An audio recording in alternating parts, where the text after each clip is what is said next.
for the brush, the branches to be moving, and then you can see the monkeys, but. Yeah, I don't know how they see it without it, they just gotta set it.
Yeah, I'm unmuted right now. Can you hear me?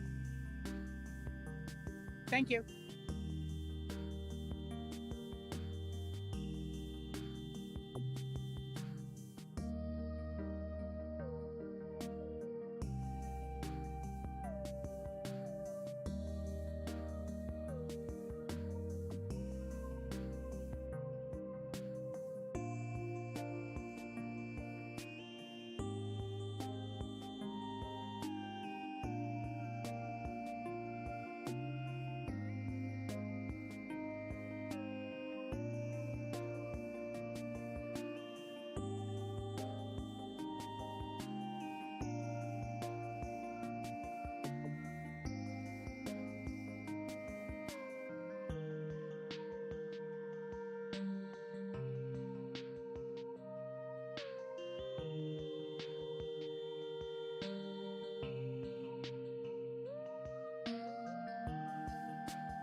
All right, thanks for joining us this evening. This is the City of Aspen City Council work session for May 16th, 2022. We have two agenda items tonight. One is housing, our council goal, and this is about the Lumberyard 100% schematic design progress update.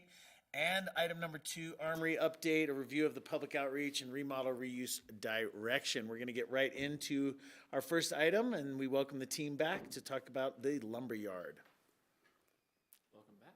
Chris, do you care to introduce? Thank you, Mayor and members of council. I'm Chris Everson, City of Aspen Affordable Housing Project Manager. This is your 100% schematic design presentation for the Lumberyard Affordable Housing Project. We were here last on April 4th.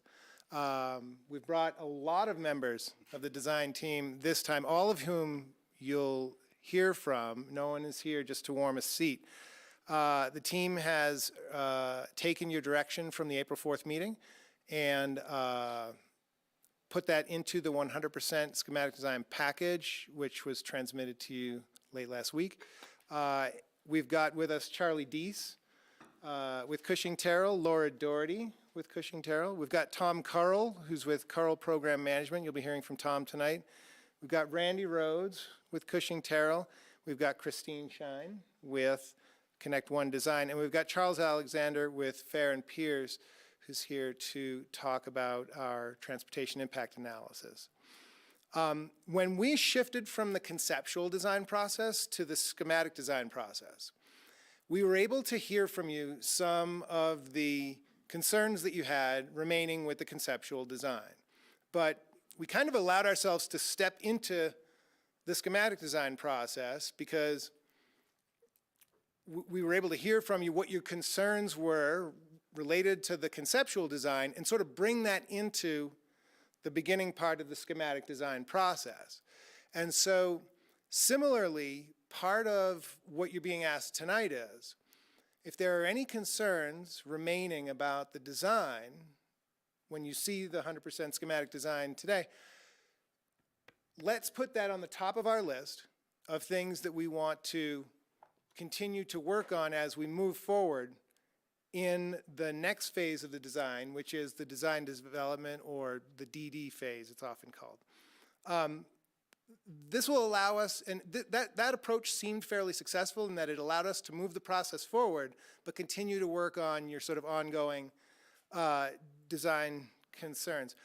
A major part of the ask of you tonight is, is what you see here sufficient to be the foundation of the development application for the housing development project?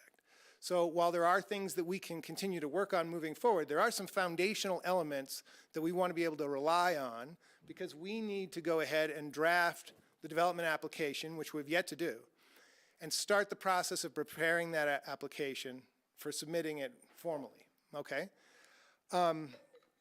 So while we can still work on some design details in DD, there are also other things that we want to start to focus on as well, such as the management of the facilities, how you see it being important to manage these facilities, what policies you may want to put in place related to the management of these facilities. Once we do eventually get through our entitlements phase, development approval, whatever that development may look like at that point, we do want to go through that process that you asked us to seek public-private development of those phases of the development, right?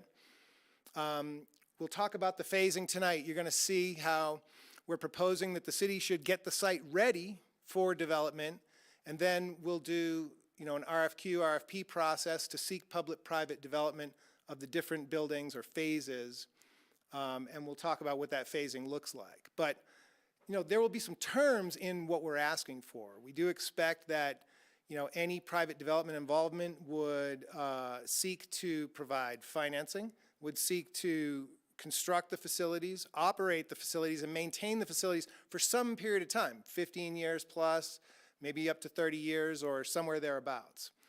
There may be other policies that you want to start to focus on related to the management of the facilities.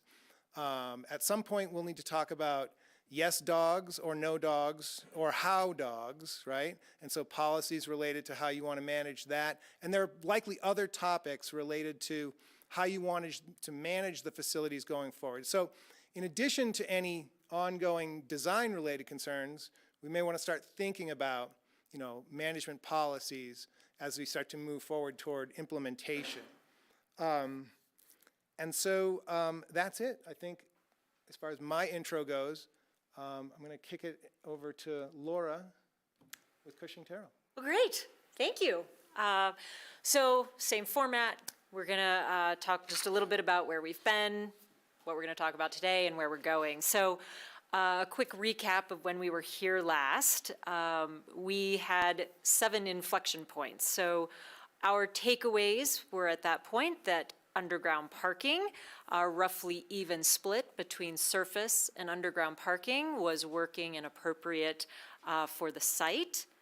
That building height the concern over building height is probably somewhat less important than the concern over resident count.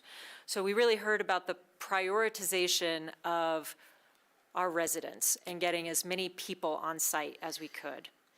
Trails, providing the three-way trail split that we had shown was acceptable, but really looking to continue to explore that grade separation at the entrance to the lumberyard.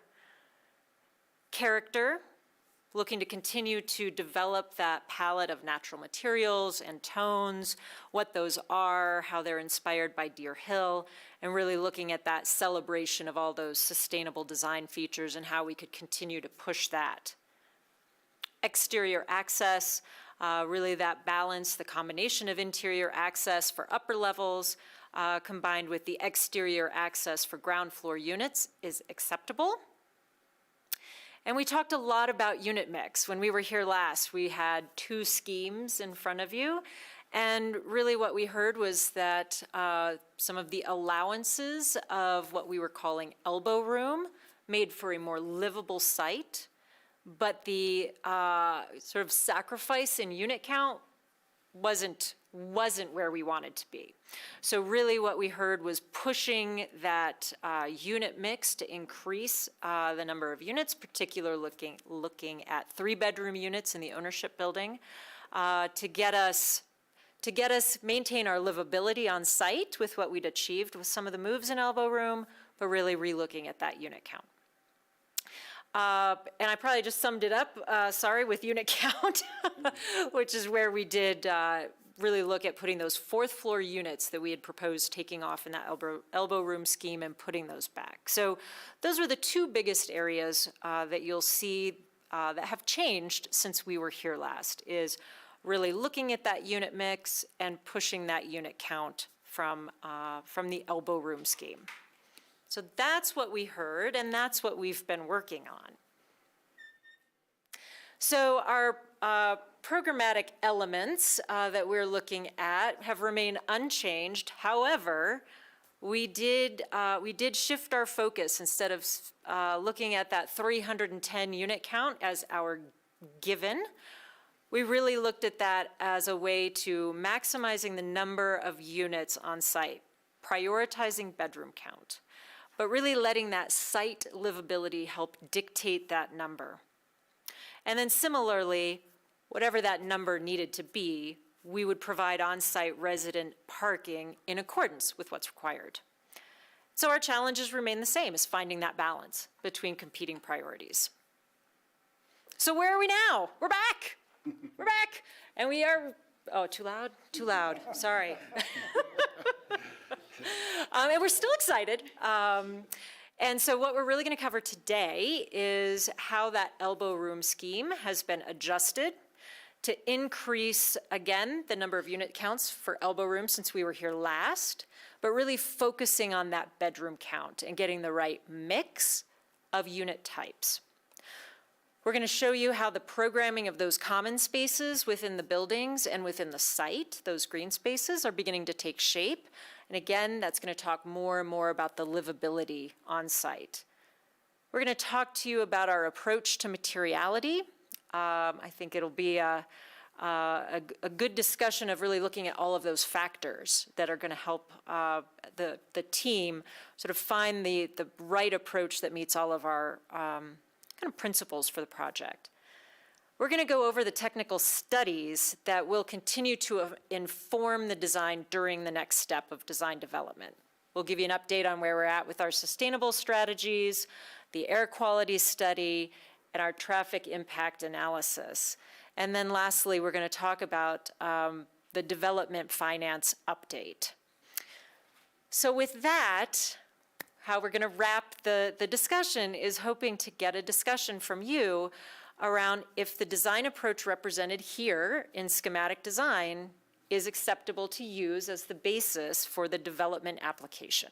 So it's really kind of the DNA of the project. Have we got it figured out? And then what specific areas that you would like our team to prioritize in design development? So Chris, I think you summed that up the best, of what areas are going to be those pieces that you want us to continue to work on in the next phase. And then lastly, what areas of the design specifically, when we come back during design development and present to you, are there specific areas that you would like input on? What areas do you want us to focus back in? Because, as you can imagine, as the design progresses, there's going to be a lot of things we can talk about, and we could probably fill this table with lots of us. I don't know that you actually want that. So helping us focus and narrow in on that when we move into next steps would be great. So that's what we've got for today. Our timeline remains intact. We are looking to deliver what we're calling complete schematic design on June 3rd. What that allows us to do is take comment and discussion today and help wrap up that schematic design.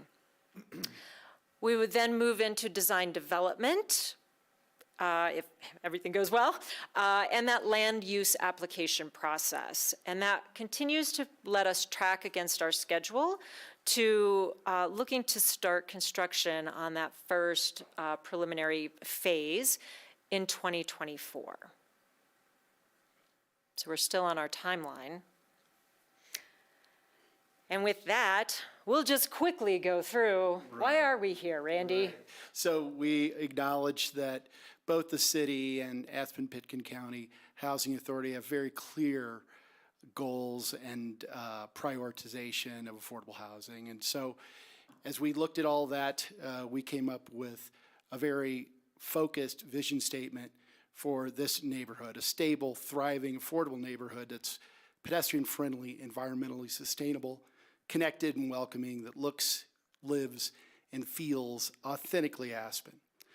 So through the ideas around community connection, sustainability, pedestrian-friendly design, and living well, along with a focus on whatever we come up with, it has to speak to this place. It has to be from this place. It has to be authentically Aspen.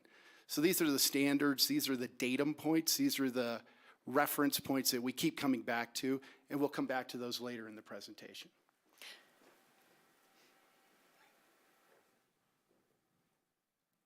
All right, so this is the 6th time we've been in front of you.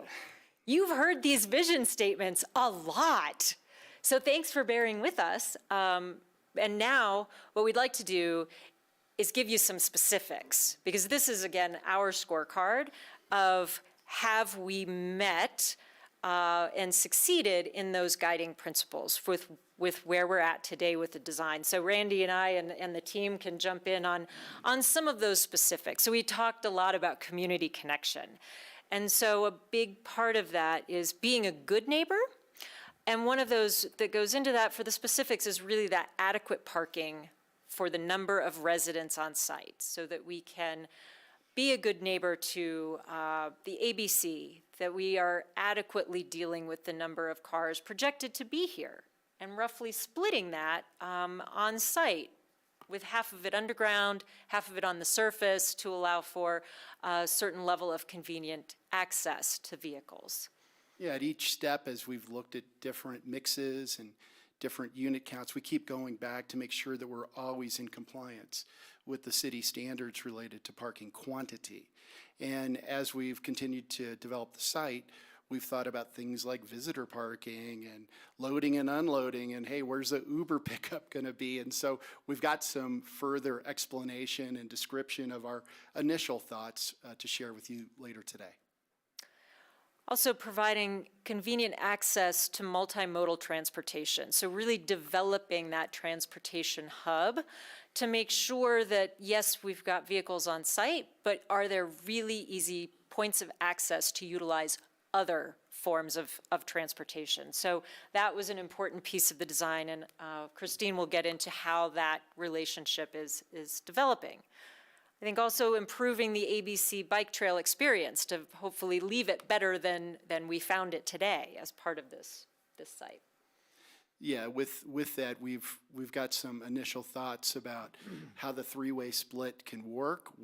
Christine will share some updates from a meeting with the Parks Department, where we got some very good and specific feedback from them. So this will continue to evolve, and it's always in the consideration that this is a neighborhood, and this is a point along which some people that don't live here will see this and experience this for the first time. For some folks, this will be a destination, but for all the folks living here, it's obviously home. Sustainability, we've had a lot of discussions around sustainability, so this one is probably one of the easier ones to hit check boxes on. But this project continues to be in pursuit of the highest sustainability goal of any housing project that Aspen has undertaken. And this sustainability, these goals address environmental, economic, and social factors as well. And so we'll report in on some of those pieces later in this report, and there's additional information included in the appendix relative to that. And there's been a lot of engagement. That's right. Yeah, we've had meetings with potential future residents. Obviously, we've had the public engagement process. We've got the website that there's been some engagement there too. So a lot of opportunities for people to provide their feedback and to just raise awareness about the goals for the project. So pedestrian friendly has always been an important factor. Again, a lot of the discussions last time we were here around elbow room and really allowing us to right size the unit count has allowed for better solar access on sidewalks, wider tree lawns, some of the less grading issues to really help push that pedestrian forward experience, that is that kind of first most natural feeling on the site. And so we'll have some diagrams related to that as well. It also has allowed us to really study the snow storage aspects to make sure that this remains pedestrian friendly all 4 seasons throughout the experience of the site. Also continuing to push that exterior access for those ground floor units. And so, you know, to that balance of parking being both on the surface and underground, that there is that convenience from parking to front door, whether it's underground, sort of up an elevator to your unit, or whether it's on the surface across a sidewalk right up to your front door. So those pedestrian experiences have been forefront in the development of the site. And those all are in coordination and in compliance with city standards. So what we're designing here is something that can be built and can meet the city's desires for long-term durability and maintenance and safety. For instance, with the tree lawns, separating the public sidewalk from the street, it just creates a safer, nicer walking experience. So with that being well lit, with it being tree lined and shaded, it's just encouraging folks to come on out and use those pedestrian options that we're providing. Living well. Living well actually is one of those items that also speaks towards sustainability, some of the social factors, and cultural resiliency, and that sense for having common spaces to provide social connections between residents. And so really looking at that and getting feedback from potential future residents on what that looks like. So we'll see a little more development today of what those common spaces look like. Also, our building design provides elevator access to all units, which I think, again, speaks towards living well, speaks towards accessibility, and speaks towards that ability to, you know, kind of that flexibility in the future, that all of these units will have that accessibility via elevator. Providing the loop streets for fire truck access, just general site safety, that's provided here. And then by consolidating our units into a few larger buildings, that's really allowed us to push that open space. And so again, the development of, it's not just big wide open spaces, how does that begin to be programmed? Are there smaller spaces for an outdoor experience as well as those larger, more unprogrammed spaces? And then continuing to push that storage, that we need storage to accommodate the things that it takes us to live well. Yeah, so that storage, you'll see that in the units themselves, there's a good amount of storage there. There's storage options, whether that's in the basement, near the parking, or it's in the carport covered parking areas. So there's numerous ways and numerous locations where the different types of things that folks need to live well can be stored. And then authentically Aspen, really celebrating the color palette of its surroundings, of Deer Hill, really exploring those natural materials, celebrating the sustainable design strategies. Really appreciated at one point that we were pushed, this shouldn't look like it belongs anywhere else. This needs to look like it belongs here in Aspen. And so really trying to push those design choices. And really one of the things that came down to is also those outdoor spaces, the importance of that. And we heard it again through interviews with potential residents and really how important that connection to the outdoors is. And so celebrating those spaces, both private and common spaces within the site. So we'll go through some of those as well. So those were some of our guiding principles and how it's become manifest within this design. And so with that, we thought we'd dig into some of the changes to the site plan since last time. So what's been developed since then, Christine? All right, well, as you mentioned previously, we've had some great discussions with the Parks Department. So some things that came out of that, as you'll see in the site plan, the trails have been simplified. So behind, adjacent to Deer Hill, you'll see that white trail. And we're contemplating that trail. Park suggested it could be a soft trail, and then move on to Annie Mitchell as a soft trail. We would maintain that commuter trail along 82 with that grade-separated trail as we began looking into. And then kind of some lessons learned from Burlingame, from a number of people in our office that live there, as well as a number of people at the Parks Department, creating, instead of another, like a third trail, having a Sharrow or a shared bike trail along the road by Building 3 and Building 2. So those were some adjustments that we made. And then, in large part, we're just kind of honing in on the detail. So you'll see in subsequent slides a little bit more detail, looking at that plaza area in between Building 1 and Building 2, and starting to create the seamless transition between the interior spaces and the outdoor spaces, and differentiating the landscape between the native revegetation, those large open spaces, and applying some of the technical studies, so addressing rain gardens and the stormwater on site.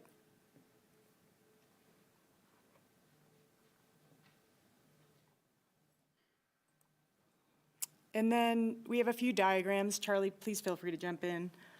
Just explaining vehicular circulation. I spoke to the trails.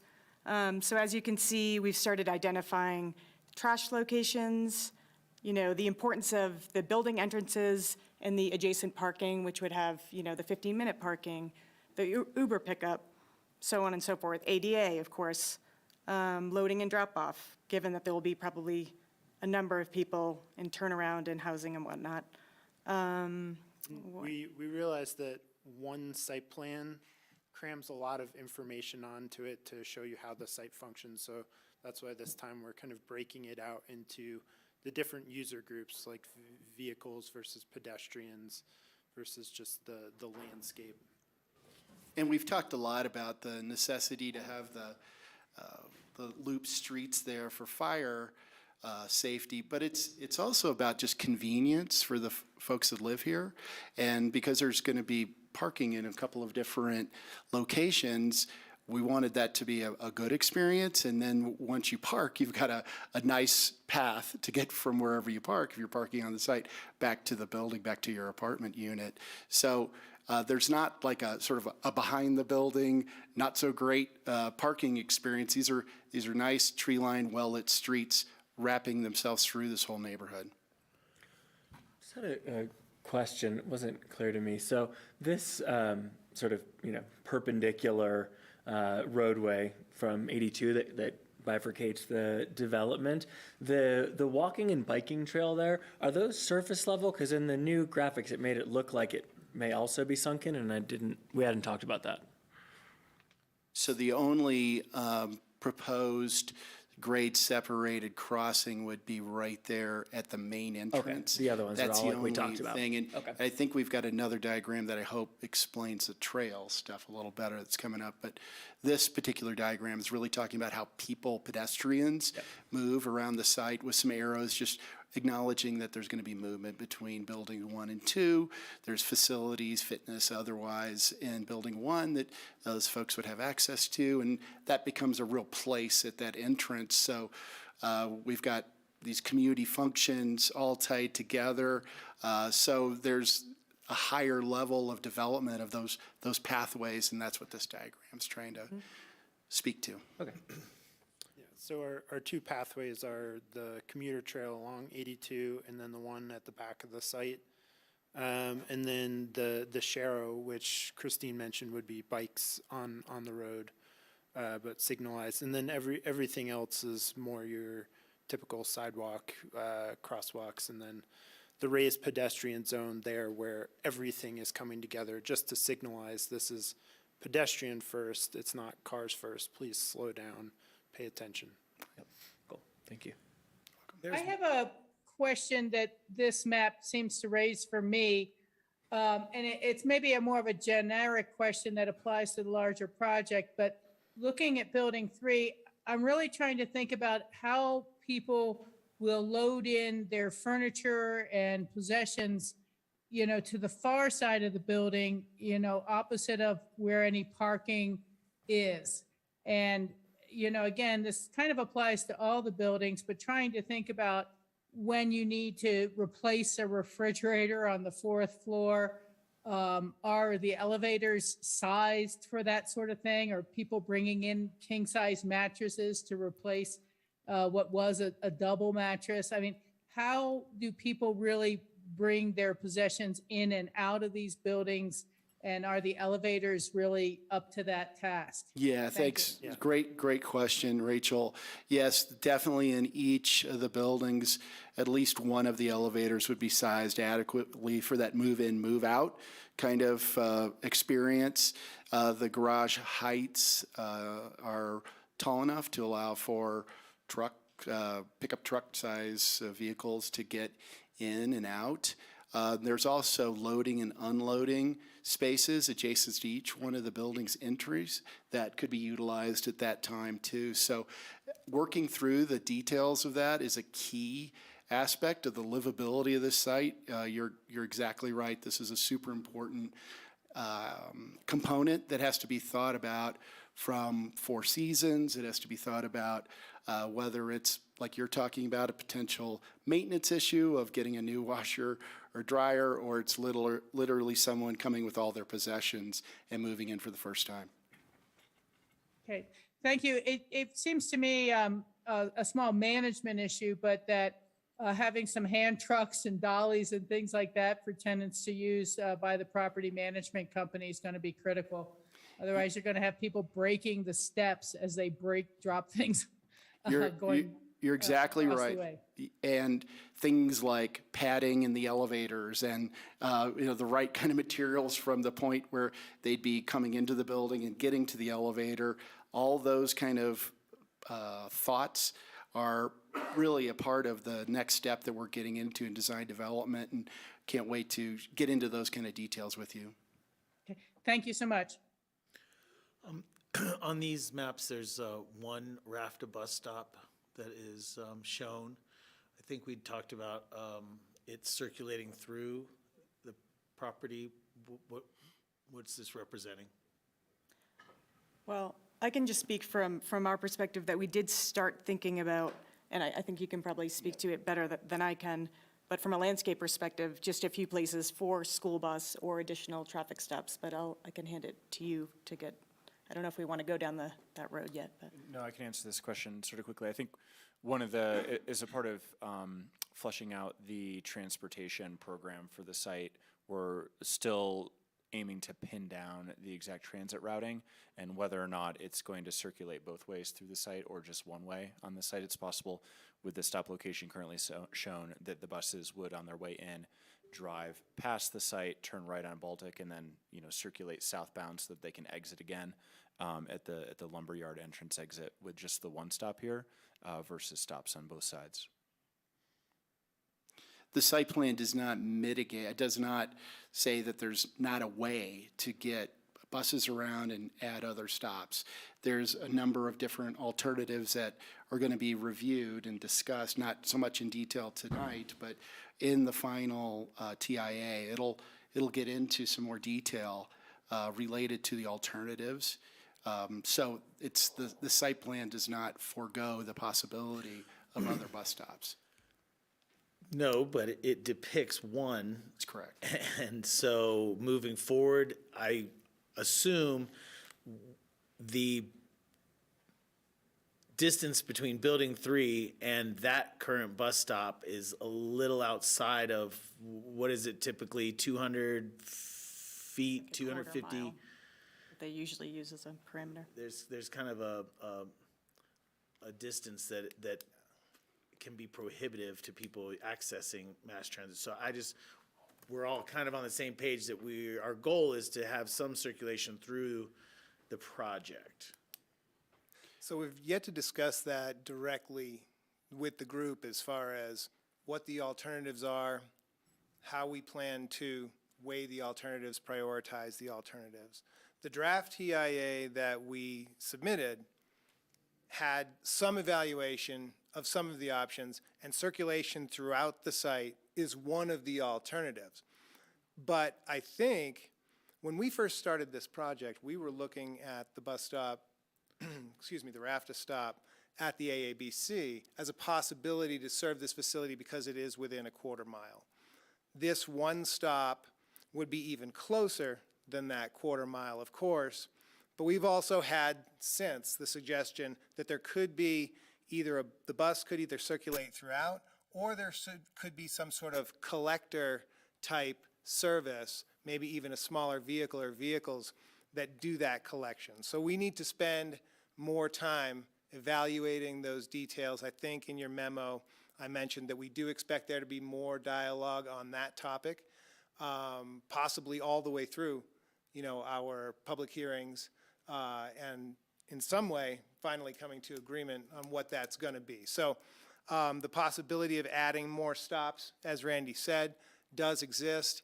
But first, we probably should have more dialogue related to the possible routes, either a dedicated route from Ruby Park that would loop out to here, or the possibility of having that route include stops at the Aspen Airport Business Center as well as the airport, and whether or not that could be somehow a shared partnership with Pitkin County, or whether there is some collector service that somehow tacks on to it. And I don't know, maybe when we get to the slides related to transportation, we could start to talk through some of those alternatives.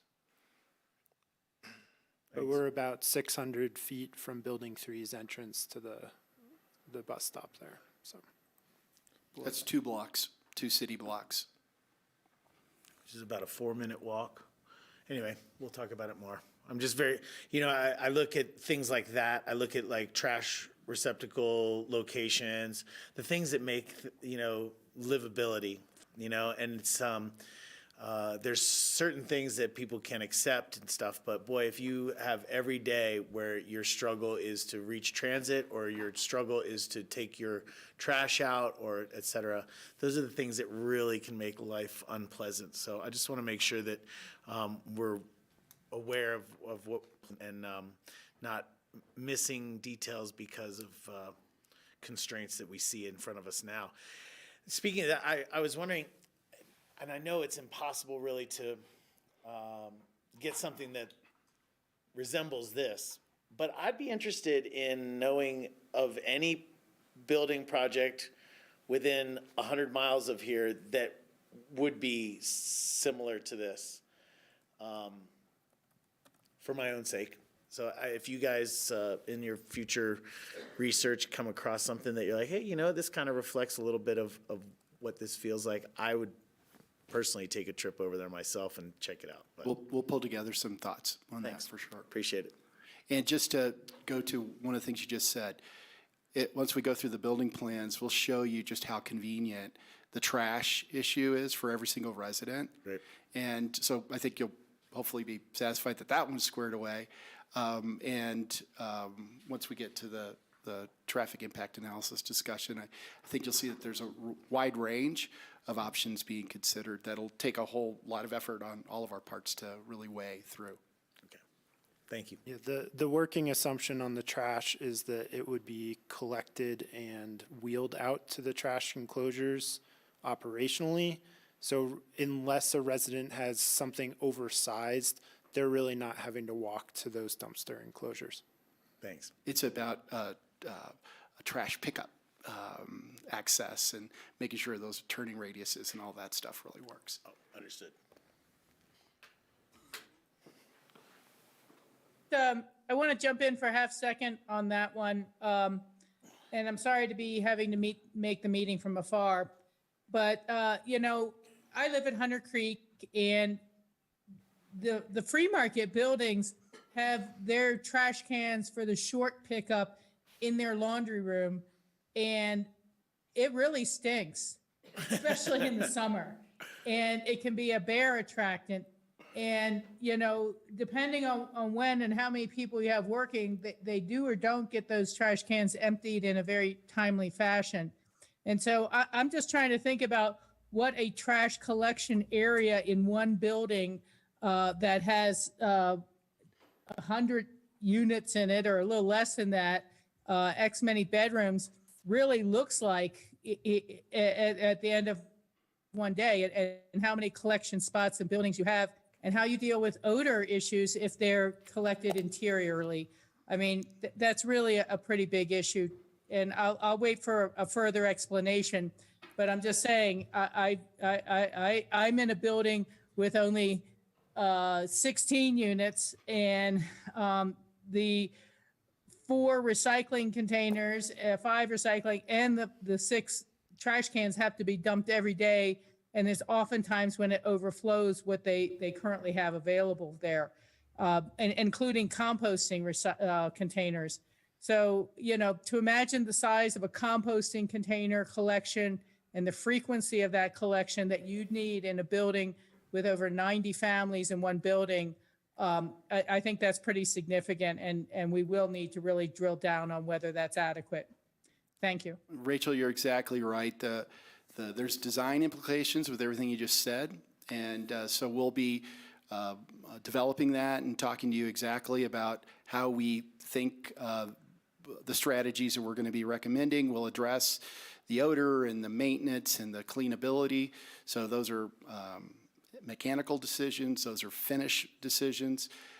Then in terms of the property management company and the folks that are responsible for operating, there's going to need to be some policy decisions. There's going to need to be adequate staffing and the timing of that, the timing of the trash pickup.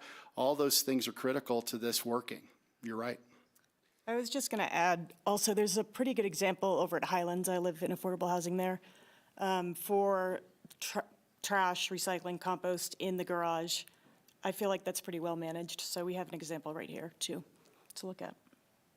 Yeah, and I agree, it can be worked out. I just want to make sure it's really sized properly and we don't underestimate those needs. Thank you. So we have some slides coming up that show the interior spaces of the buildings. And I think Randy can probably talk through some of those areas. We've got some support spaces, things like maintenance closets, and when residents place their trash in the trash area within the floor of their building, and then later the building support staff moves the trash to the further staging area where it will be picked up by a trash truck.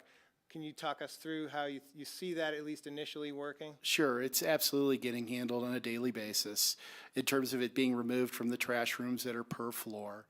And there's multiple trash rooms per floor. So anytime anybody leaves their apartment and they're on their way, assuming they live on an upper floor, to get on the elevator to exit the building, there'll be a convenient trash room location along that route. So they drop that off. It's in a Rubbermaid wheelie dumpster that then the maintenance personnel picks that up, gets it down to the basement into a larger container. That larger container then gets taken out and put into the dumpster that's outside. So it's a key aspect of the operation of this building.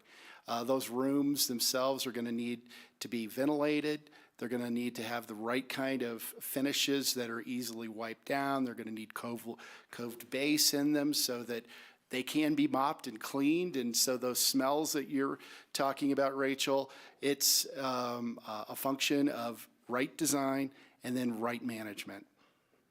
And so. Yeah, you know, and I'm sorry to keep jumping in from afar, but I appreciate all that. And I think that a key element right now is going to be for you or someone to develop an estimate of how many people and what will it take to manage this property, because I very clearly would imagine them or could see them wanting to hold on to 6 or 10 of these units for their own personnel who are going to be doing this work, rather than trying to hire someone from Rifle and hope they drive up every day or take the bus. Yeah. But I think having a real sense of how many people will it take to run this place, what is the actual employee generation of the employee housing we're building is a question I'd really like answered in the future. And Thank I think we talked about the next phase of the design process being the perfect opportunity and the right time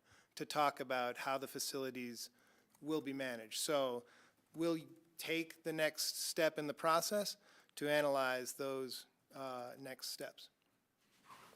Okay, thank you.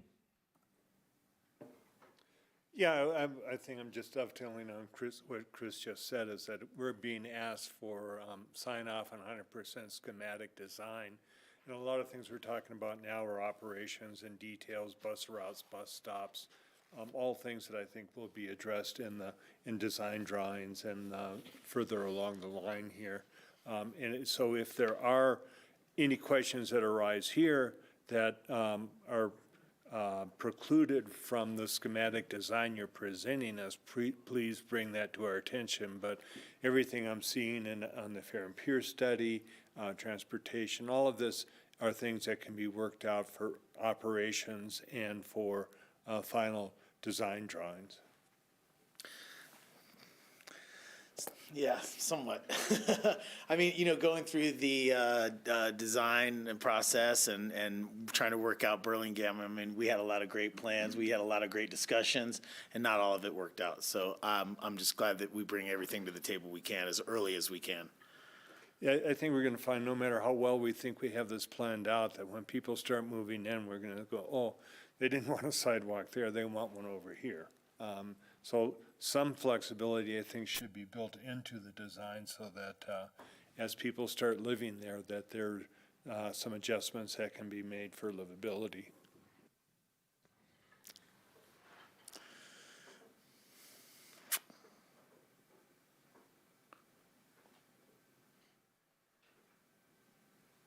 Okay, Randy, do you want to talk Sure. about Did we phasing? go over the parking plan? Oh, sure. Good idea. Yeah. So as we've alluded to before, it's a near even 50-50 split with our current unit count and mix. 425 is what is required per code, and that's what's provided. So 50% of that is underground in directly below the buildings. And then on the surface, it's a mix of carports with storage, parallel spaces, and just head-in parking. We've also accounted for code-required number of ADA parking stalls, also evenly distributed across those different parking types.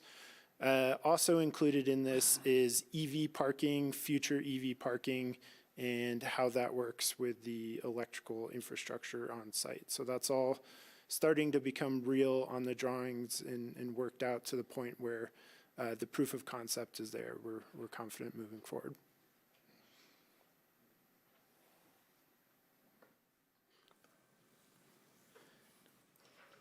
So on phasing, Chris started to talk about it earlier, that our thought is that there'd be a phase 0 where the demolition of the existing buildings and the existing hardscapes and retaining walls and everything else that's on this site would get removed. The site would be prepped for new construction. A portion of the new utilities and streets would be at least built in to a degree that it's still easy for construction to work around, and the actual building pads for building 1, 2, and 3 could be established at the right points along construction. So we see, moving from left to right, building 1 being the first phase, and the property site components adjacent to building 1, so that's 104 rental units. Moving to phase 2 at building 2, same idea there. That would happen after phase 1. And then phase 3, building 3, it'd be the building itself and the site, and probably some of the street work that would be associated specifically with that building. So we see these 3 phases happening over time. We see them all being independent at this point. Independently financed, independently owned. So the logic behind that's tied directly to maximizing the opportunity for different funding mechanisms. And so the logic on how to break out the amount of infrastructure that happens associated with building 1 and building 2, and then ultimately building 3, some of it will be dependent upon the utilities and the runs of the utilities and how they connect to the bigger system coming in and out of the site. So these are the kinds of things we're going to be focused on immediately right in design development. So some of the things that you don't see, okay, is the design for the utilities, the stormwater system. Richard Goulding with Roaring Fork Engineering is here. As we present to you these designs throughout this process, in the background, there has been work on engineering the utilities, engineering the stormwater system, not fully engineered at this stage, but feasibility level drawings, schematic level drawings have been created. When we embark on the process to seek out public-private partnerships for the potential private development of these facilities, we too will be being evaluated, right? And we have aimed to begin the construction from the start of this effort in 2024. There are existing facilities there that need to be not only demolition but recycled, Randy? Thank you. Recycling. And we need to begin the process of grading and trenching the utilities, putting in place the public infrastructure. And while, for example, we have an RFP out potentially for the private development of phase 1, it will be important that we're demonstrating the investment into the site so that any private developers can look at that investment and say, this is a real project. We want to participate in that. And so that first lift, that phase 0 public infrastructure construction is going to be very important, not only to just getting the site ready in general, but also to that process of seeking public-private partnerships. So just a question on the phase 0. I thought I heard that building 3 would require some additional road construction. Is phase 0 going to handle all of that, or just grading for 3? Or So we're still working that out, Ward. We're trying to figure out, just based on the utilities that have to be put in to accommodate phase 1 and to link the site up to the adjacent utilities, how far do we have to take those? Let's say, for instance, it was necessary to have a water line that ran down what would be the future right-of-way that connects around in front of Building 3. We may decide, hey, it's just going to make more sense to round out the rest of the utilities and yes, include it. That's exactly what we did at Burlingame. When we constructed Burlingame Phase 2, we only paved the roadway part of the way, but we actually constructed the underground portion of the remainder of the loop road, put all the utilities in under the remainder of the loop road, compacted it, but didn't actually pave it, right? But later we need to come in and finish paving the road, but the utilities, or at least the utility mains, are already underneath. So there could be some roads that don't get paved, but do have utilities put underneath. And so we still have some details to evaluate about what exactly is going to make the most sense. And that's probably going to continue, into the design phase for that phase 0, where, in 2023, when we're creating the construction documents for that implementation, we're still going to be making decisions about, what specific elements get done now and what specific elements potentially get put off. But there's a real possibility that there could be some utilities that get put in, but then that portion of the roadway doesn't necessarily get paved, or maybe vice versa. So we've got some decisions to make down the road about exactly what elements go in and what elements get put in later. And Ward, some of the fundamental things, just like the way the current site works and then the future grading, how the soil erosion and just containment of stormwater and those things that will make sense that we have to have that phased. And so how far do we take those things? How do we do that so that it minimizes the amount of future work, but it doesn't get in the way in the meantime, so that we can make the most long-term best decision for those initial steps? Yeah, and kind of borrowing on my earlier statement about planning things out in too much detail, in my own experience, I've planned out computer installations and wind up going, well, we don't want a bunch of extra cables sitting around here before wireless, and then somebody comes in, yeah, but I don't want my desk there, I want over on that wall, and all of a sudden you've got a cable that's too short, or a low spot like a BG1 where water was draining, and so, our pooling. So flex, to plan it out the right amount of detail, but still have flexibility for things as they arise. Great point. On phasing, I had two questions about it. One was about what's presented here is building 1, which is at the entryway. Well, I guess I don't know. I don't know if the Highway 82 access point would come first or last. It has to. I really think it has to come first, because we have very constrained site condition, just getting equipment and construction activity to happen on this site. Yeah. That will be a choke point if that's held off. And I think that we have to address that right up front as part of phase 0. Okay, and so your access point is actually almost somewhat in the middle, 1's to the left, 2 straight ahead, 3. Got it. So there's not going to be a whole bunch of residents and construction overlap and running. So that answers that for me. Financing was another part. Right now it's rental ownership, and I don't know if that scheme works for us, or if we need to be looking at front-loading ownership units, but we'll talk about that more. So we've got some strategies around financing that we'll talk about today, and then we've got a very deep dive tomorrow with city finance managers to speak to bigger details related to those strategies. But before we get into all that, we are building 79 new ownership condominiums right now. We have, over the course of the last 20 years, created a lot more ownership units than we have rental units. Recently did create 45 more rental units, but there is an indication that, or at least our pace of development has suggested that we should create some rental units. We've got some ownership units coming online. And so,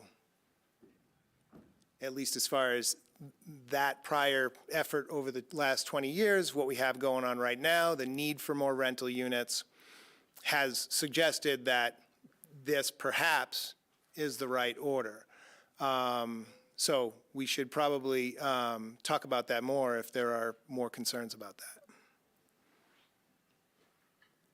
Chris, I've expressed this previously, and it's the construction liability concerns that I have for the for sale units. And if we have a legislative effort, if we can rectify that, solve some of those issues by the time we get to the for sale units, that gives us a little bit of lead time. I think Governor Polis thought that had gone away, but it hasn't. And the additional cost for the construction liability and warranty questions really concern me.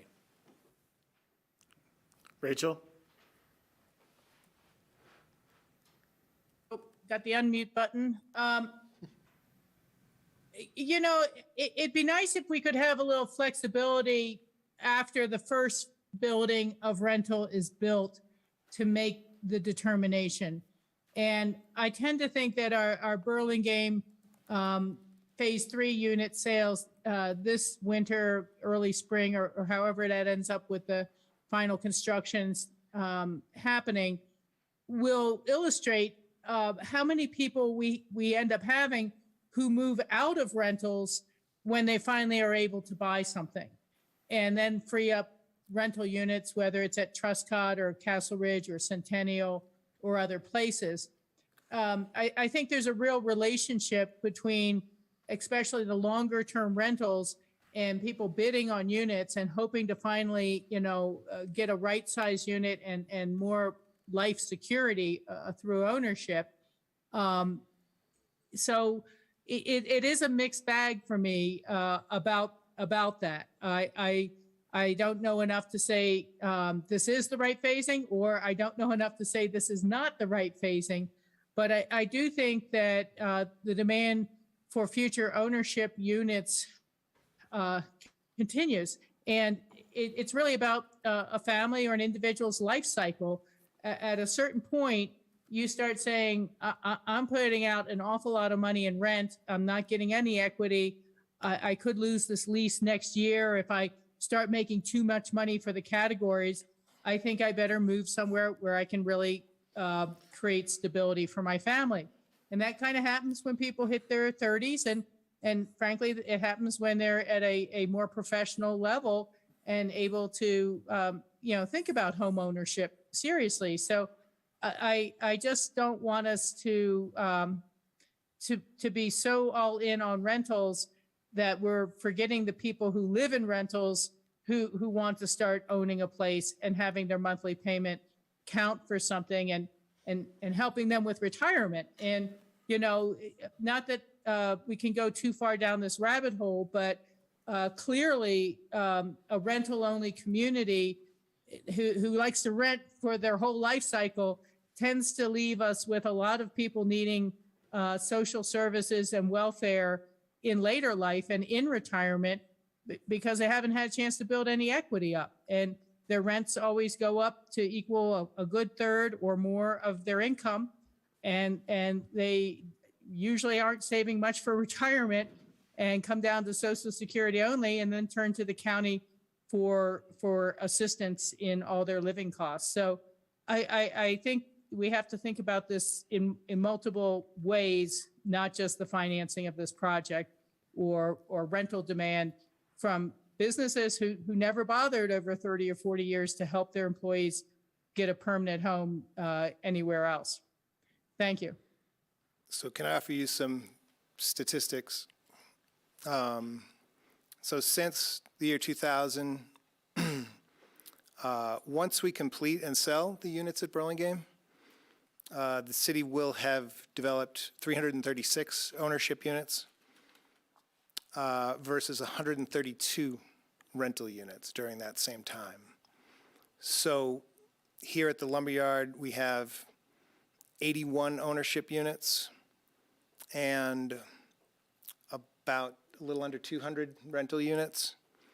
And so when the Lumberyard, for example, is complete, you will have, since the year 2000, 417 ownership units developed by the city versus about 330 rental units developed by the city.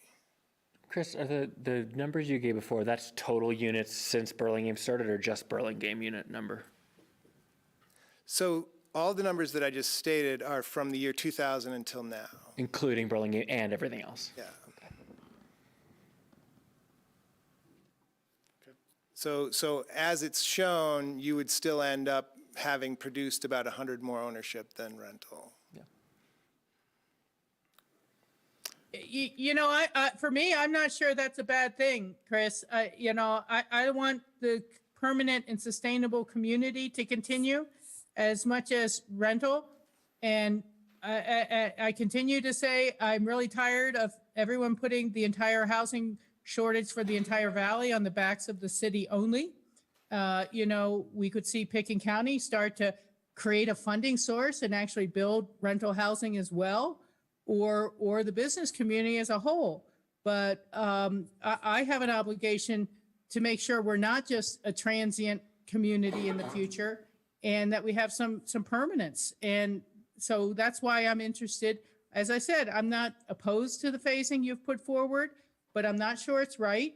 And I am aware that usually when we put new for sale units on, it opens up a lot of rentals for other people to be able to move into the rentals we do have. So I just think that that shouldn't be dismissed as being part of our reality, or part of our reality of people leaving because they get tired of being a renter. Thank you.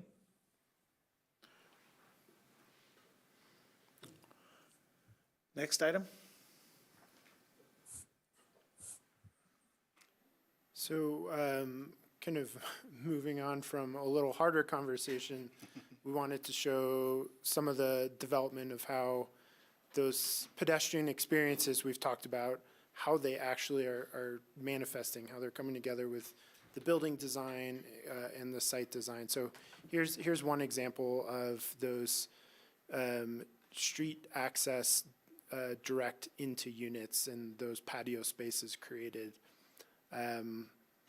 This has been a fun collaboration, actually putting some reality to what do the plantings look like? What do these sidewalks look like? What do the patios look like? And how do we separate that public space from private space, but still create community? So this is just a glimpse of how that all is coming together. It looks lovely. Thank you. No, it does. does, My first reaction was like, boy, I'd take a first floor unit. Want a hanging chair? But then I see a balcony on the second floor unit, and then I encourage people to get second floor units. And then the views from the fourth floor are going to be amazing. So maybe the fourth. Anyway. And the trapeze from the fourth floor. Exactly. And then in a similar vein, here's kind of a viewpoint you haven't seen yet. So there's a lot going on in this image that is kind of new development. We'll get into some of the function in floor plan view of the common spaces, but this is the looking out at the plaza in the courtyard of Building 1 as if you're walking out of the entrance of Building 2. So this is showing you a different vantage point, different orientation of the building there at the back, how the solar panels stay oriented to the south. You're seeing a little bit of how the design carries through to the back of the buildings versus what you've seen before, which is really from Highway 82 or from that front street face. But really the big thing to talk about with this view is what the plaza is doing to welcome people into the site, draw activity from those two buildings kind of into those public outdoor spaces and those common indoor spaces. So in terms of the building itself, in the foreground, what you're seeing there are the common amenity spaces for buildings 1 and 2 that would be shared. So fitness area, kind of small business center, some spaces that can be used to gather, whether that's informal or rented for special occasions or some sort of community event. And then really trying to tie the site design together with that. So that ability to spill either into the building from the plaza or out to it, depending on how that is functioning. I think it's important to mention too, like it's always been a big deal for us as you're coming to the Lumberyard, that you just see this amazing plaza and that open space beyond. So that's really what we're showcasing here. And the seasonality, having, Chris brought it up when we were talking internally, having that plaza space be facing and having it be warm all season so you can be out there gathering. And then there's a large open green space, but then also smaller circles of different diameters for if you want to gather for private or, just a few people in the community. So this diversity of spaces, just allowing for smaller groups and bigger groups. When I first saw this, particularly in the plan view, I was like, we went out of our way to create all this green space. Why isn't it all green? Why are we paving all this space? But then I thought about, like, all winter long, our lawns that we love are covered in snow and they don't get used. The property managers could clear as much of this plaza or as little of this plaza as tends to get used. So they can be responsive to the tenants, the community, and clear more of this area, remove more snow from this area, and make more of it usable in the winter months. Also, we've acknowledged here in our conversations that maintenance of this landscape is going to be labor and water intensive, and the hardscape will use less water and require less maintenance as well. So while I initially kind of balked at this much use of pavers, I later started to realize that it could be a big benefit to the seasonality, to the management, and to the maintenance. And some of those landscape areas are also providing us, as we kind of move further into how we're handling stormwater and snow, they're giving us a lot of flexibility. So while it might be a grassy area in the winter, it might be a place to collect, in the summer, it might be a place to collect snow in the winter. And it's also kind of putting on display, like our solar panels collecting the sun, our roofs are collecting water and dumping it into rain gardens. So again, kind of highlighting that approach to sustainability and biophilia, all those things that give that pride in ownership and excitement about a project.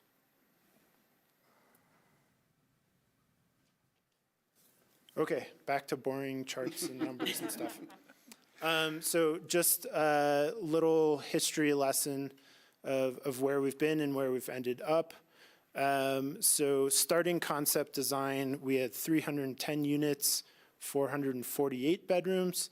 When we last left, the elbow room we presented you was 266 units. We talked about, well, let's add those 4 stories back on. That got us to 280 units. But really the conversation then shifted to bedroom count, people count. And so where we've ended is with 277 units and 467 bedrooms. So from concept design, that's 19 additional bedrooms than we started with, even though we're going down in unit count. So we see that as a positive. That's also enabled us to really kind of curate that unit mix. So the demographic studies, we are within a percentage point on all those different breakdowns there. And since the last time we've seen you, there's been kind of much more integration of building systems. So finding those pathways through the building for plumbing and HVAC and things, not that that's fully detailed, but we have to identify it at this point so we're not taking units out later. So all of that has kind of produced this final unit mix and count that we feel is maximized bedroom count, given us some great pathways through the building, and really kind of hitting dead on with our target unit mix in terms of 1 bed, 2 bed, 3 bed, and from buildings 1, 2, and 3. So that doesn't talk about AMI or any of those categories. It's really just about unit counts and mix and per building. Because one of the comments last time was, well, if building 3 is our ownership building, we need to make sure that we've got our 3-bedroom units appropriately located there. So that's one of the things we've been able to accomplish as well between April and now. I did have some questions here around the three-bedroom units. I mean, obviously, it's on the low end of the count for what we're doing here in the mix, but I can't help but have questions about the 28 three-bedroom rental units as opposed to 14 ownership units. And just for conversation with council members, some of my concerns are around what we've seen with the right-sizing effort and bedrooms that are at first allotted to those families and such, kids move out, unused bedrooms and the like. So I guess I'm hoping that we come up with some sort of right-sizing program that can continue that, to refine that and get people into the right places to make sure that we're using bedrooms. But I just have to bring up that I still have some questions around three-bedroom units in the more in the rental buildings than in the ownership buildings. Can you just explain that so I understand it? Because the right sizing issue I understand in ownership, but in rental, they would have to meet the occupancy requirement. Yeah, which I think can be difficult for a renter to fill three bedrooms unless you are already a unit. So I'm just that's my question. I really don't know. It's just a thought that I had as I saw these numbers that 28 out of 42 were in rental. I just don't know. And then the trade-off would be, and last time we talked about this, I asked or somebody asked about positioning those. It's somewhat a kit of parts, so things fit together where they fit together. Sometimes a three-bedroom unit fits where a two and a one won't, but a three will, et cetera. So I get that part, but I'm intrigued to learn maybe if some of those 28 rental three-bedroom units weren't moved to one or two-bedroom units, if we get units, a few higher unit counts. Anyway, I'm bringing it up for conversation because I don't have a strong opinion. I don't really know. I might, want to bug Chris for a couple of days and say, hey, let's talk not just rental and ownership units, but what are the bedroom counts in those? What are we? Anyway, I just want to bring it up because when I look at this, that's the first thing that jumps out at me is the three-bedroom counts. Yeah. So we didn't have a lot of three bedrooms initially in the plan, but then when we did the market study, EPS identified the possibility of adding more three bedrooms, not only for families who might want to rent and not excluding them, right? But also the possibility of more convenient roommate situations. And so we added more three bedrooms, but then we backed off of it again as we took another step forward. And so now we've sort of removed quite a few of the three bedrooms that we had added, but we've also had some inquiries from employers who, may want to somehow partner with us in some way. And there's been a suggestion that roommate situations for, an employer where they have three employees in one unit could be useful as well. And there's really not that many of them. And so this mix is kind of one of those fundamental elements that we really don't want to be fooling around with too much going into DD. So we have gone back and forth on it quite a bit, kind of landed back here with fewer of the three bedrooms. See that as, don't want to be accused of in any way excluding families who might prefer to rent.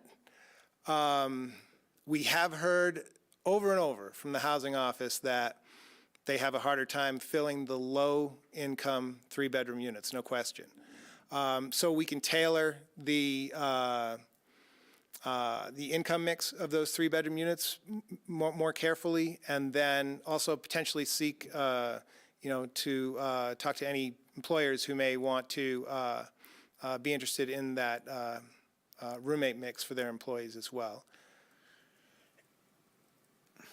If you're talking about employers being able to buy in, own a unit, and have a job-attached housing, that is a conversation that I don't think any council has tackled or resolved. So I'm, No, we haven't addressed it here, but we've heard that, is what I'm saying. And Troy, I've heard this from from business owners, not to own the unit, but to invest in the building and have, let's say, a right of first refusal to house people there for a month or two, and then that anybody that would be in that unit would have to qualify through APSHA. And if it wasn't rented in X amount of days, that it would go to general availability. This is Tom Carell, Carell Program Management. What I would add, that is the most common structure that I've seen. So employer-based housing has tended to be more commonly a master lease. And it's just the way you described it, is that there's an agreement to master lease a certain number of units. Usually that's executed even at the time of initial construction closing. And it sets a defined rate for a period of time. But what the employer knows is what they're going to pay those employees, what that projected wage is. So you would have confidence of knowing that whatever standard you've set for those units would be met, because the employer is going to pay that wage. They need to verify all of that, of course, but that's been the more common structure. So they're not necessarily getting involved in the development capital stack, but they certainly add to the market feasibility, because you would get that commitment up front.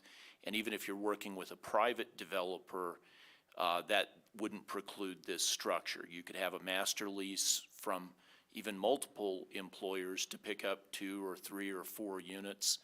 They could decide what kind of bedroom mix makes sense. You set the standard for the income levels, and then you kind of expand the pool of potential tenants, because it's workforce housing. The other thing that can do, particularly where you're dealing with temporary workforce, and we know we've got people within the workforce that are not here year-round, the employer may decide that the economics of having predictable housing for that workforce is worth the months when it may not be occupied.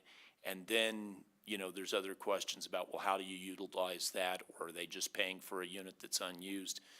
That's a more nuanced discussion, but what you described is the more common solution, and this, I think, gives some flexibility to pursue those conversations. Yeah, and what's actually more common here than, well, I mean, we see the master lease approach also, but the right of first use is pretty common in many of the privately owned APSHA deed restricted rental facilities, where where an employer owns a facility, right? We usually see it in the case where the employer owns the facility. They have an APSHA deed restriction on that facility. That APSHA deed restriction gives them a right of first use to those units. But in the event that those go vacant, APSHA can then fill those units. So it would be a very similar deed restriction to those existing APSHA deed restrictions, except it would be in a city-owned facility where the city takes some sort of interest from that employer as an investment into the facilities. But we can talk about it further as we go forward, Yeah. whether the council would be interested or not. I need to say something about that now, because, as you describe it, Chris, you're mixing a little bit of apples and oranges. Those developer-owned units that they can place their employee in, they've paid 100% of the cost of developing of those units. And when we look at these units and what our per bedroom subsidy ends up being, I think a lot of that discussion needs to be about, are the employers paying the subsidy for creating those units in the first place, or are they getting a free ride? And how do you make it equitable for a small business owner to be able to access this versus the many international corporations we now have in Aspen and that sort of thing? There's just an awful lot of questions and a full deep dive work session to go through all those, because when your employer controls your housing, there have been past examples of sexual harassment or sexual demands. I've known people in the Euler project, which is an employer-controlled employer project, who are told on 2 weeks' notice, you have to move out. We have found an employee, we need more than you. And you know, just a lot of abuses can happen within a system there. And I think there's also certainly federal rules about government, at what level you assist private businesses or individual businesses. Do you help all businesses equally, or how do you do that? So, you know, personally, I'm a little concerned about it. And then I think secondly, you need to look at what's happening to the demographics in the country when there really just aren't all those many bushy-tailed, fresh young people who want to come and work as dishwashers for a season or two anymore. I understand where we need to have the conversation. I understand it may be part of this, but there's going to be really important guidelines that need to be put in place, such as a minimum of a 6-month lease, that you can't kick someone out in a short time period. That, you know, the idea that the employer controls the wages is great, but it also means, hey, you don't get the raise that everyone else got because I gave you the housing unit, and you get into wage discrimination issues. So I just think there's an awful lot to untangle in that, and to have guardrails around it before it's presented. And for me personally, getting close to paying the full subsidy of getting the unit is key to having control over who rents it and what type of job they have. Thank you. Yeah, Richard, I recognize that you've expressed those concerns previously, but there are ways to work those out. We have 505 housing, and we have protections to the renters there as well, and it can be the same for the private sector.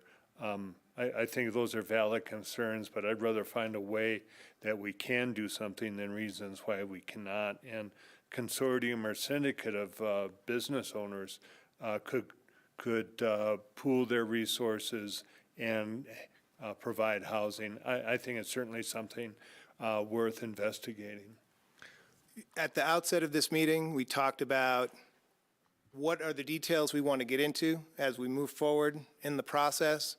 This is a perfect example of something that we can discuss in more depth as we move forward. Nobody's, of course, suggesting a free ride. But at the same time, we did jump off onto this topic as it relates to the 3-bedroom units. And we talked about not wanting to exclude families who may want to rent, and talked about the possibility of roommate situations, whether that's under this other arrangement or whether that's simply through APSHA.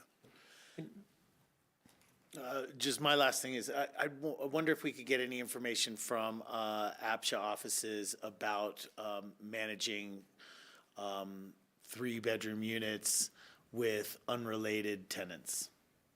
See if there's any anecdotal information we get about whether that's problematic or whether that's actually easier. I don't know. APSHA doesn't rent to unrelated people in 3-bedroom units, so I don't think they'll have much that right? information to give you. So 3-bedroom units are oriented towards families and related partners with children. So they don't rent to 3 unrelated partners now, as I understand it. That is my recollection as well. If it's an ownership unit of which 2 bedrooms could be rented out. Okay. But there would not be 3 unrelated people on an individual lease. What about two bedroom? Rachel, 2-bedroom? Sarah? 2 bedrooms, they can be unrelated, yes. Okay. Well, maybe there's information there. Anyway, these are my concerns. Skippy? Yeah, no, I mean, that's kind of what I wanted to, not so much jump into, but draw attention to. And Chris, ask, you and the team to come back next time because, anecdotally, I know a bunch of people looking for non-related roommate rentals that aren't available. That's kind of the more like home format that we've seen disappear from the free market. So anecdotally, I think there'd be demand. We haven't done it. My goal would be to have as many people living here as we can and not have unused space, as Tori says. But, that's, kind of the question to come back is what are the impediments to doing that are of our own making? Should we revisit those and how? And then to Tori's question about does it work? I'd love to check in with Skiko because I know they have plenty of multiple bedroom rental units to non-ownership. I've certainly lived in them. So what is that like for them? Skiko is a perfect example of an employer who might be interested in something like this. At the same time, what I've heard, and it's not the first time we've talked to the housing office, of course, what I've heard from the housing office is that sometimes there's income limitations to having three unrelated folks, like, for example, like three bartenders living in a unit, a rental unit together. There can be income limitations that they run into trying to do that. But that doesn't mean that there's not an income mix that would also work. Yeah, I guess, so to circle back to your question, I'm comfortable with this unit mix as long as we can address those issues. And my understanding is there is a, quote unquote market demand, whether you include employers or not. And it's a market demand that we would be well served as a community to find a way to work with, but it sounds like we still have some known hurdles to doing that. I would say that the EPS data that's been provided certainly supports this unit mix and the demand for it. The questions that are being asked are much more nuanced than is there demand in the market? Will you be able to fill these units?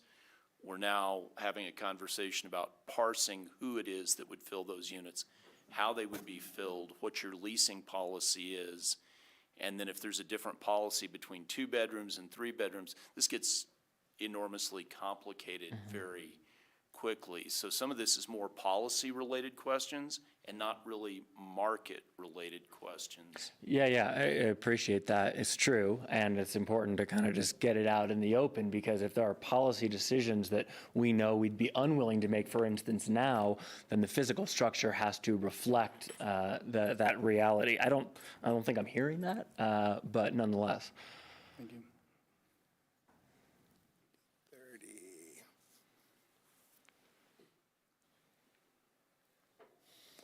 Yeah, to be clear, I'm okay with the unit mix of rental and ownership. I was just questioning back in the beginning here, whether we do all the rentals first and then the ownership. And I'd like flexibility there, but whatever we can do to get this off the ground is fine with me. Yeah, and related to, but as separate from the comments I just made as it pertains to the employment thing, in case everyone's looking for clarity, I share Rachel's concerns as things that need to be solved, but I share Ward's perspective of they're likely worth solving, and I would want to look at them. So just FYI, the EPS study, the market study suggested 30 3-bedroom rentals. We have 28. The EPS alternate mix that had the higher level of 3-bedroom units suggested 50 3-bedroom units. Were far, far below that. In the rentals, that is. Yep.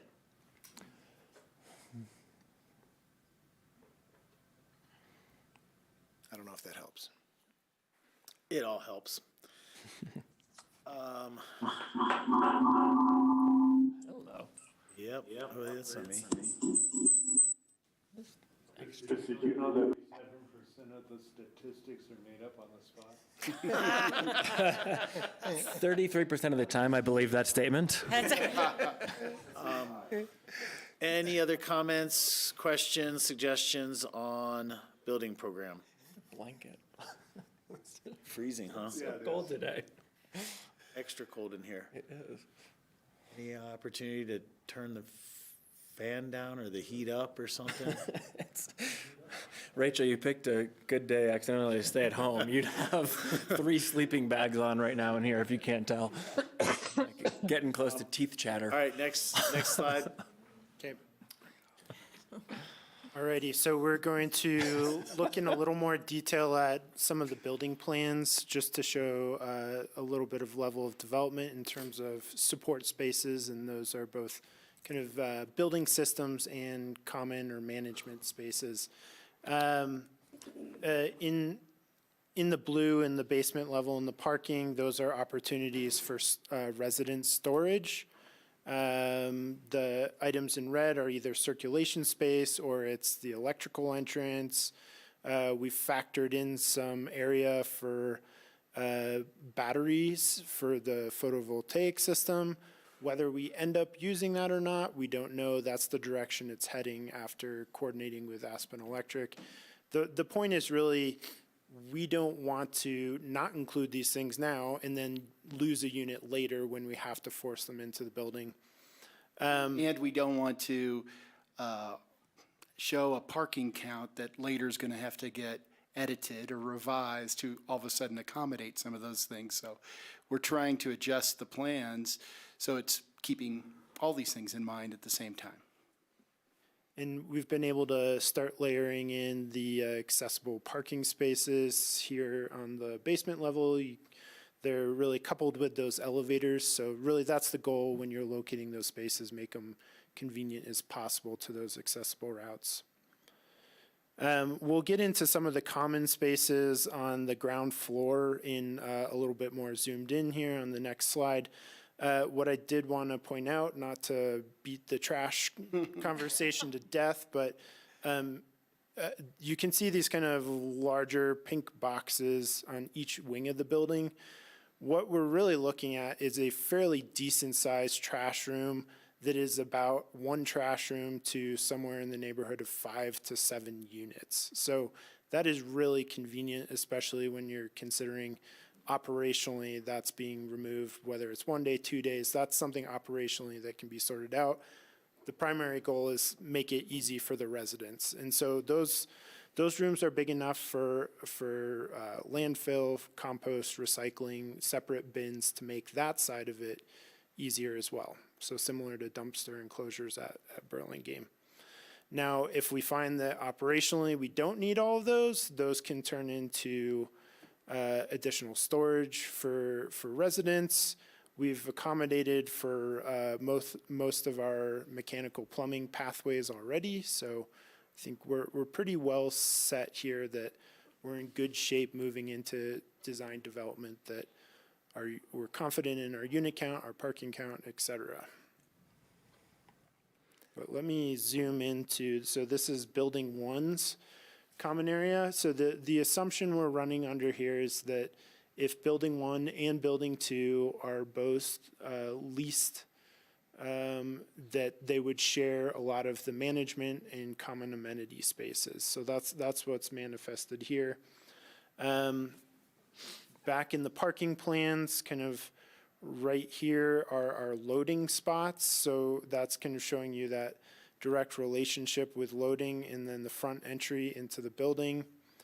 There's also entry into the leasing and management office without giving access into the building. So there's that layer of privacy there.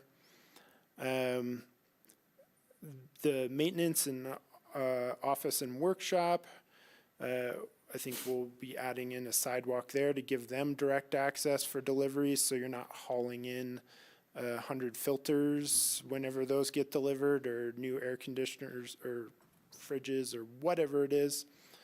Mail rooms are kind of conveniently located where residents are entering the building, either off the street or up from the garage, but also convenient to those delivery services, whether it's Amazon or USPS or Charlie, can you just remind folks where the elevators are, just so? Yep. Yeah, thank you. Those pink boxes with the big X in them. So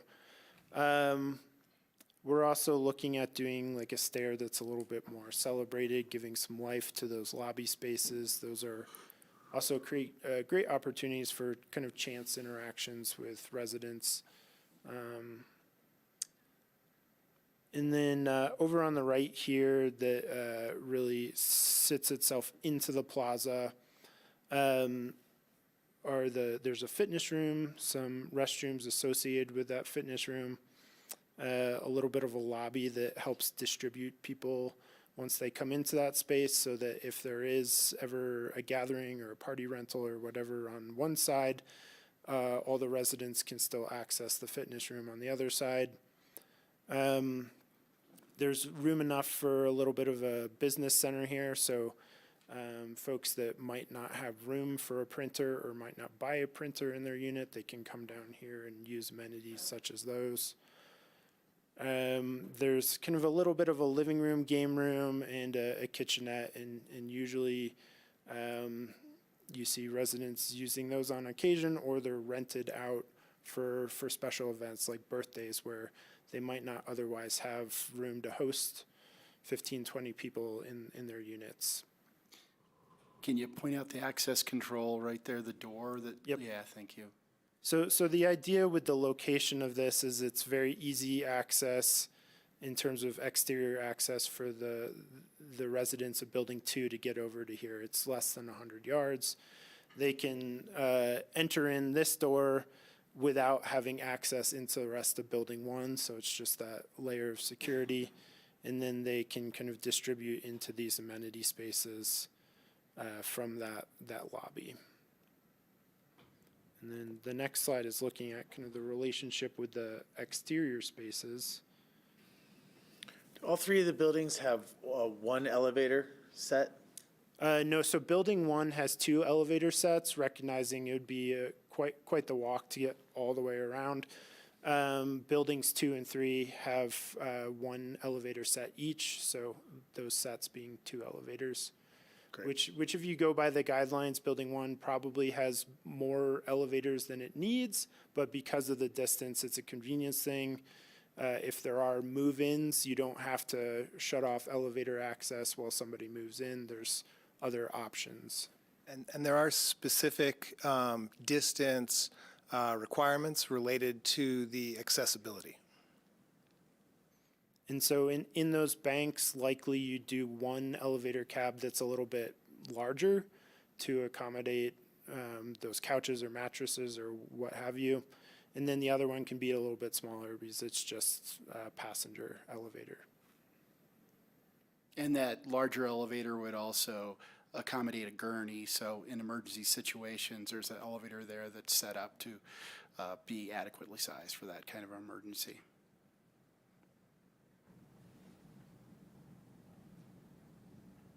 Slide takes a second to change here. There we go. So I want to point you at that was the space in blue, that amenity space, and let Christine talk about how we kind of thought of the inside and outside working together in locations like that. Yeah, the thought is that we just kind of pull that interior space outside. As we know in Aspen, we always like to be outside. So just making that seamless relationship with the paving outside as well as the open space for both the gym and that kind of community living room. So creating that space. Again, in this slide, we just take a zoomed in look about that separation that you can see in the rendering of that patio space and creating a little bit of a sense of privacy to then the open space.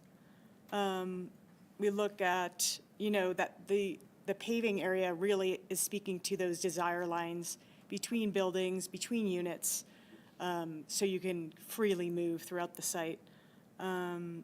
There is a little bit of grade change between Building 1 and Building 2.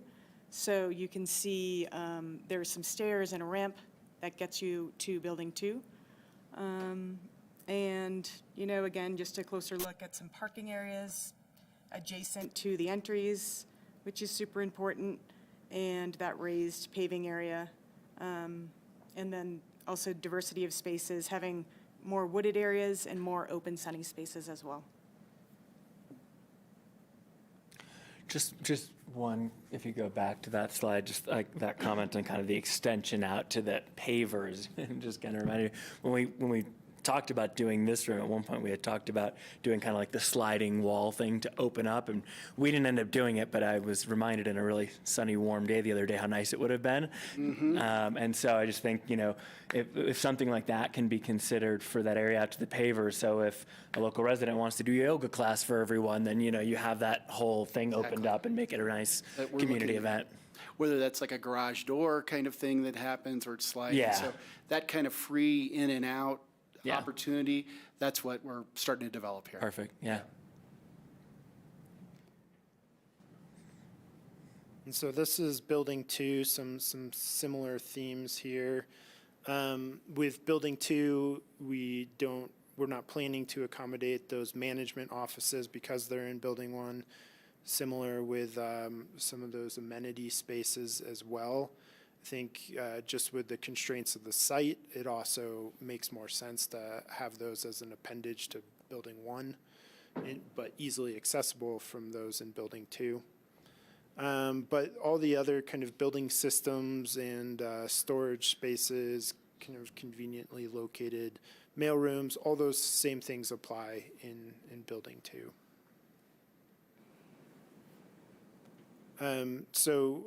As Christine mentioned, there is some grade change. This is a really preliminary thought of how a feature stair and ramp might work, but the grading is something we're still kind of refining.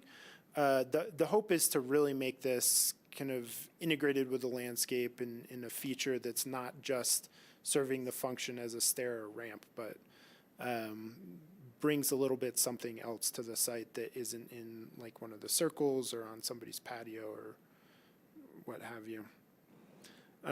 Whereas kind of the back of the building where residents might be coming in more day to day because parking is back there, that entrance is a little bit more on grade, and there's that green space served back through that as well. That stairway appears to be an opportunity. Yes, Definitely. better put, thank you. Right. That will be a nice amenity. That's how we're envisioning it, like an amphitheater where you're just sitting there in the sun. It's going to be great. Just needs a little more study. So here's a zoom in of the landscape. Kind of more in the same, just doing everything we can to integrate the green space and use it on multi-purpose levels, from stormwater to creating that privacy, and then that diversity of spaces throughout the seasons. Probably pretty obvious to everyone that Building 2 has less of that common area space, and that the common area, the larger common area in Building 1 is meant to be shared among the 2 buildings. Just wanted to point that out. Whereas Building 3 has some common area spaces, but perhaps even the folks in Building 3 could later on down the line take advantage of the common space in Building 1 if they want to have HOA meetings in person or something like that. So there's some, synergies among all 3 of the different buildings.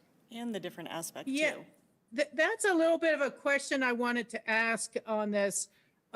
Just because prior in the meeting, it was mentioned that, well, maybe we'll have different partners and different ownership, different financing for each of the 3 phases. And, it would be odd if the people living in Building 1 had access to this gym area, but people in Building 2 are owned by a different entity and don't have a gym and can't use Building 1's, So I just, I want to make sure we're not making an assumption that later if we end up with different ownership and investment partners, isn't really accurate about how they will share the facilities and the cost of the facilities. So, Rachel, it's Randy. The reason that we located those common spaces close to Building 2 and have the access separation and access control is so that there could be an access agreement between those 2 ownership entities, and the residents in the Building 2 can have free access with access control to get into those common spaces, but that same access control would not give them access into the residential portion of that building. So the ability for different ownership entities through different phases to create agreements about providing access, there's a very common practice that we can all refer to and get more information on. But this approach that we're describing is a very common approach, and you're exactly right. There's all kinds of details to have worked out, but what we're proposing, there's many examples of how this can work. And also, just to help, the city will be staying in the driver's seat role of writing the terms of those property management agreements. So Okay. I talked about the terms of those agreements and those policies that we put in place being important discussion items going forward. Huge topic right there, just making sure that we have the right terms in those property management agreements to allow for that sharing of those spaces. Okay, thank you. So building 3, similar themes in the underground parking in terms of mix of kind of those utility and building support spaces and some resident storage. Building 3 is running under the assumption that it needs to stand on its own, whether it is for sale, rental, et cetera. So it does have a small leasing space. It does have its own maintenance workshop and office space, and then its own common spaces. So what you're not seeing in building 3 is the upper floors, and we're stacking vertically because that's the space available, the things like a fitness room or common area. But one spot where it just naturally works out with kind of some of the site constraints and site opportunities is a little common area here that backs out onto Deer Hill. So kind of a natural place to put a common space and again create that indoor-outdoor interaction with it. And, Where are you referring to? Okay, thanks. right here. Okay, it was hidden behind something else, thanks. And then here's a landscape zoom in. I'm super excited about this area, especially now that we just have the trail, kind of bifurcating that space with the plaza or the open space in Deer Hill, to really kind of honor Deer Hill. I think it's going to be a lovely space, and right now, as we're envisioning this as an ownership space, it seems like there may be opportunities to integrate, potential play elements for kids, but we're not there yet. But I think it's going to be an amazing place. And then just kind of, the interior circulation within the courtyard, again, creating that sense of private patio spaces, which we feel we have spent a fair amount of time right-sizing. So they're, very, there's a lot of space there for people. And anything else to add? Well, I just think that one of the super unique things about the back of Building 3 is that this could be one of the more quiet spaces on the site, and it just so happens to be the one that's most naturalized, most connected to Deer Hill. So I just think it's going to be a real unique experience for the folks that live there, and it'll be a very calming, nice location. Those views will be fantastic for both sides of the building, but a very, very kind of calm and natural space. We spent a little bit of time doing the solar orientation for the buildings. How does it affect these open spaces? So all of them are open to the south, which is the big one. And then it's really just what time of day is it, what day of the year. So they'll all get sun at certain points of the day at all times of year.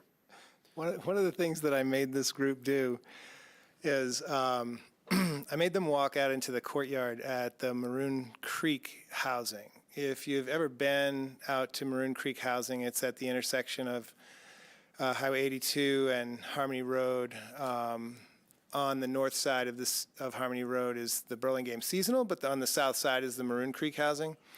And we walked into that courtyard, and even though it's adjacent to Highway 82, when you walk sort of into the courtyard, everything else disappears, right? And like it's much quieter.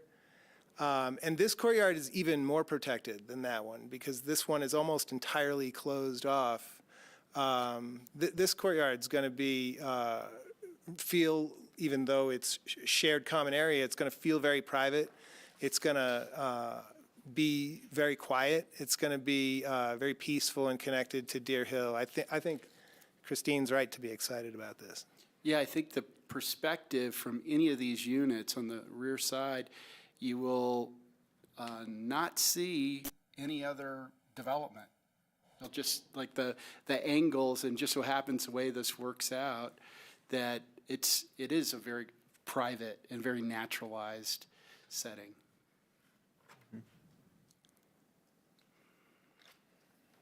Any questions on site design at all? Let's keep going. Yep.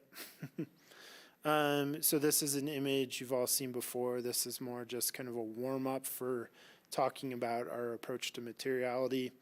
The images or the materials in this image are just kind of generic: tan, green, silver. So what is it, and how are we approaching it?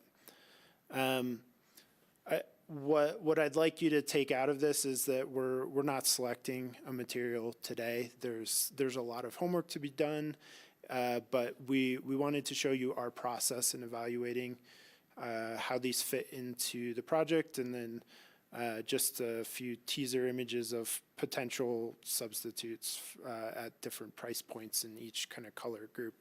So really looking at cost, maintenance, embodied carbon. If you're not aware with what embodied carbon means, it's you have this material delivered to the site. How much energy was put into creating this material, transporting it, et cetera.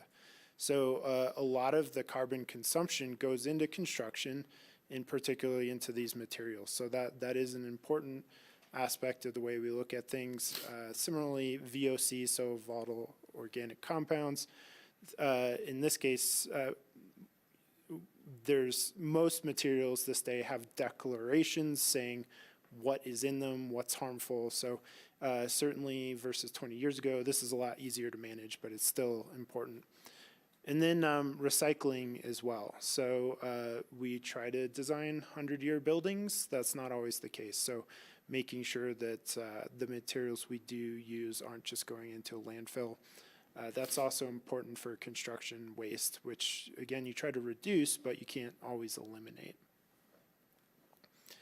So there's no clear-cut winners with these materials. This is just a snapshot of some we feel that are appropriate for the project and how we're looking at them.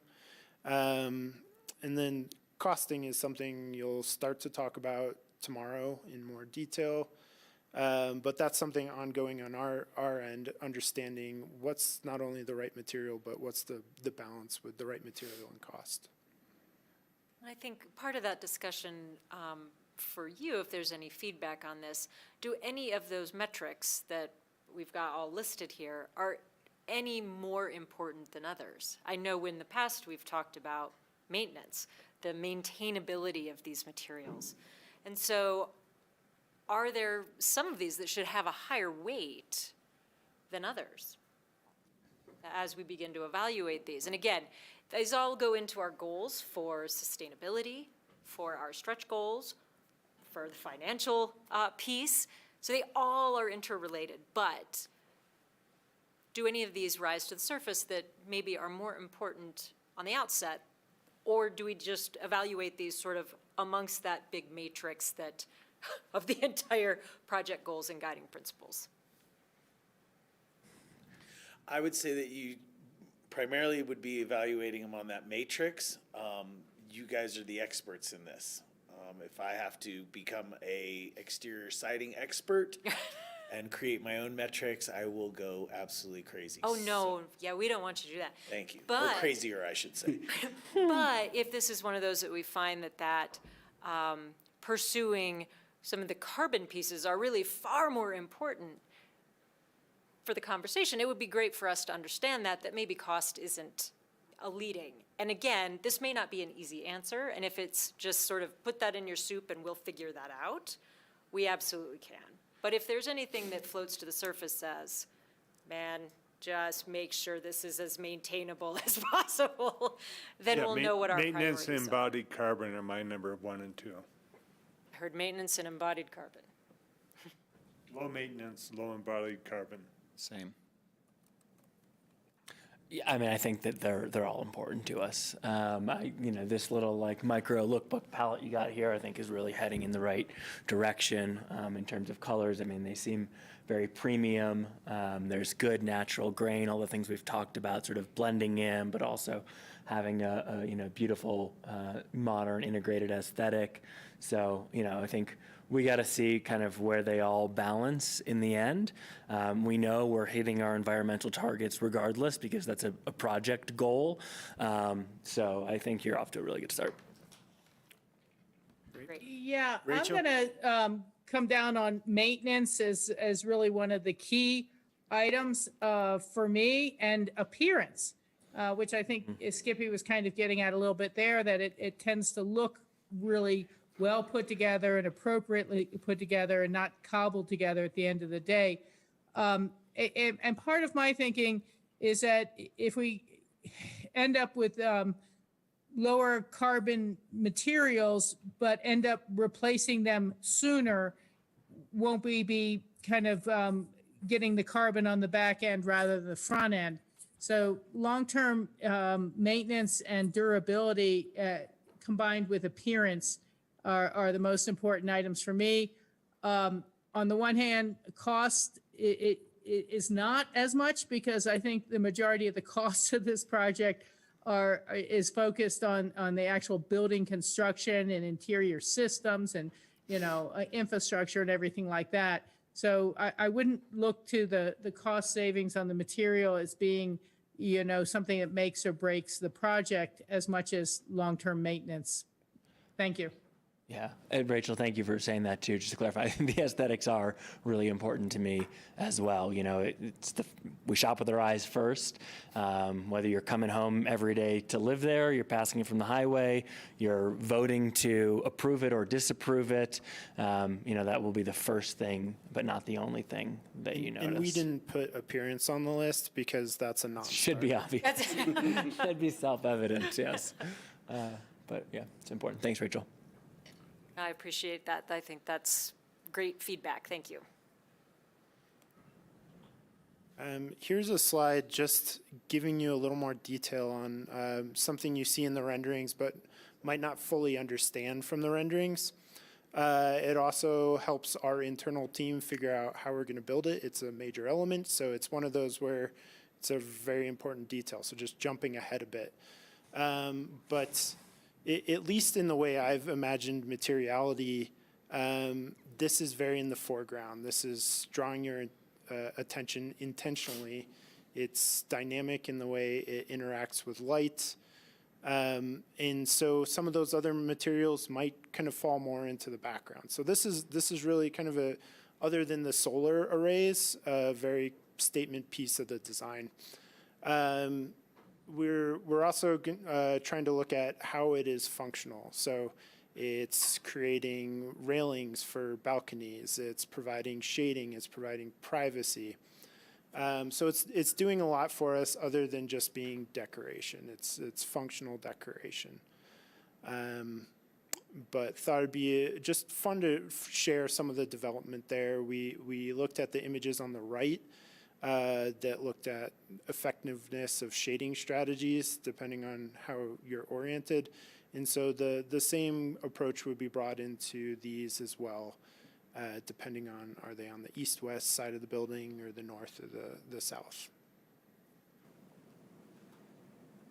No real objectives or questions out of you on this one other than wanted to give you a better understanding of where we see it going and see if you had any questions.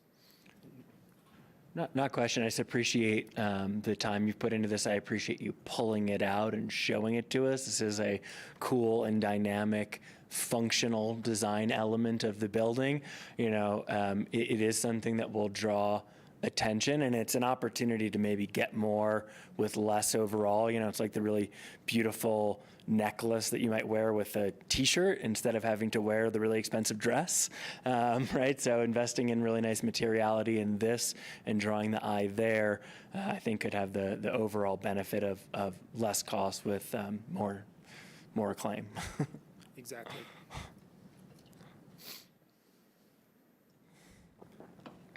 Okay, keep it going here. So now we're some similar themes kind of rolling into the function of those shades, but giving you some updates on some of our technical studies, particularly here. Our big sustainability goal is the Enterprise Green Communities Plus certification. So that's a mouthful, but I'd let Laura give you an update on our progress there. Great, thanks. We are continuing our work on this front. A big kind of piece that we have completed thus far is really studying the resiliency component. And resiliency focuses on both hazard mitigation preparedness. And so this was a process, thank you, that's even easier.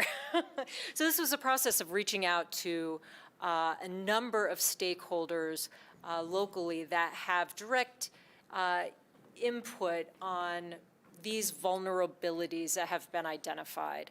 And so this has been cataloged for what those potential hazards are, and then what a design response within the project can be. So identifying those early in this portion of the design so that we are keeping that hazard mitigation at the forefront as design continues.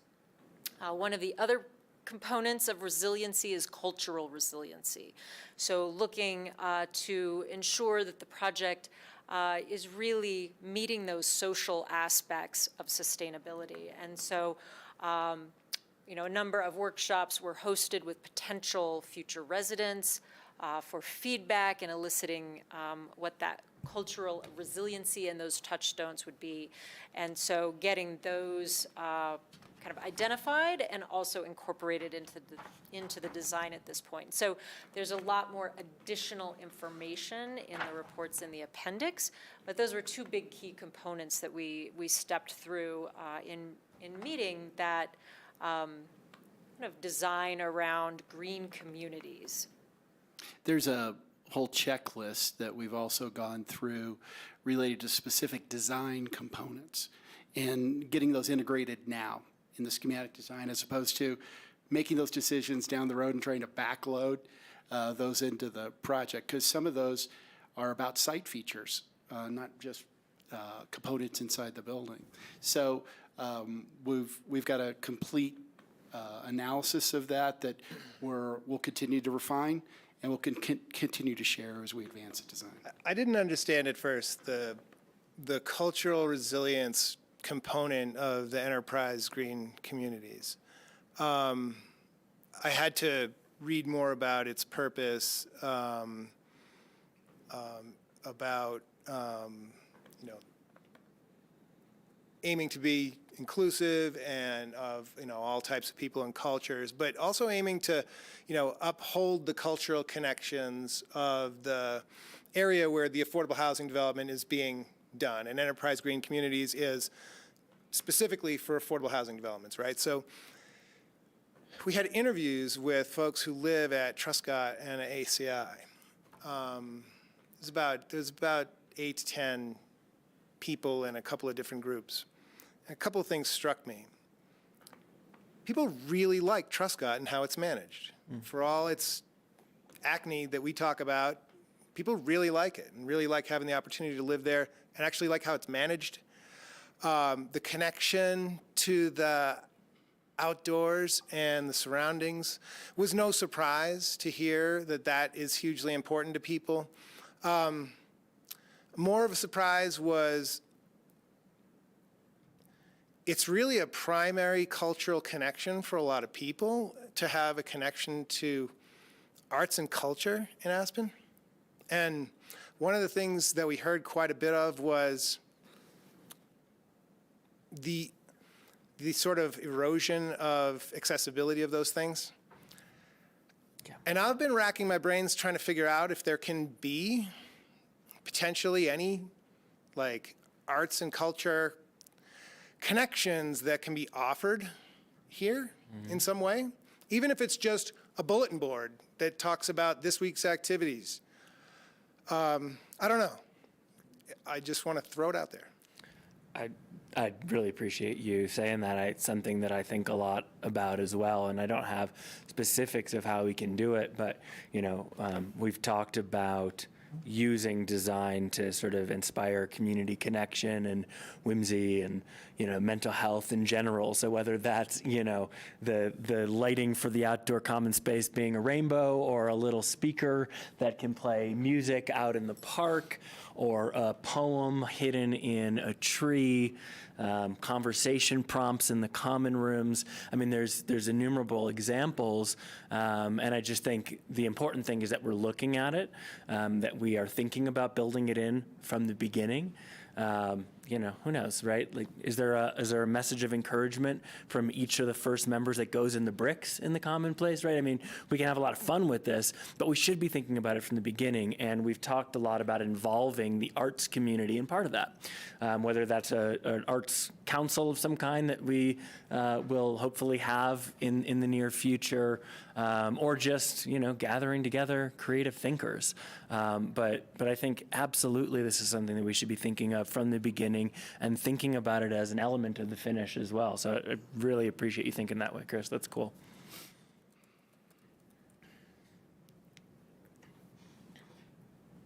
And then the second half of sustainability update is really the 75% net zero goal. A ton of behind the scenes analysis boiled down to two charts here, and I know they're fairly small, but one of the first strategies you take is energy use intensity reduction. So reducing the amount of energy you use so you don't have to produce as much. That is a pretty complicated undertaking, because it's a balance between your passive strategies, which we were talking about with the shading, but also your building envelope, and then your active systems, your heating and cooling, your water heating, and understanding the impact of what each of those moves means.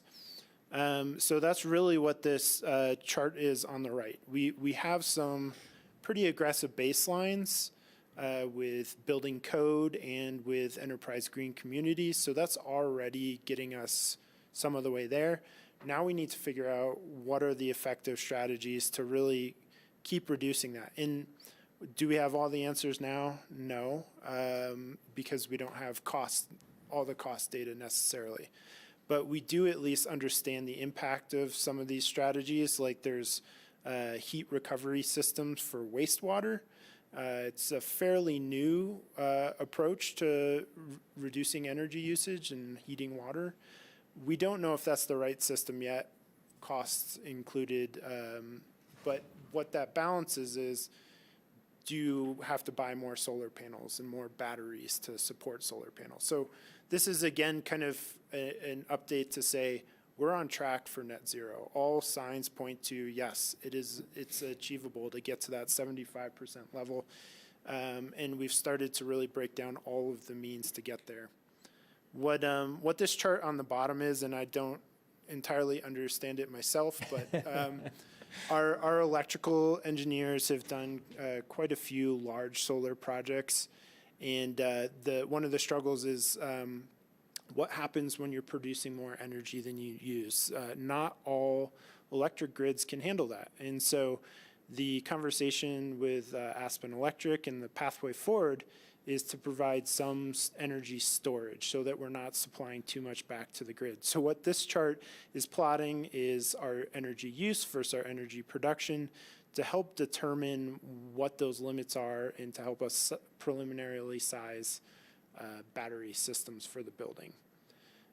So these are all things we can implement in layers. So if cost is ever prohibitive, you look at different systems. You might do the heat recovery later on, or you might do the batteries later on, or might reduce your solar arrays. So part of it is, can we do it day one? That's what we all want to do, but we also want to be conscious of cost and how we don't cross this possibility off over time if it's not feasible day one. This is the duck curve. Overproduction at a time. We don't need it. Well, and, again, if the theme of this is everything is related to everything else, that kind of the discussion with Aspen Electric about going to batteries for that time during production that we're not overloading their system. The batteries also, though, helps support our goals for resiliency. And so checking the blocks of battery backup and all of those pieces that help reinforce that as well. So again, in the theme of everything's related to everything else in this sort of beautiful sweater we're knitting, that's another one. Any questions on sustainability before we, I think, shift it over to Charlie and talk traffic? Rachel, is that a hand for sustainability? I think I forgot to lower the hand, but you know, I do really support the idea of backup battery and power wall batteries or whatever you call it. You know, we depend on Rudeye Water and Power Authority to produce a certain amount of our green energy now. Given drought and the changing circumstances, I'm really not so sure we will have that full complement of hydropower into our mix. And being able to store it and release produced energy when it's needed, I think will be a valuable thing in the future. So I'd like to continue to pursue that where possible. Thank you.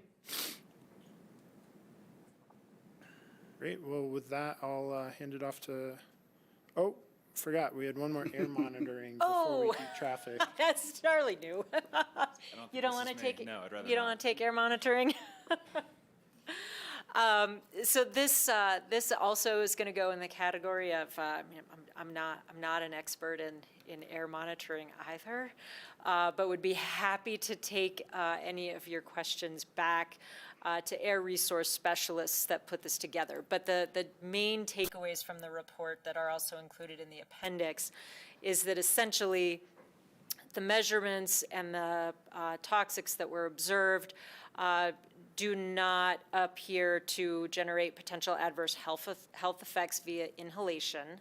Ambient concentrations are at safe levels. And essentially, the other thing that this backs up is that the kind of trending, the results are similar to Pitkin County's air study done in 2020. So kind of supports that effort. We don't have any outliers between these two reports.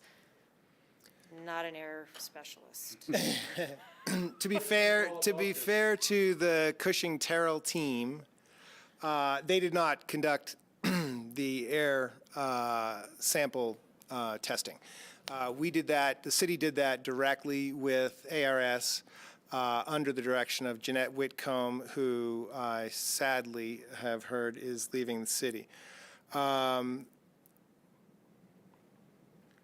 It also should be noted that the grab sample was not taken from our development site. It was taken at Pepakee Park. And the samples that were taken on the site are 24-hour samples. So the weakness of the test, it talks about in the conclusion, if you want to get into the report, the weakness of the test is it can't measure individual momentary spikes like acute occurrences. It tests over 24 hours and says we're not finding any levels that are going to indicate long-term health problems.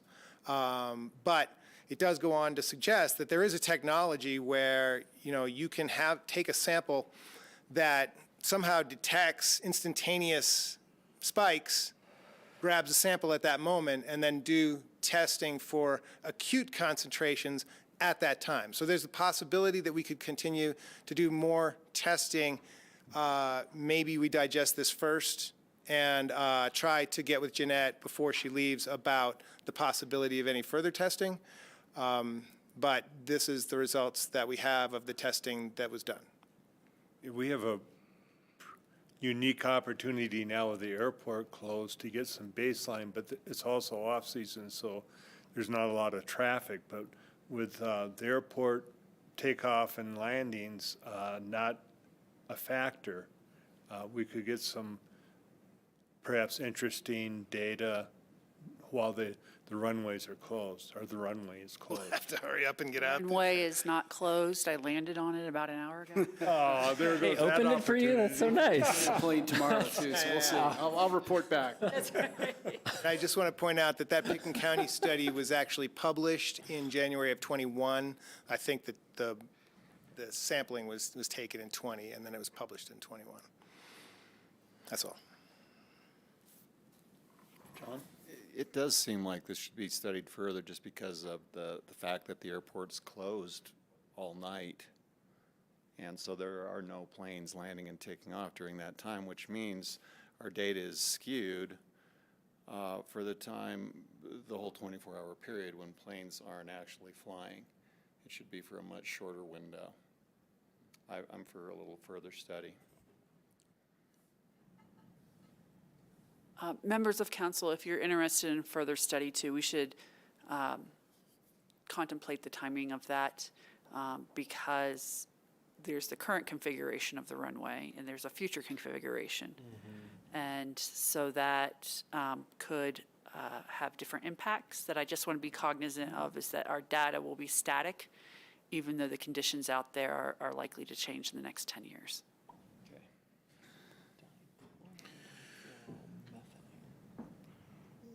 You've heard some support up here for continued looking at this.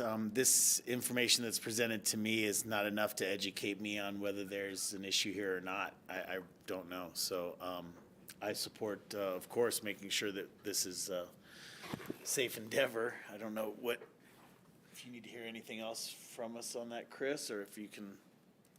Yeah, for me, it's, the information presented is, I'm not a chemist, and as I said to you earlier that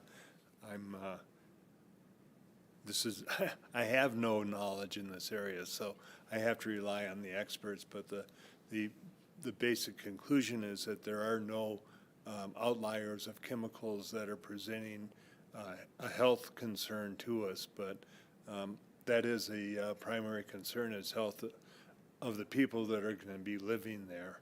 So air quality is really important. Yeah, I don't know if continuing more in-depth studies are needed, if they're going to show us something other than what has been demonstrated here already, but it takes me just a second to get lost in this data. We could research what might be an appropriate scope of testing. Would there be interest in that? What does the council want to know? I would rather make sure council's articulated. Are you looking for expert opinion about the air quality? Or, because I don't know if it's more study we need or if we just need to have someone interpret the results we have for you. Well, we have a question about the results because of the time period of 24 hours, if I'm not mistaking that. And then, yes, we do need somebody who can tell me what this means because 7.52 or 39.8, all I've got here is that it says it's okay, but I don't feel assured because I don't know enough. Yeah, I don't want to build a $400 million project and have it dangerous to the health of the people that are going to live there. So that's I guess if we have the data, it's the interpretation and how that applies to public health. The report concludes that it's safe, but it admits its own weaknesses in the methodology. And so what we can do is we can do some research about what might be an appropriate scope of further study to try to shed more light if there is more light to shed.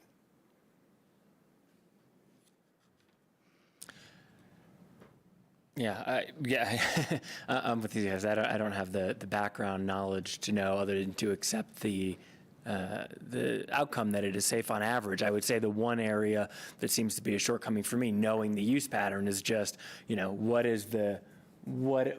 the ratings versus safety at the time of primary use, right? When it is most acute, right? Like the shot glass of arsenic, if we spill it into the lake, we could probably still go swimming, but if we took the shot, it would be bad. So just kind of understanding that in the concentration piece, and that may already exist in this data. It may not, but I think that's the kind of one unanswered question for me. Yeah, for me, I would support John in his, comment that it doesn't look like it really was a good representational sample because of the conditions at the airport at this time. And having something that is more fully representational, I think would be important. What I was really kind of wondering, and I might have just read more into the term, but when we've been tracking the PM10 situation to make sure we're not in violation of air standards there, I keep hearing the term, we're getting the data in real time.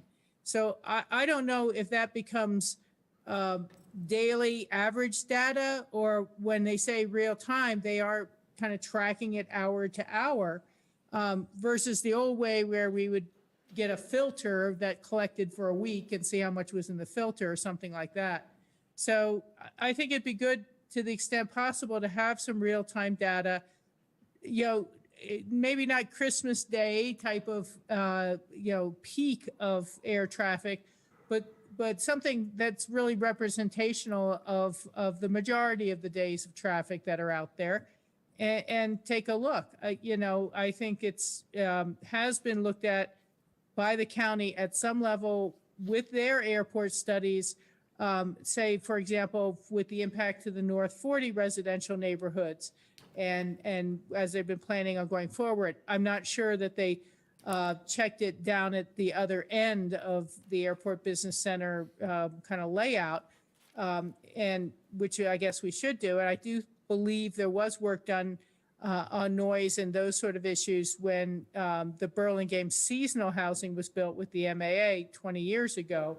So I would be interested in that, but I would support further investigation as John has asked for, and someone who could give us a good read on what its implications are as per Tori's request. Thank you. Members of council, we'll forward you where you can get the lifetime data on our website for air quality. It's measured in a 24-hour period in hourly and a 7-day average. Was this data recorded in the same way where we have it hour by hour somewhere? I don't know if it was hour by hour. There is some narrative about the methodology in the report. I'll have to go back through that. But separate from that, we did install PM 2.5 monitors at the Lumberyard site.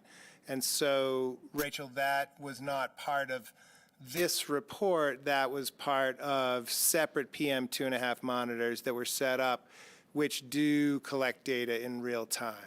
So two separate things, the volatile organic compound testing, separate from the PM 2.5, but we do have both. And quite frankly, the PM 2.5 sensors, to me, it's hard to figure out if they're working correctly. And so we have work to do in both of these areas, and we'll follow up as we move forward with some suggestions on how to further study this and the extent to which further study is appropriate for the housing development. Yeah, and I was just asking that question in the service of that. It's like if we already have the data collected and we just need to look at it differently, we don't need to collect additional. So we can come back with that. Great. Do I have any food for in between these two? Okay, good to carry on? Yeah. Okay. So just a update on the transportation impact analysis, and before I dive in, just overall, where are we with this process? We have delivered a draft transportation impact analysis for staff that happened at the end of April. We have gotten staff feedback and staff comments on that. Generally speaking, a lot of requests for clarification in some of the technical analysis that was presented, some requests for us to look further into some of the recommendations associated with the mitigation and with transit specifically, but nothing that we expect to change the findings at all, really just added detail and further defining what the transit program looks like. So we're incorporating that feedback and expecting to have it final by June 3rd.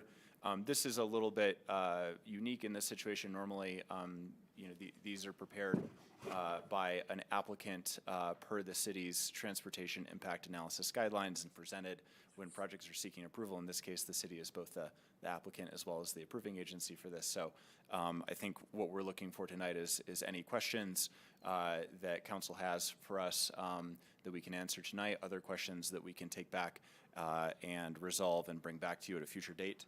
But I'll dive in with just what we studied, and this is pretty conventional per the city's transportation impact analysis guidelines. We look at the project trip generation. This is just the number of trips generated in and out of the site, really per the guidelines with a focus on the number of people driving in and out of the site. Based on that and based on background traffic on the surrounding street network, we seek to understand what is the impact of the project, not just in the near term, sort of the existing condition, but also looking out 2025 and 2045. We measure that based on a couple different metrics, including level of service, which is really a metric of delay for people driving, travel time on the 82 corridor. We do a review of traffic safety. We want to make sure that we are not worsening any known safety issues or creating any new safety issues with the project. And then also take a look at how greenhouse gas emissions change without and with the project. And lastly, based on all of that, identify relevant measures to mitigate any impacts generated by the project. Wanted to answer just sort of a basic question here is just how conservative were we in doing this analysis? Generally, we're quite conservative in how we did that.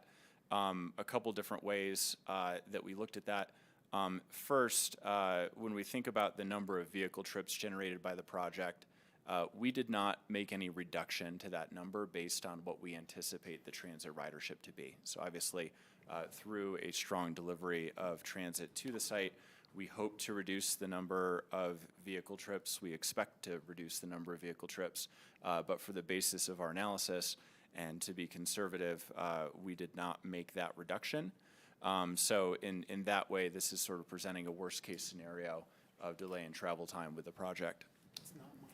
The second thing that we assumed here is that over time, as residents move into the Aspen Lumberyard, in many cases, they're going to be vacating housing further down valley.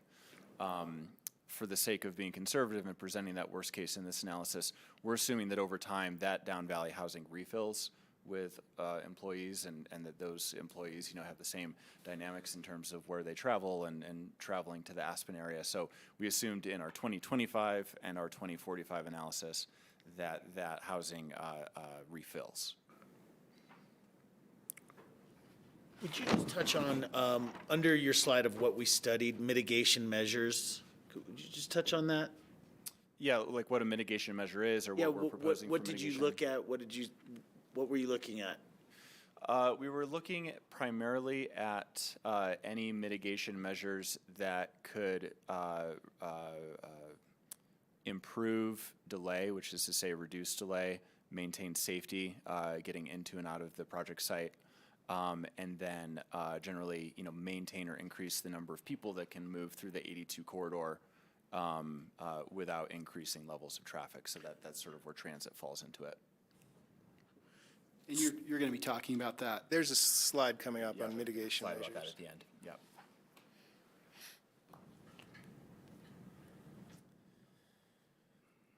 Okay. Two more slides here on traffic. The next one will dive more into the mitigation, but starting first with just generally what we're finding from this. I want to start with the first one that a traffic signal is recommended at the Aspen Lumberyard driveway at Highway 82. That has been proposed previously through the access control plan with CDOT. That's the location that they've agreed upon for a traffic signal, and we're showing that the likely levels of traffic to and from the lumberyard justify that signal in the future. For easy entering and exiting of the lumberyard site, as well as just for safety of people getting onto and off of the highway. second category here, and I'm not going to go through these exactly in order, but the second category here is recommendation that the city provide improved bus service to and from the Aspen Lumberyard to reduce the number of people that drive as a project mitigation. Obviously, we, through that improved transit, we were aiming to get that number of vehicle trips generated, down as much as possible, as close to zero as possible on the system. And, usually for a traffic impact analysis, we wouldn't sort of comment on, the nature of the project itself, but the last bullet on the slide in the bottom right is that transportation services like transit are just really critical to mitigate the effects of growth on travel times on Highway 82. Through our transit planning work elsewhere in mountain communities in Colorado, what we're hearing sort of unanimously is that labor shortage is really getting in the way of ability to deliver public transportation. And obviously housing is sort of a core piece of, that overall cost of living equation and affordability that is sort of driving the labor shortage. So to some extent, there's a little bit of a circular logic in this project in terms of to mitigate the needs of the project, we need affordable housing. We need affordable housing to create public transportation that you can't help but sort of connect those dots. Joseph Heller would love this. I'm sorry? Joseph Heller would love this catch-22 Yes, circular yes. logic. Been a long time since I've read that. I'm aware. Okay, a couple points here. Sorry, if you can go back, Charlie. Oops, sorry. A couple points here just about sort of findings, also assumptions. I'm not an economist, and these are really more assumptions that drove our analysis. I just want to make sure council was aware. I already mentioned that we're assuming that about half of residents will relocate from Down Valley housing. The other half generally relocating from elsewhere in Aspen, either where they're in housing that's not affordable or maybe in too many people per unit than desired. The other thing here is that the sort of assumptions about background growth in traffic as well as Down Valley housing filling up over time are sort of predicated by this idea that employment opportunities are going to continue to grow with or without the project. So we're not, in our analysis making comment on the nature of employment growth, but that's sort of what we're assuming is happening if traffic is growing over time. A couple comments here about, high-level finding on travel time. In that existing plus project scenario, right after people move in, we're seeing travel times increase by 1 minute or less during the rush hour, particularly in the morning when people sort of have that inbound queue coming in at the roundabout. And over time, that goes up to a little less than 2 minutes in 2025. So not you could say that 2 minutes is 2 times as much as 1 minute. If you look at the percentage of travel time on 82, that's a relatively small number either way. Can I just ask one question about the half of residents relocating from Down Valley? What's the basis of that assumption, or where does that come from? Yeah, Laura or Randy might be able to answer that. We did a survey, or Christian Terrell did a survey of possible Lumberyard residents that asked the question, where are you coming from? And that sort of indicated that 50. So of those that said they were interested, we just looked at that number. Yes, that was the best data that we had. So all Charlie's saying is that's embodied in his assumptions. And if you think about that further, that means half of the folks are going to come from in Aspen and relocate to the Lumberyard. So then their vacancies will then get backfilled potentially by folks who now live Down Valley.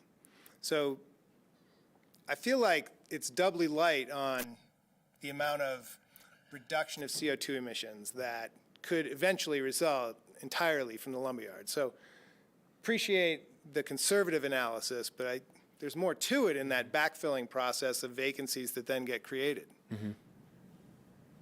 This is kind of on a nerd scale of the duck curve, but I did some calculations that 300 tons or 600 pounds or 600,000 pounds of CO2 takes 1,800 trees to sequester that amount of CO2. So you're saving 1,800 trees. Love it. Oh, I love it. Love it. Rachel? At least. Yeah, thank you. I appreciate the work that's gone into this, and, in reading through it, the only real comments I would have is that I think that the the cost of the buses to service this should be added to the project cost from the beginning, so that we're not looking later to say, how do we finance $2 million buses or something like that.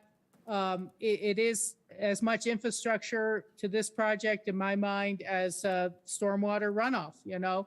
It's just clearly part of that. But I also would acknowledge that, you know, there'll be some creative thinking and there might be some integration with, say, the Burlingame route today or even the full airport business center that doesn't necessarily reduce the costs. And, you know, when Burlingame 1 and 2 first came online, or at least one, there was a payment, a monthly payment as kind of part of the HOA towards the transportation costs, similar to the Metro District, the residents up at Aspen Highlands have. But because of the lawsuits and trying to put more on the Burlingame site, that transportation funding component went away. And now the city and the government pick it up. And, you know, I believe these things are really very expensive. And, you know, we all saw the crunch last year when we stopped having the same paid parking revenues or sales tax revenues to actually support our in-town transit. So I think kind of really mapping out how much we expect that to cost on an operational level is really important, because it's either going to be built into the rents that the tenants pay, or it'll come out of raising parking rates to $10 an hour or something. But, you know, there's real challenges here. People working in transit will be glad to tell you, but if the Burlingame route suddenly goes through the Airport Business Center first and this project first, and then heads into town, you might end up losing ridership from people in Burlingame who feel it's too circuitous to go all the way out to the business center each time. They just want to get into town to work.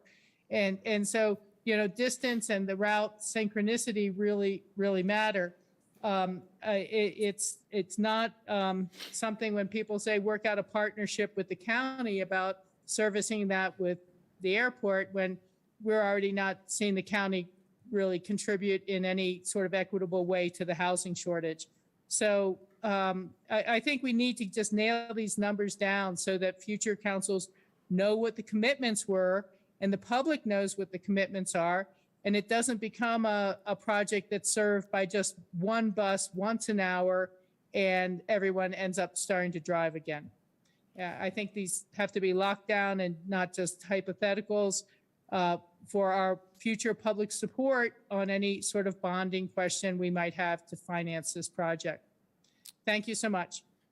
Those are great comments, and those are really in line with the direction that we got from staff in terms of putting numbers to those and just bringing that level of information both to staff and to council next. Let me get into those transit options, because I think that's maybe the more exciting part of this. I just wanted to close on this slide by pointing out that those CO2 emission numbers are pretty significant in terms of, you know, what it means to relocate that many people that much closer to their place of work. Yeah, the thing that jumped out at me about it was that the impact of the project is a healing impact. You talked about the number of trees, Ward. Well, think about asthma issues for children or whatever. There's a lots of other ripple effects associated with a 600,000 pound reduction per year. So to dive back into the mitigation and the transit options on the last slide here, I won't reiterate the need for the signal at Highway 82. So we, in the report that was delivered in the packet, evaluated 7 different options. We've sort of identified a subset of those that we think make sense to get into that level of detail that staff and Rachel were looking for. Chris indicated in his memo, we've sort of got an idea of what staff are recommending. We're sort of being asked to make sure, does that make sense? Or are there other considerations that they should be aware of before we go there? Some of the options on the table, as have been mentioned, you know, is this a dedicated shuttle that serves, you know, primarily the Lumberyard, but maybe other destinations nearby like the ABC? Do we combine it with the Burlingame shuttle or not? A lot of those questions come down to coverage versus frequency. how close does it get you to your front door versus how frequently can we operate it for a given cost? In thinking about, obviously everyone likes the transit to go to their front door. If we can do a dedicated Lumberyard shuttle at 30 minutes, if we can do a dedicated Burlingame shuttle at 30 minutes, that's great. What if we combine them and all of a sudden we make it 15 minutes? Does that help people? Does it hurt people? What are the pros and cons of doing that? Some other options that I think we're moving closer to dismissing, but want to make sure that we're not missing an opportunity here would be the potential to possibly buy up additional RAFTA service on the Snowmass Village route and basically make sure that there are spaces on those buses when they're coming through the airport stops, possibly also doing some sort of shuttle or microtransit within the ABC to and from the Lumberyard to make it easier for people to connect to those services serving Highway 82 already. So we're being asked to look at this through the lens of, what's the capital cost in terms of the number of buses that need to be procured for this? What is the O&M that's gonna take to deliver any of these? As well as sort of pertinent to the labor shortage, what does that mean in terms of the number of people it actually takes to operate the vehicles? That could become a limiting factor by the time this is built. Maybe those dynamics have changed a little bit, but those are some of the metrics that we plan to bring back as we firm up a recommendation for the service on the site. And then obviously the nexus to the actual site layout that came up earlier in terms of, based on that, where do the stops and stations need to go?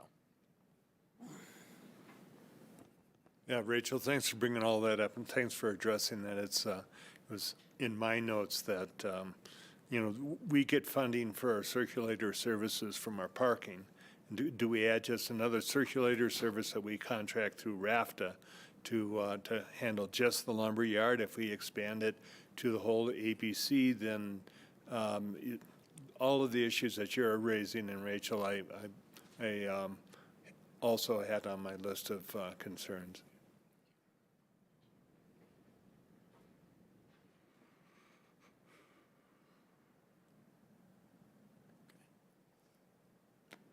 Thanks. You're welcome.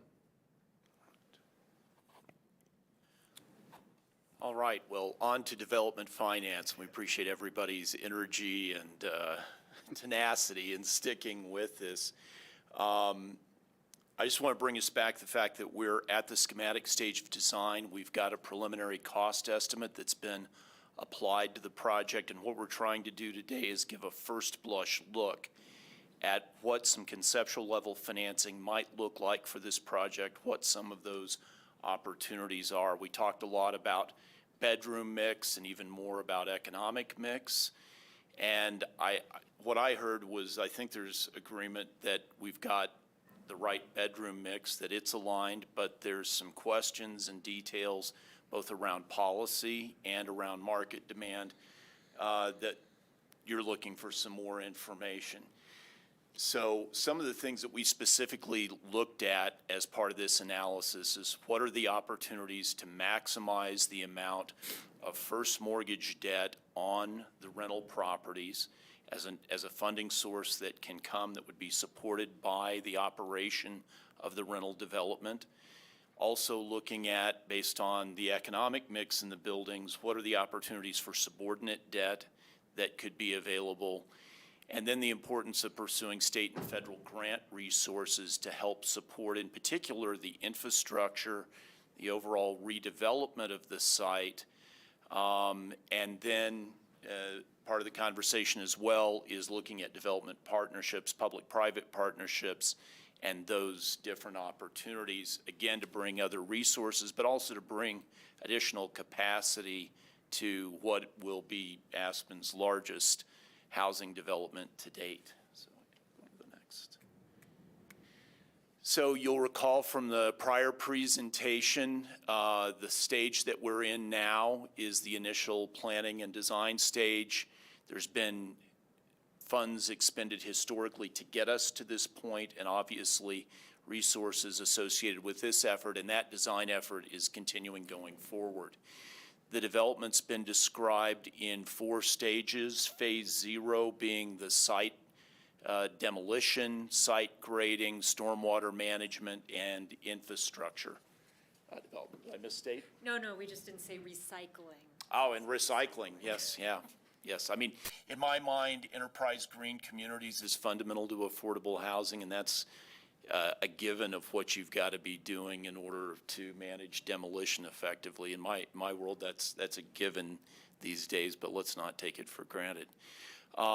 So phase 0 is the projected site and infrastructure costs. That's based on the current site design. There's 2 phases of rental development, and have characterized that first phase of rental development more as workforce development because it would have units affordable for tenants at or below 80% of area median income. And that, while it's become a buzzword in the popular press, there are specific funding resources associated with that tier of economic composition within your tenant base. So Fannie Mae, Freddie Mac, some resources at the Division of Housing at the state level are specifically aimed at projects which are not necessarily doing those deeper levels of income affordability for families at and in many instances well below 60% of area median income. So that's the phase 1 rental. Phase 2 rental has a few less units, not many, but a few. It's a good size for a tax credit transaction. We looked at what the historical allocation and deal size has been at Chaffa for tax credits. If it were to be financed that way, it wouldn't necessarily have to be, but we're going to talk in a moment about what that resource would bring to the project if that strategy were used.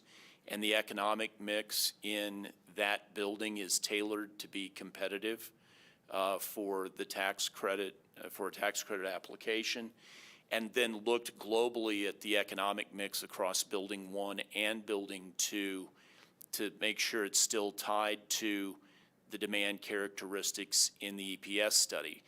This is another point where I want to say we're at a conceptual level of design. I think there's opportunity even within the market study. It projected originally a larger total number of units and bedrooms than we have here today, although we've got the bedroom count back up. There's some flexibility to tweak that economic mix from where we're at today and still tap into many of these funding resources. And then the final phase is currently projected to be a for-sale development.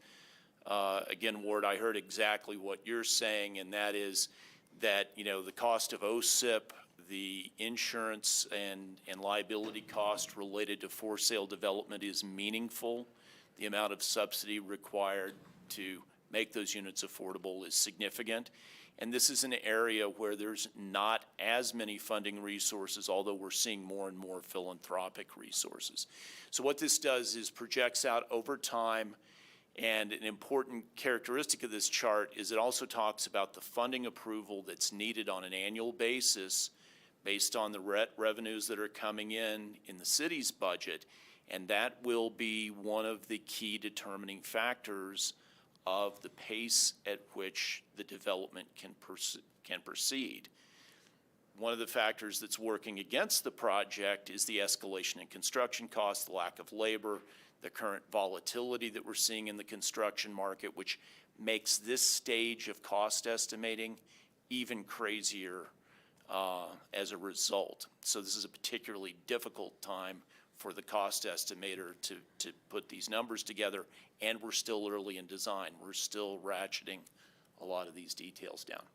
Overall, we're around a $400 million total investment across all sources. So let's look for a moment at what some of those sources might be. And at a very global level, I feel pretty confident that with a concerted effort, you can raise at least $60 million in outside sources towards this overall project. I think with a greater level of energy and effort, additional staffing and those kinds of things, you might well be able to raise additional funds. There are a lot of questions about what we're going to see coming out of the federal government. There was a lot more optimism earlier in the administration that we were going to see more infrastructure dollars beginning to move.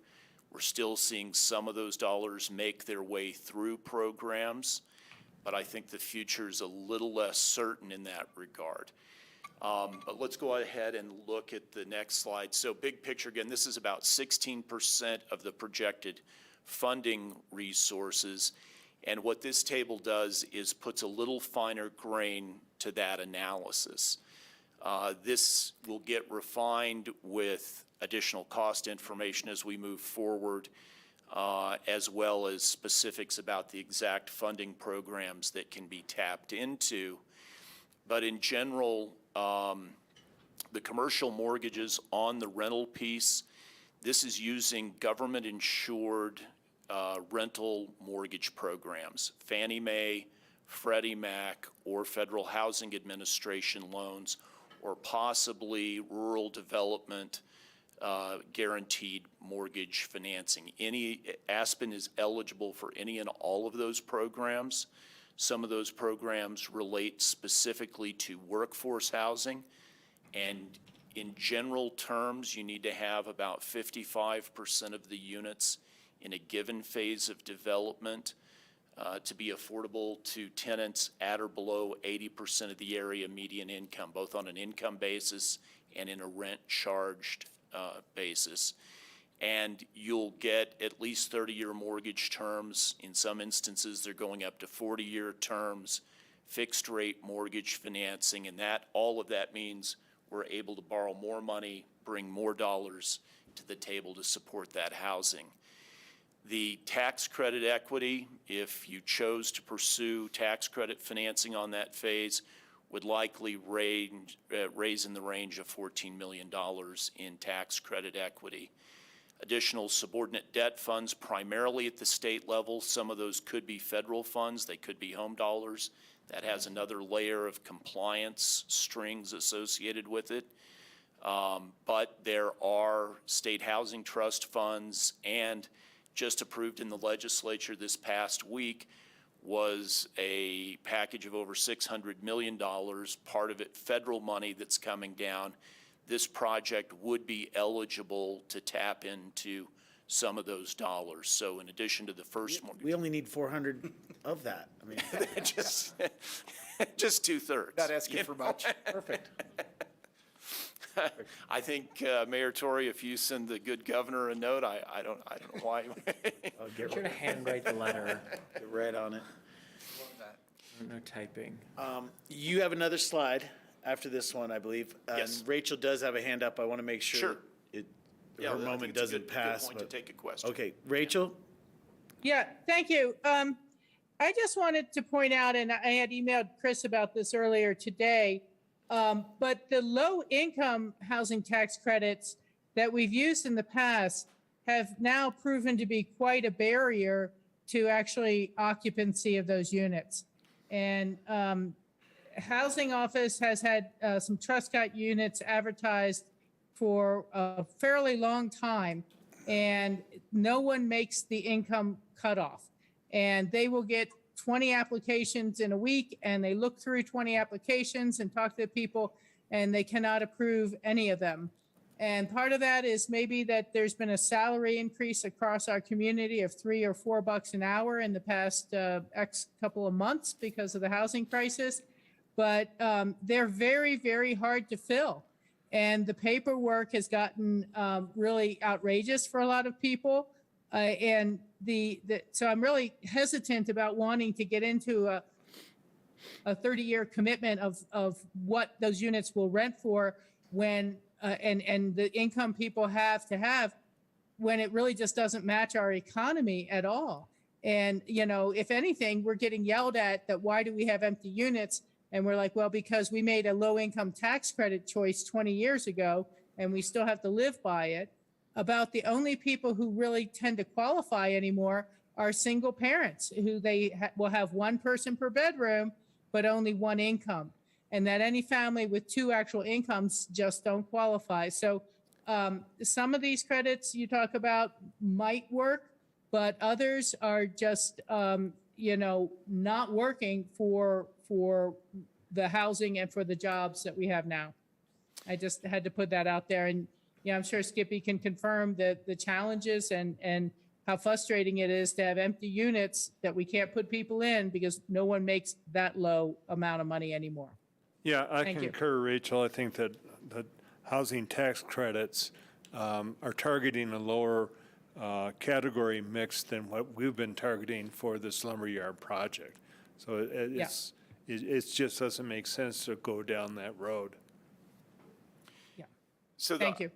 I think the question I would ask, and we talked about this a little bit before, and that is that the market study looked more globally at certain economic indicators. And to the extent that there's specific data on tax credit properties throughout Pitkin County, that would be a level of analysis that's at more detail than this market study was. And I'm not the author of the market study, so I'm not defensive about this at all.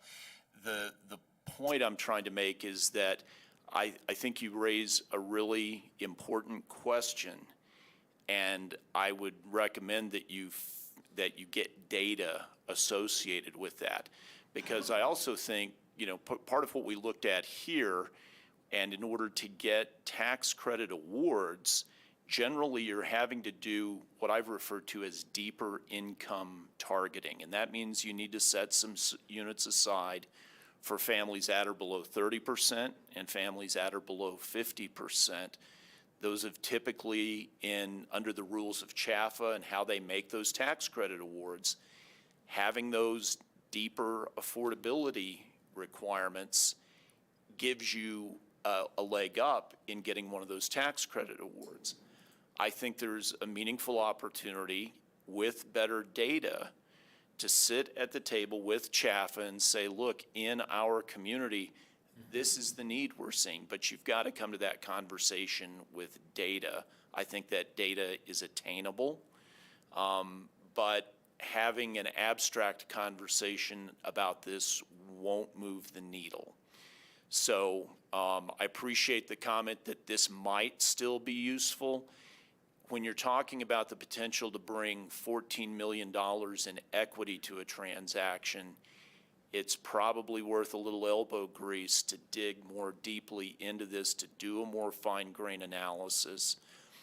And if we're finding that, hey, the tax credit program, even at 60% median income, isn't a great fit for our community, then I think it's a different conversation at both Division of Housing and at CHAFA about potential greater awards of workforce funding. And we're seeing around the state in the mountain communities, in Steamboat and Keystone and Breck, you're seeing workforce housing getting developed, you're seeing tax credit housing getting developed, and you're seeing state money flowing into those developments. So there's an opportunity there.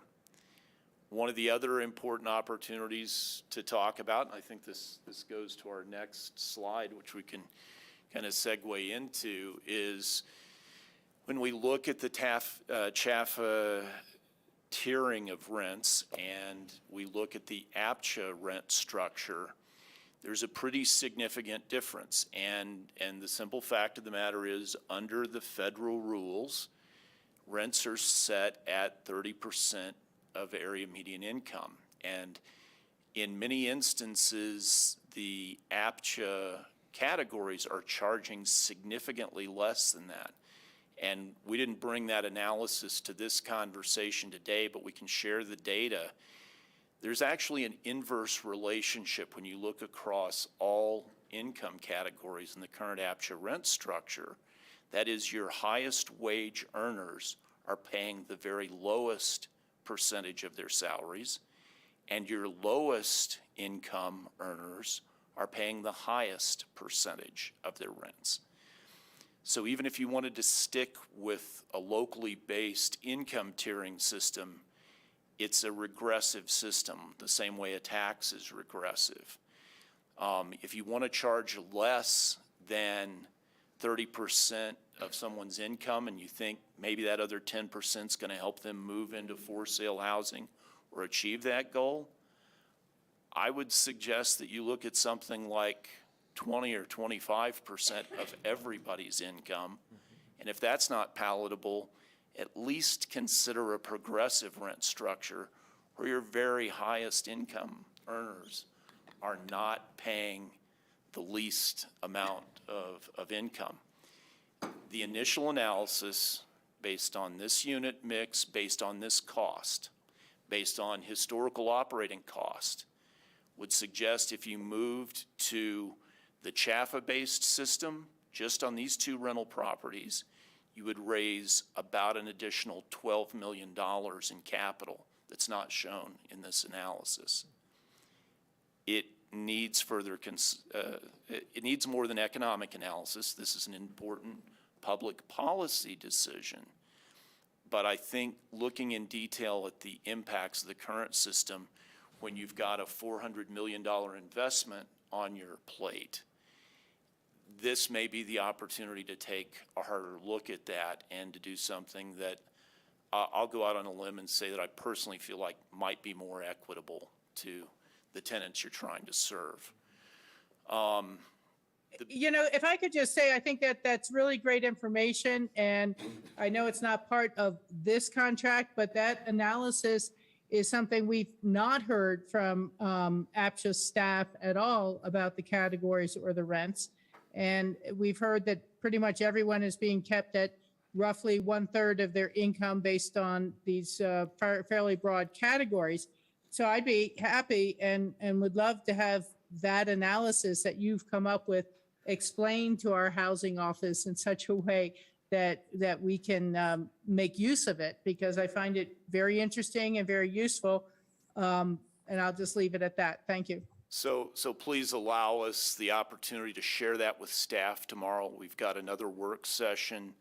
We need to dig into the details of that, and then can certainly, at your request, happy to circle back with more information. Yeah, absolutely. I appreciate you pointing out that sort of structural deficiency that we face, and it's time. Good. So two other really important points here in the last bullet points on the slide.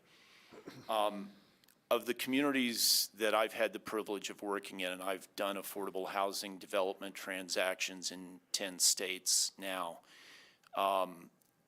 the communities that have been most successful in securing grant and low-interest loan resources have dedicated staff to pursue that effort. When you're looking at an investment there which could yield your community another $60 million, I would suggest you might want to give hard consideration to bringing other staffing and resources to the table to pursue those resources, those funding resources, those grant resources, because you can't compete for those resources without a concerted effort. But the funds that you could raise would pay for that salary and overhead of doing that. And I want to be clear, I'm not a grant writer. I'm not the consultant that could help you chase those funds. I've written a few grants. It's not my A skill set, although I've had some success. So this isn't like a consultant coming to you saying you should really hire more of my services. It's a genuine recommendation that I think you're leaving money on the table, even with the relative affluence of your community. The folks you're trying to serve, the mission of this development will resonate with funders at the federal level and the state level, as well as philanthropy.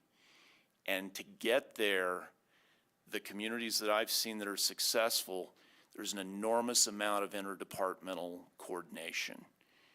All of your public works, your electric department, your parks department, everybody needs to be thinking globally about systemically, what do we need to grow our rent infrastructure? What do we need to do to make our community more sustainable?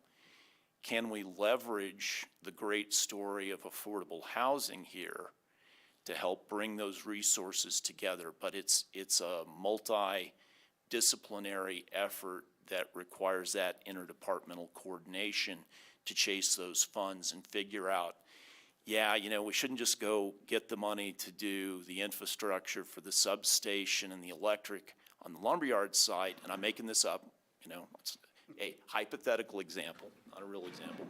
But let's think more globally about what are the other resources we need within our system. Is this an opportunity for us to do some other things, whether it be in stormwater, whether it be in wastewater treatment, whether it be public art?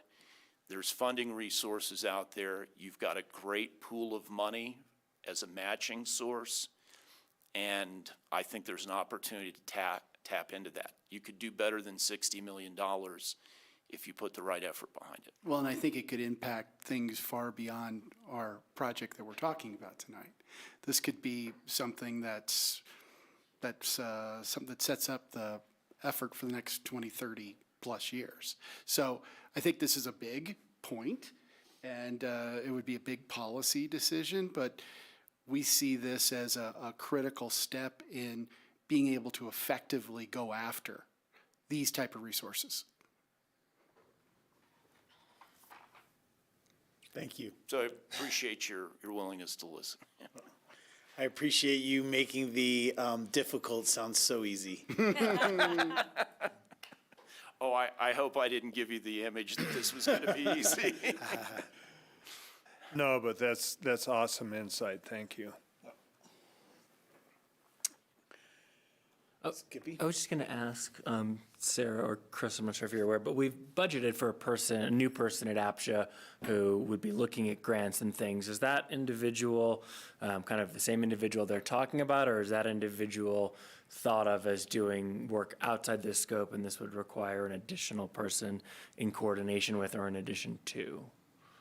So just to clarify, what was approved is a funding for a consulting contract part-time for researching grants and helping with applications. I wouldn't say that it's a full-blown grant writer in every case, depending upon what grant it is. For APSHA, a lot of the interest from the APSHA board was not for housing development. The interest from the APSHA board had to do with maintenance of the existing stock in consideration of that request that they made for subsidy for. So this would be something I view as a new program area that we would have to take on. And because this is about housing development, that falls on the city of APSHA, the city of Aspen, not on APSHA, since we're the project owner. Got it. That's helpful. Thank you.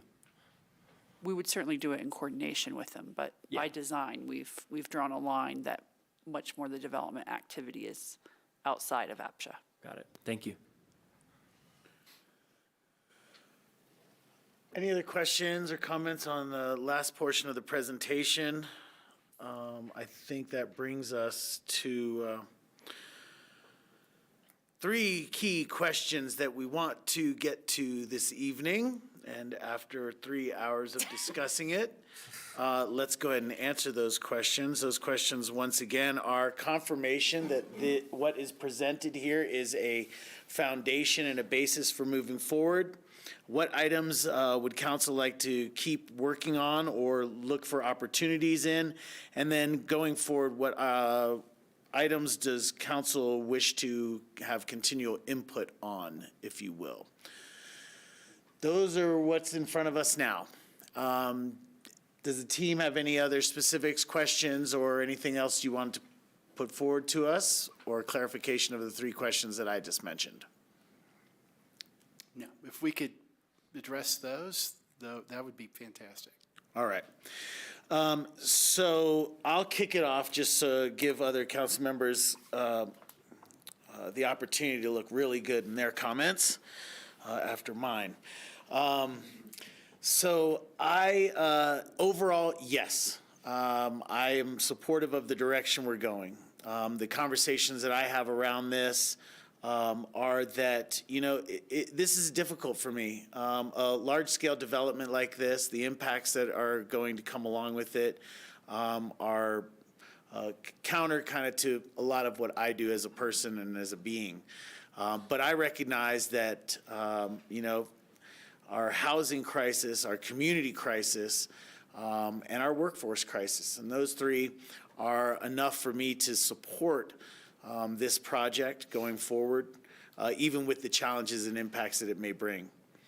The questions that I've written down as we went through this presentation and getting ready for this meeting, again, the 3-bedroom question for me is something that I'm still wondering about. I've heard other council members more or less supporting the general direction that we're going, whether that's unit counts and even rental versus ownership. I just have some questions out there about those.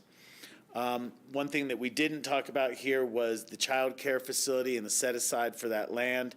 I still am weighing all that in light of yellow brick conditions, possible building at Burlingame, and then what this would mean as a third leg of that. So I still have questions around that. But it is a set aside here, so I'm sure we can do whatever we want in the future. Parking numbers and the parking program. I've been on the side of wanting to minimize parking at this project, but not just in the sense of reducing parking and parking availability, but maybe there's an opportunity for a program that can self-regulate that. So as we talk about 1.6 or 1.7 parking spots per unit, whether that's a 1-to-1 or if that's 2 to a 3-bedroom, what have you. I'm very aware that our efforts at controlling parking and parking demand have not been that successful. Burlingame is continually coming back with parking modifications. Today, indeed, somebody said to me as a warning, do not underpark this. The ramifications are beyond not just this project, but into others. So I still have the desire to see us come up with a smart parking proposal and parking plan. Again, that could be in the form of a program. Maybe we build all this parking, but there's a way to charge those that want extra for that.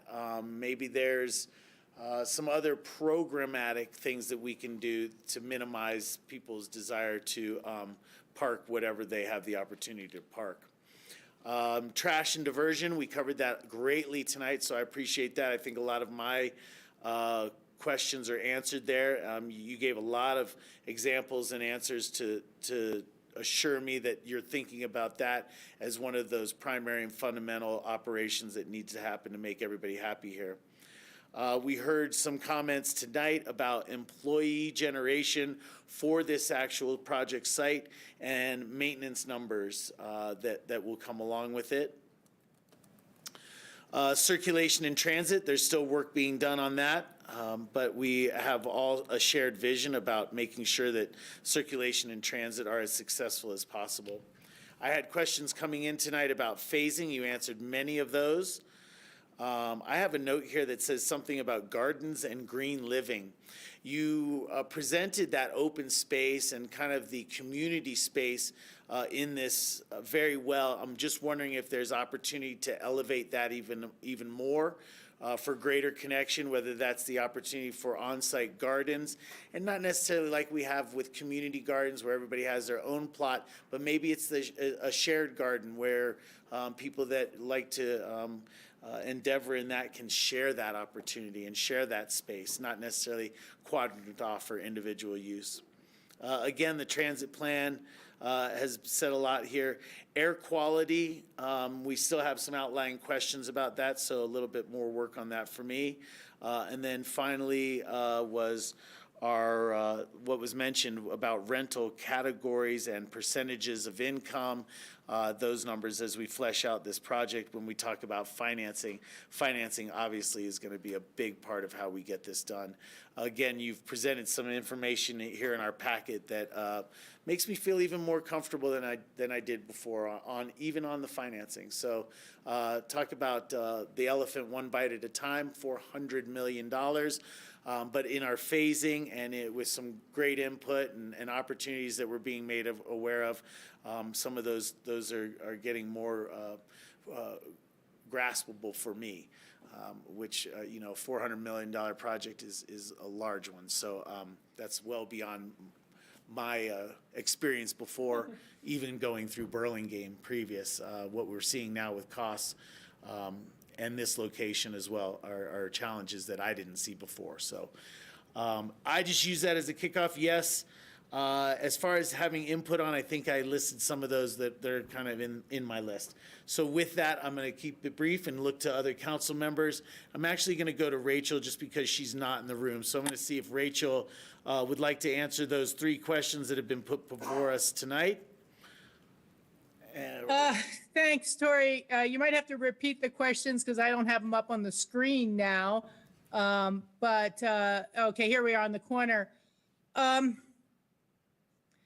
have to tell you, I personally really liked the design before that had a little more undulation in the fourth floor roof line facing the highway, but I know we've gone further than that. I'm in the minority on that, and so I'm not going to comment on that. I think the questions you raised, Tori, are all good ones and really kind of encompass a lot of things that were raised during the larger discussion. So I feel most of my things were really caught there. I know there was a comment earlier about talking about dogs, no dogs, only service dogs or whatever. And I just really want to be clear. My position has been, I don't believe a project this dense should allow dogs. But when you talk about the Americans with Disability Act and the people who will have permission to have a dog, the government has no control over that. You have to plan for it anyhow. I have 4 or 5 dogs in my building here at Hunter Creek that are either service dogs or comfort dogs. And the Hunter Creek management, we have a no dog policy, but you can't stop it when it is Americans with Disability Act. And that's where I'm saying you really need to plan for it one way or the other. I agree with, I really want to see a little more of this information about, is it because our categories are so broad to begin with, trying to encompass all potential rentals between 1 and 4? But I do think that the circumstances are such that the retail and the private businesses in our town are now having to compete wage-wise with private residences and some sort of unlimited levels of income inequality, that small businesses are really rapidly raising their wages to even try to stay in business and have enough employees. So I'd love to see more work on that and be happy to see us take a look at it. But at the same time, for the design team to look at and listen to the challenges we've had at APCHA trying to fill the low income tax credit units, which are actually fairly high income units. They're not the super low. It's just, and we're advertising in the Spanish language newspaper inserts. We're advertising throughout the entire valley and still just not seeing the occupancy there. I think a final comment to the financing, I know this is big and we're bringing it in smaller and more detailed as we go along, but we've had examples of, say, Truscott Addition that was built, and then very shortly thereafter was the Great Recession after 9/11, and we end up with a significant number of unit vacancies. And we've had times when we've had bad snow years, and a lot of people who entered into a seasonal lease left, and they left their deposit behind, but still missed many, many months of rent. And they went back to Argentina or somewhere, and there was really no collecting of it. So I think we need to talk about what sort of capital reserve program each one of these rental projects will need to be self-sustaining should we have a couple bad snow years in a row and you don't have as many people willing to rent. That happens when the restaurants close or the restaurants cut their staff in half, and then suddenly there's no jobs, and then it's not just the snow, then the jobs are gone, then the income to pay the rent is gone. And so how do we sustain these projects should we have a couple of those bad years again, and what sort of financial underpinning would each phase of the project need to survive those sort of bad circumstances?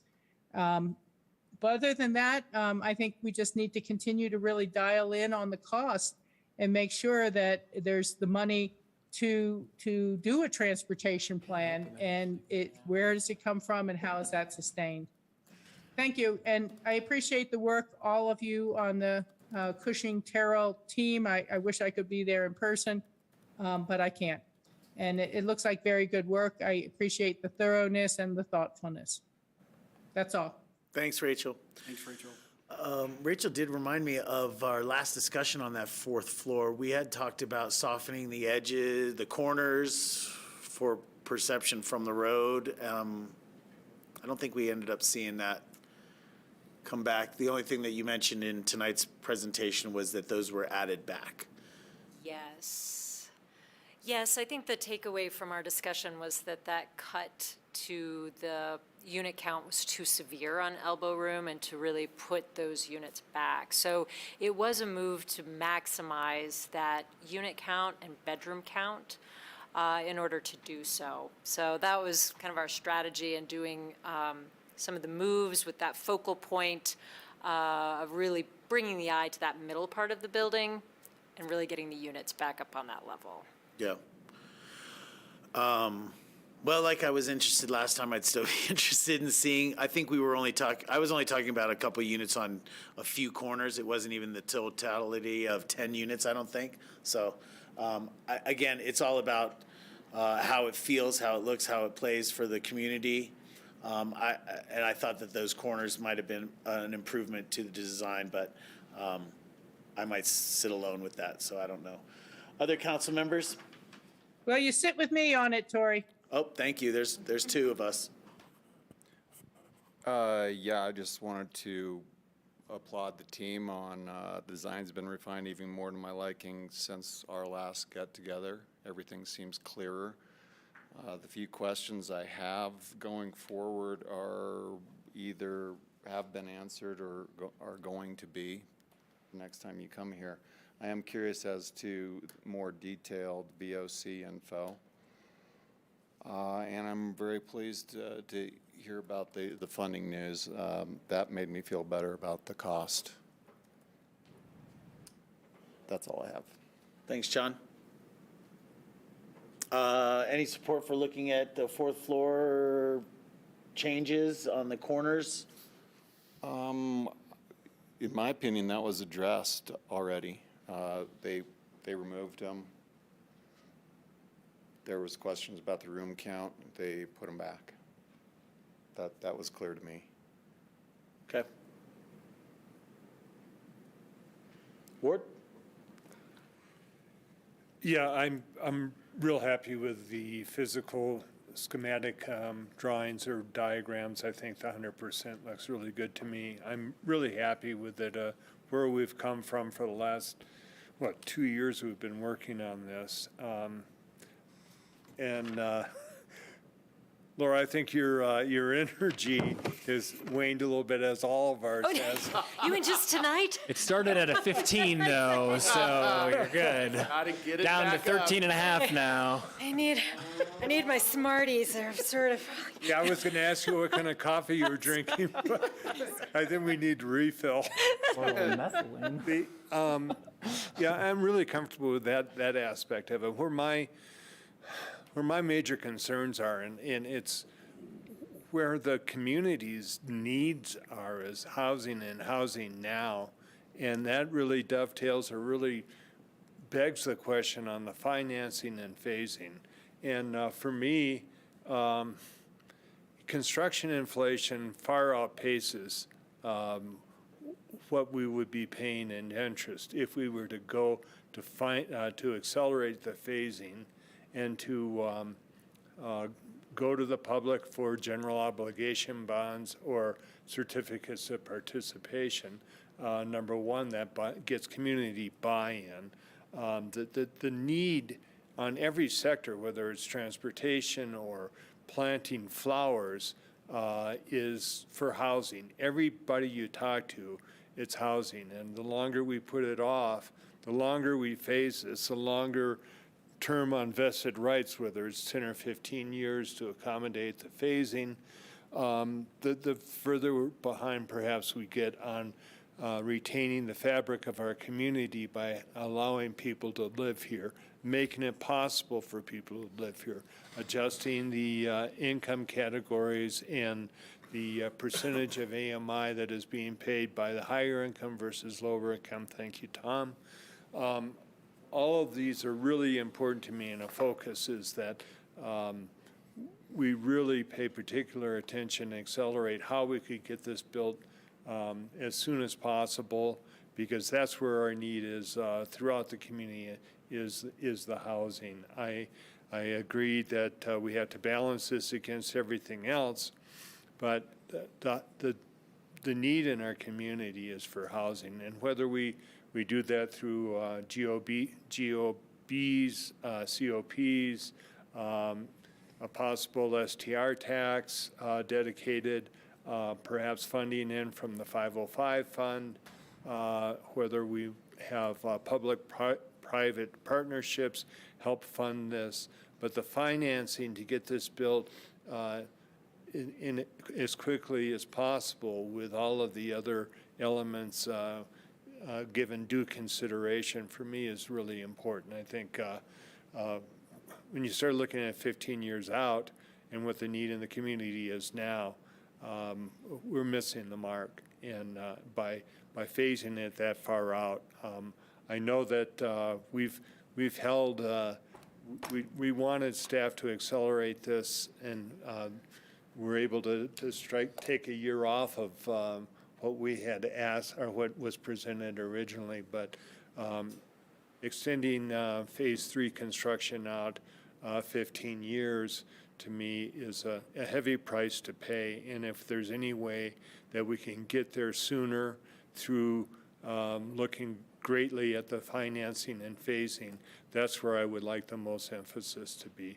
I think the other items for paying for circulator service, for all of the other items that we've discussed, can come in construction documents and design discussions. But really, I think the highest priority for me is to find the financing to house people as soon as possible. Thank you. And from your comments, I would assume you don't support any reductions to fourth floor corner units to give top floor access to the building residents. Well, we added in another, I don't know what it was. We decreased 33 units. We added in elbow room to add in those fourth floor to get to 277 units and 467 bedrooms. I think that the unit mix, the bedroom mix, I feel comfortable with that. I think that the design work that I saw for the fourth floor, particularly on building 3, it's acceptable to me. I accept it and embrace it. I think it's good, and I really don't want to lose more units. And I'm comfortable with the aesthetics. Okay, thanks. Skippy. Yep. To answer your question off the top, I absolutely do not support even the reduction of one more unit from this thing at this point. You all have done a tremendous job. The level of detail and thought in all elements of this are spectacular. They supersede my expectations. And that said, I already find this so challenging to support because of what I view as a unit count that does not nearly meet what was possible or what our community needs. So it's a really good project for what it is, but my relationship with it is already tortured. So the idea of taking more away is just a total non-starter for me. You sure you want to talk about it a little longer? Or, I mean, we might come to some middle ground. What's that? No, I mean, we're at a middle ground. I mean, it's challenging, right? And we're all balancing everything, and there's faith in the group, and you know, I know that even on the best day had we put double units here, it's still 10% of what we need. So I hear all that, but it's just, it literally feels like my fingers are being cut off. As to things to hear on, sort of going forward, the parking alternatives, I think, are something that I'm interested in. You said a few things that I think are interesting. Giving people the opportunity for alternative uses of their parking space. So the long list for community gardens, right? If someone wanted to convert their parking space into a garden, could we provide them a free bed with dirt? I don't know. If they want to use it for storage, can we give them a heated shed for their bikes and gear instead of having a car, right? Can we give them actual alternatives? I think is something really interesting. I want to hear more about, art and culture as integrated into the project as we move forward. Part and parcel to that, to me, is the cultivation and development of community through those means or others, and how can we think about those things as they are built into the aesthetics and the finishing and the set and setting of this development. Materiality and the exterior finishings. What is the look and feel and aesthetic are really important to me to see. And at the nexus of those two, green walls, right, or other fenestration that allows for natural and organic items, whether they're just for the building aesthetic or if they integrate into that, kind of food and on-site integration, I think are interesting things. Categories, for sure, as it relates to and as it doesn't relate to the financing, I think are going to be really important. And then, the financing piece of that and how can we bring this project, as Ward said, into fruition as fast as possible. We are limited by our bank account, and that is reasonable. And we need the housing now. There are, as you said, a number of pre-existing tools and partnership opportunities. There's also new stuff coming online, as you said. Recent things passed in the State House that have those higher AMI caps in terms of developing that capital stack and how we can bring people in. And I anticipate that there will be more of those tools and opportunities coming online as the entire world enters the housing crisis we've been in since the 70s. So I appreciate that and would certainly support additional FTE or staff support in working through that over time. Just those 70 things are still super important to me. So we have plenty to do. Thank you.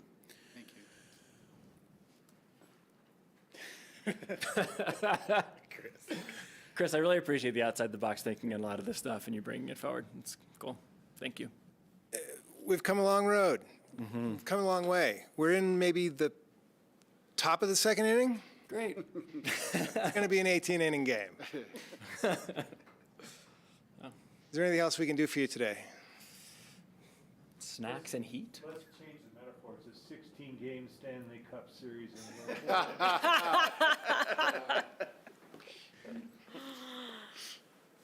Well, if that's all the information that we can provide tonight, then thank you very much, as always. And I think a lot of people share it up here. We appreciate the work that you're doing on behalf of the city of Aspen. Thank you very much. Our pleasure. Thank you for the opportunity. Love it. And really, thanks for grinding through these. I'm not going to say what hour we're on and counting, but I really appreciate it. Thanks, Rachel. Thank you, guys. Oh, but I need something. Moment. Thank you. All right, we have another agenda item this evening, and we're going to get to it in about 6 minutes. We're going to take a break and reset, and then we will get on to the Armory discussion.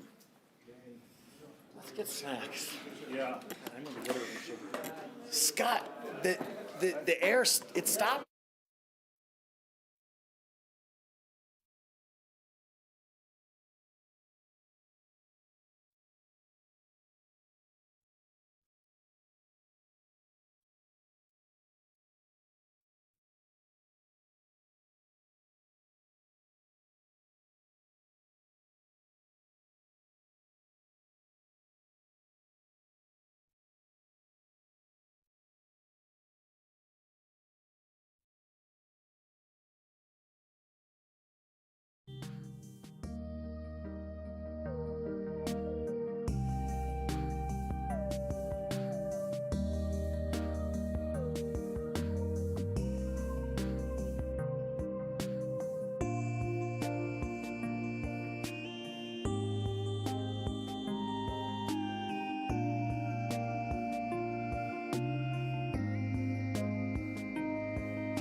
Welcome back, everybody. We just took a quick break. This is the City Council for the City of Aspen's work session for May 16th, 2022. We are on to our second and last agenda item. This is the Armory outreach update. And Jen is here, maybe to introduce. Sure. Thank you, Mayor Tory. My name's Jen Phelan. I'm a development manager for the City of Aspen, and with me is Denise White, Communications Director for the city. We're here tonight following up on a work session we had in February. And what we'd like to discuss tonight is have a discussion and get some direction on the future programming extent of remodel for the Armory. I thought that was a classic image on the right. Yeah, well, and it also shows, it says first floor and second floor, so there was no third floor at the time. Okay. So for a little background, on February 7th, we had a work session with council where we confirmed future, some of the programming for the Armory, where council confirmed that we'd have a future community use as much as possible of the building. We also will confirmed that ACRAs would be located in the Armory, and we had a need for a Sister Cities meeting room within the Armory, and that was confirmed at the February 7th work session. We also discussed the public outreach plan that we were proposing, and post-work session, we started on that public engagement. Since that work session, we have had a history paper completed on the Armory that was provided to council with an info update, I believe in March. We have a buildings materials assessment underway, and that's just to understand the state of the materials of the building, both exterior and some interior. And we have had some initial cost estimating and high-level remodel options developed so that we can talk about what does remodeling of the building potentially look like. All right. And so Denise is going to take over discussing about our public engagement so far, which I'll just let you. Thank you. So as Jen had mentioned, we came back, or we were here in February kind of proposing, we're looking at a 2-window phase on this engagement. That's actually kind of a little late in the process because we also picked up on engagement that had happened in the past that kind of gave us this idea that the community wanted to use this as community access. So really our February round of engagement went from February to March. And we really were trying to explore during that phase of engagement, what are the community values and what does access mean to our community? We knew walking into this project that there had been some discussion on community access, but what does that really mean? How does that mean? What times of days? How many people can get in there? Like, what are your values around that? So we explored that a bit. We also looked at what were perceived gaps or needs in the community that might match some of those kind of values as to what access means. And then we did a check-in on the guiding principles that went through the council process in, I think, February, and then had the resolution on that as well. So going into April, what we wanted to do for this last round of engagement is we really wanted to confirm what those top use ideas were we heard from the community. It's kind of on the board there.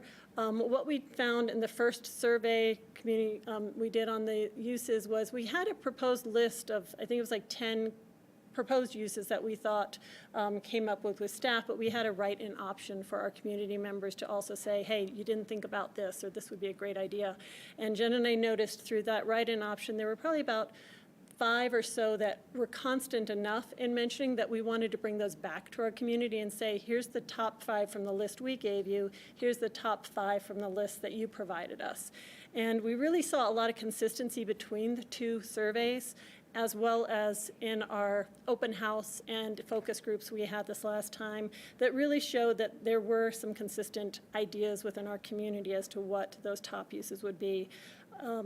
Those kind of came through as, do you want me to go there right now? Sure. So, yeah. Those kind of came through as a kind of casual dining, And there were some differences on what casual dining might mean, from a full-on food court to more of a marketplace with grab and go, or just a coffee shop or food trucks outside. So there's some differences in what that might look like. Multi-purpose space for meetings and events came in. And then the third one was one of the community-offered options, which is a community survey, or a community center, sorry. And through our discussion and probing on what that might mean in our second questionnaire and through focus groups and the open house, I think Jen and I came to understand that not to mean a specific community center like a senior center, a youth center, although those ideas were presented by some in our community, but more a community center as being like a hub or a heart of the community, something that has more of a drop-in use. Everybody has access to it. So that's how we started to interpret it from the conversations we were having. And you'll hear more on that later. What we found through the survey, or through the use of this, is we also looked at in April how to prioritize those uses. We had a lot of different needs, some very specialized, from a specific group wanting a specific type of meeting room to more drop-in kind of use. And so we were really trying to have our community help us prioritize what those could be. We have limited space in this building, even with a remodel. It's a pretty set footprint. And so, you know, with the number of specific needs we had to kind of look at how would you help us rank those? What is most important to you in our community? So we did that. And then we also, in that second survey and round of outreach, started to do a little more water testing or temperature testing on the extent of the remodel. What would the look and feel look like? And some preferences around future operations or maintenance needs. What could leases look like if there's people who come in to lease it? What would the criteria kind of be? What are the visions around that? And we didn't want to get too far into that because we still didn't know what the final use would be, but we wanted to feel it out a bit based on some conversations we'd had earlier. What we did notice is that in April, we had, looking at our Aspen Community Voice Survey, or presence, we had about 538 visits to the site, and 122 people took our questionnaire at that time. I have the numbers from the February outreach, but I'll give you the totals from February to May. We had over 2,000 visitors to our site from the community. 1.3 of those were aware of the project, meaning they were unique visits, not repeat visitors. So that was about 1,300 visitors that we had from our community who were actively involved in looking at this page and getting involved. 901 of those were informed in our community, meaning they engaged with something on our website, touched a document, downloaded it, went to a different page on our page about that, or participated in a focus group or open house. And then we had about 502 individuals in our community actually participate in taking a survey or providing a community-based idea on one of the widgets we had on Aspen Community Voice. We do know that community engagement was very important to us on that project because this is a public facility and there's been strong sentiment on community access. So we have tried to do a very robust system here, knowing that our community is impacted by the decisions on this, so we want to get the best information back out to you from what we're hearing from our community. While we had some slight variations in the results between the conversations we had in the focus groups, open house, and through our online questionnaires, we did see several kind of themes emerge that were very consistent between all three, even if there were some slight variations. So again, those top uses, casual dining, multipurpose use, community center, were fairly consistent. The other two pieces that would round out the top five on that interchangeably were some lower price point retail. I will also say I think on our open house, we saw some pushback where we saw a lot of comments on no retail. So, you know, there's some mixed views on that. Again, if we look at it more as like, what is that flexible food court versus kind of marketplace, I think there is some more understanding of where price point retail might fit into some sort of marketplace versus a built-in store in the environment from the feedback we're hearing. The other one that kind of popped into those were nonprofit support and space for nonprofits. A lot of common phrases started to come up, and so that's where Jen and I started to look at how did these ideas start to mesh together. So community center, connection, commingling, social, heart of Aspen, hope for a spot in Aspen where the community can come together, opportunity, year-round gathering space, market commons, union kind of came up a couple times, and we kind of explored that, and kind of in the sense of like a student union building you'd think about on a campus is what we were hearing there, and a center for town. So again, we're seeing some, again, of that community access value coming forth in some of the language people are talking about in these ideas on how to implement this. Two of the other big words that popped up here were affordable. In fact, you'll see affordable, affordable, affordable pop up a lot. And that shows up in both what people might do to engage in there, whether that's shopping, eating, renting a room space, to if we have leases in this building, maintaining some sort of affordability for those as well.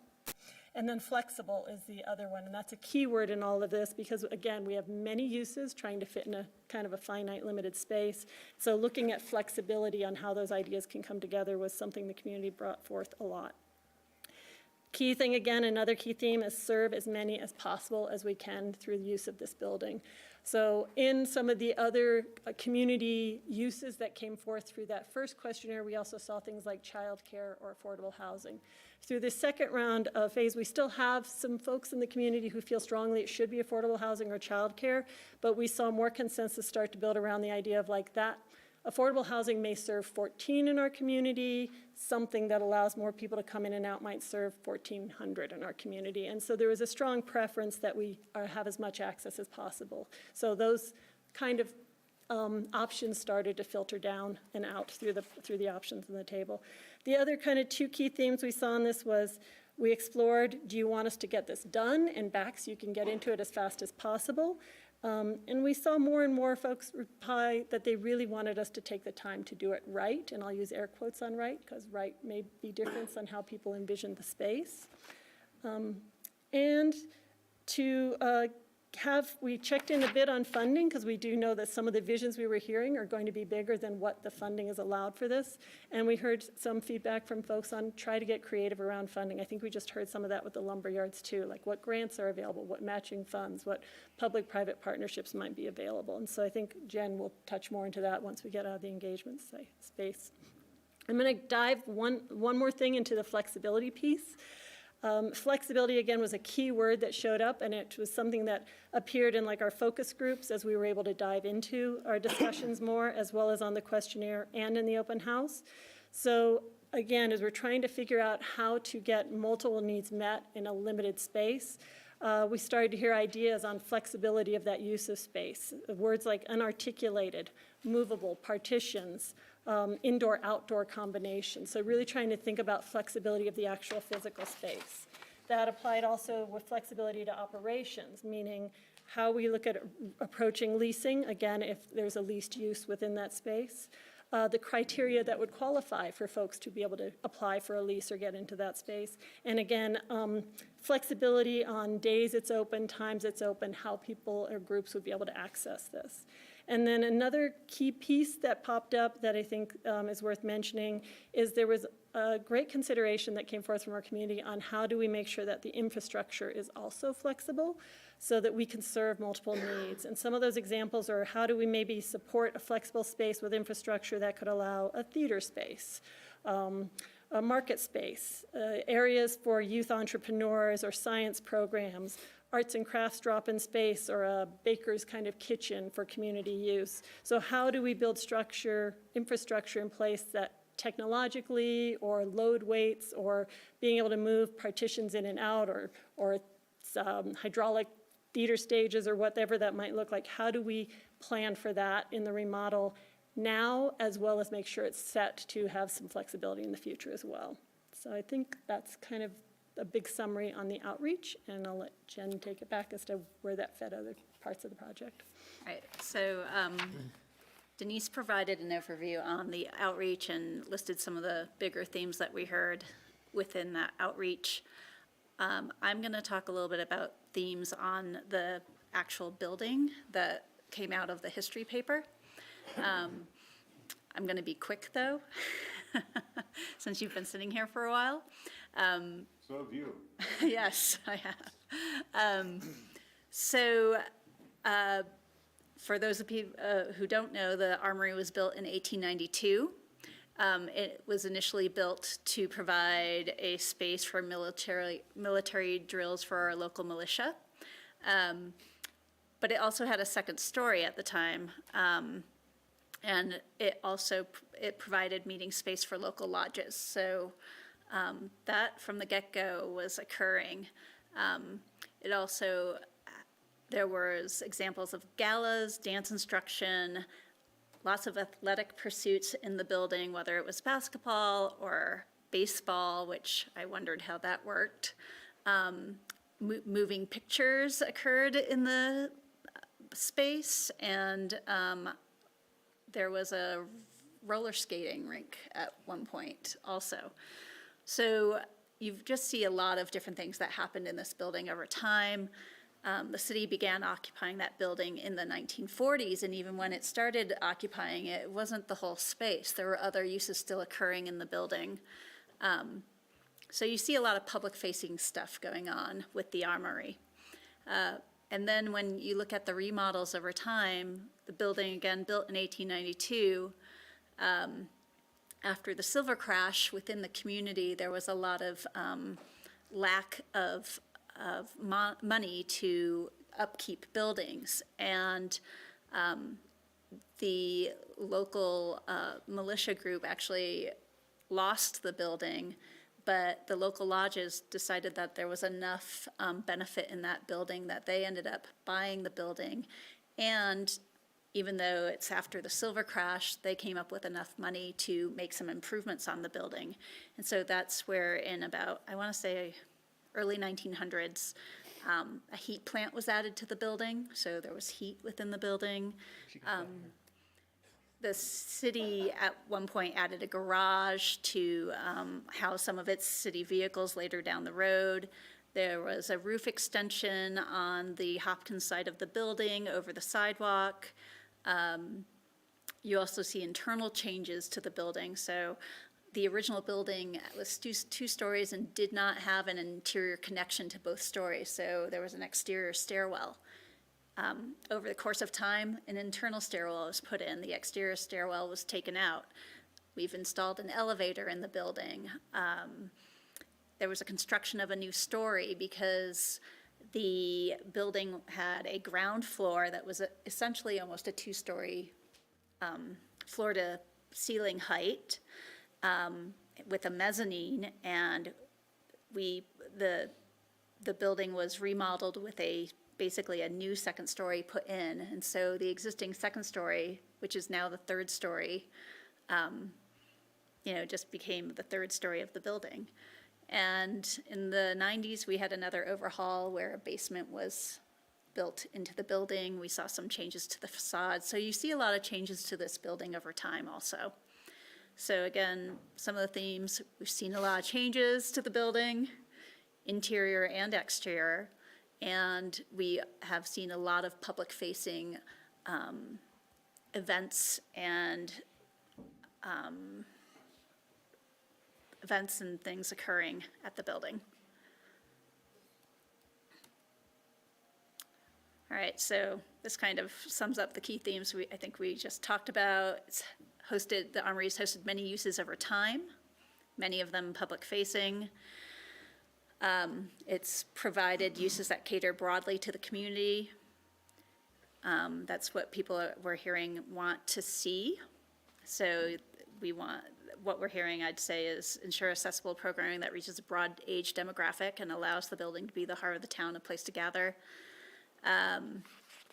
As Denise mentioned, some of the top-ranked programming ideas include casual dining, multi-purpose space.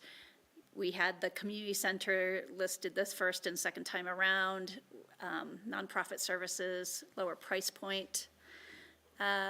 With the remodel of the building, people have talked about maintaining the historic feel of the building and retain the building's square footage that's important to people. And the top-ranked guiding principle that we heard was the programming at the Armory should focus on unmet needs within the community. So where are our gaps?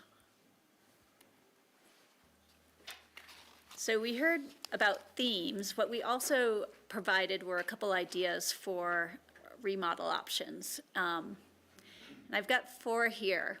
we provided 3 to the public, but with the cost estimates, we added a 4th one.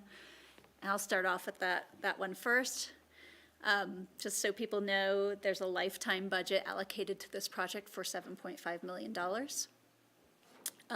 And with the pricing of out that we had for some high-level remodel costs, our first option, we're going to call it A1, is a fluff and buff. And what that means basically is maintain the existing layout. We would need to level the 2nd story because that is not ADA accessible currently, just how things got built over time. The city would ensure that HVAC and windows are operable, and it would include fresh paint and flooring. So really not much change to that building. The building's approximately 18,500 square feet. My last just about plus or minus that. The next option that we looked at, we called it a light touch. It would again maintain the existing footprint, the floors and square footage, but we'd be incorporating the ADA, we'd update the building systems, and there'd be some repair to the building shell. That was estimated to be between $11 and $16 million. If you go somewhere in the middle, option B, that would be develop a ground floor addition and basement underneath, develop a ground floor addition along the alley, potentially. That would be the area that would make the most sense. Put a basement underneath that new addition that can connect to the existing basement. And then we'd be looking at removing that 2nd floor. It has really low head heights. You'd be updating building systems, and you'd be repairing the building's shell. That would basically keep you in the same range as the existing square footage in the building, but you'd be looking at something in the order of 18 to 23 million. And then the works, which a lot of people in the community actually liked the idea of when you don't have a cost associated with it. But it's pretty similar to option B. But what you'd be looking at is, so you'd have that addition along the alley, you'd have a basement below it, but what you'd be looking at is the existing basement being expanded to the foundation walls, because that whole footprint is not completely utilized. And you'd be looking at a greater depth of digging so that you'd have a greater floor to ceiling height. And when you start digging down a little deeper, you might, but it does cost more. It gains you a little bit of additional square footage, but you're looking again at about $21 million to $26 million. So a bit more expensive. Can you explain why there's a loss of square footage in the somewhere in the middle option, which sounds like it's adding space with the ground floor addition and basement underneath it, and yet it's 230 square feet less than a fluff and buff? It is because the 2nd floor gets removed. Correct? Yes. The non-historic 2nd floor gets removed. Okay, thank you. You got it. I just went through those gymnastics about 20 minutes ago. Okay. So, I really appreciate this, pizza menu, how you've laid this out for us. I appreciate it. and it lays out that this is an expensive endeavor. But thank you. So we have $7.5 million allocated. And what we'd like to talk a little bit tonight is we recognize we don't have the money to do some of those options. But we'd like to see where council would like to ideally land, know what the ideal target would be. The So we're looking for direction on what type of future programming you're interested in seeing. We have talked about what the top uses that we've heard from the community are. We'd need to do some additional study to see what makes sense proportion-wise. We want to make sure this is vibrant. We want to do this right. We need to make this, with a remodel work. We also, we have some people who I think are here who are very interested in this project. We also have representation from ACRA. And another question that we have is, with ACRA moving into the building, they'll have their visitor center and offices in the building. Currently, they provide services to the visitors, but they also provide some services to the community also. For example, they sell tree permits for the Forest Service locally. And so there is some synergy with some of the things that ACRA does, that the Forest Service also provides. And we've had some initial conversations with the Forest Service to see if there was any interest in sharing that space with ACRA. So we want to see if council's willing to have us look at that in more detail and see if it even works, what that would mean. And then we're looking for some direction on the extent of remodel. Should the remodel focus on flexibility of uses, so the building has a lot of flexibility, or a more targeted design? And then what development option is preferred? The reason we're asking this is just to get an idea of where we should go next. But what we're really going to be recommending once we get some direction is basically a temporary pause to evaluate funding options based on preferred development prior to moving into schematic design. You have a work session scheduled at the end of June to talk about the funding priorities for the AMP. I've been told that we do not have the budget for some of this more extensive remodeling. And so I think you need to have some of those tough conversations, and we can come back to you with some potential options once we get a little more direction from you tonight, and then do additional research. So what we're looking for tonight is where you think we should take this. Right on. May I make some comments, Mr. Mayor? Sure. Before council dives in? Just a few things. For perspective on the funding side of this, the property tax for the asset management plan generates about $4 million a year. So think about that. You just saw that the smallest budget would be if you spent all of your property taxes for 3 years for the AMP to this, and not do any other infrastructure improvement that comes out of the AMP in the community. And that's where a lot of your core service infrastructure is paid for.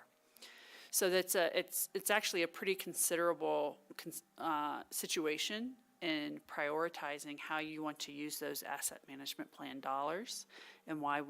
In June, we're coming with you asking for some priorities for the capital asset team, and funding will be one of your restrictive considerations. Is just how much money is there. The second thing that I would just bring up on the Forest Service piece of it, there's 2 reasons why we've initiated these conversations with the Forest Service. First is, right now, a visitor to town has to go to 2 different locations to receive visitor services. If they're interested in the Forest Service, they have to go to one of the 4 ACRA, the city pays for 3 of the 4 ACRA visitor centers. But to receive these other services, they have to go either to Carbondale, or if it's during a seasonal opportunity when the Aspen office on 8th Street is staffed for visitors. And we see some synergy in not having, particularly for in-town traffic, and being able to bring those visitor services together. The second piece of that is the less footprint that the forest needs for operations over at 8th Street is the more opportunity for housing. And so just being realistic about that situation as we're looking at the 8th Street development partnership with 7 of our local public agencies. Thank you. All right. Any further presentation?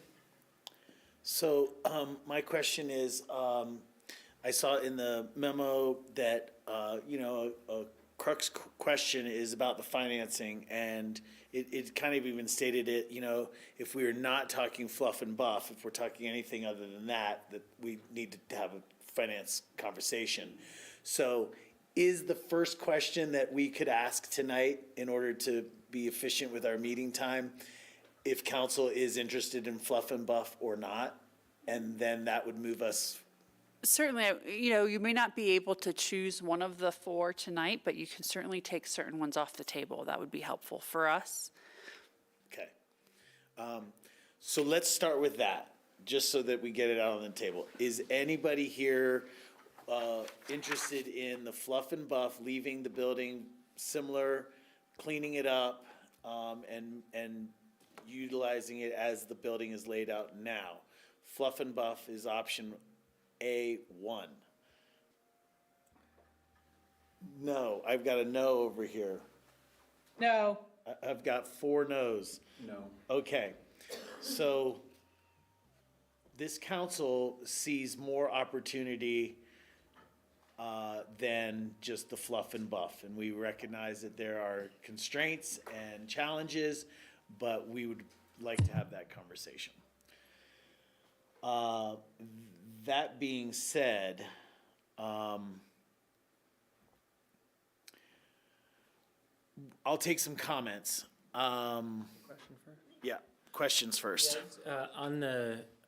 When we begin talking about removing the second floor, are we thinking that's a full removal? I guess what I'm trying to understand is, have we thought about different floor plans that may or may not maintain some elements of those other floors while having an atrium, or doing like a double stack tall, or is that all just in the future at some point? Going back to the mezzanine that was there in the 1890s. Yeah. No, what we tried to do for general cost estimating was basically a footprint and volume.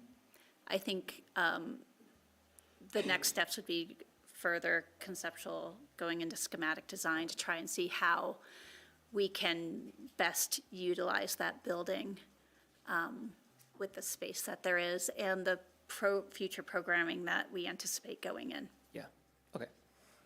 Right, so the difference between removing the second floor or removing the third floor and leaving the second, or opening the basement up to the first floor and blah, Yeah, blah, I mean, blah, you blah. could imagine a number of situations, but you could have the, double stack, double floor, you could have the full open, 4 floors with rings, you could do some combination of any of those.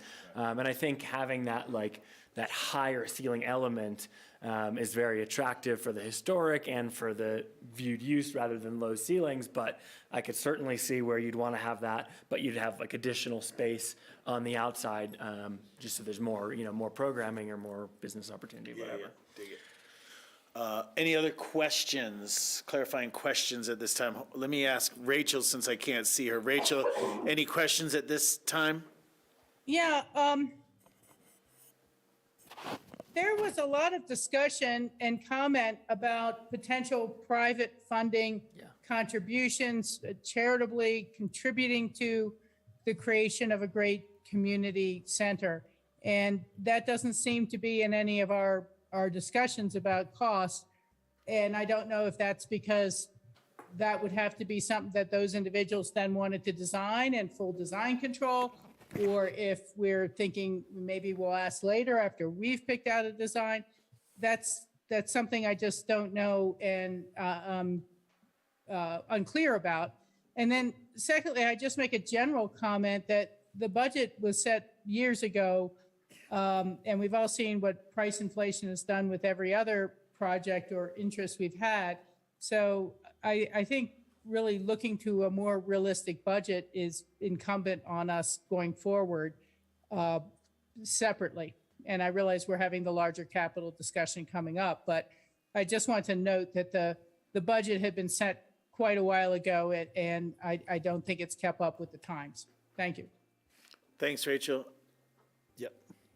I'd just like a couple quick clarifications. So the budget actually used to be higher for this building when we anticipated it to be municipal offices. We had other funds paying into the AMP to help pay that. Is When that the those delta departments- between the 10 million and 7.5? That's a part of it.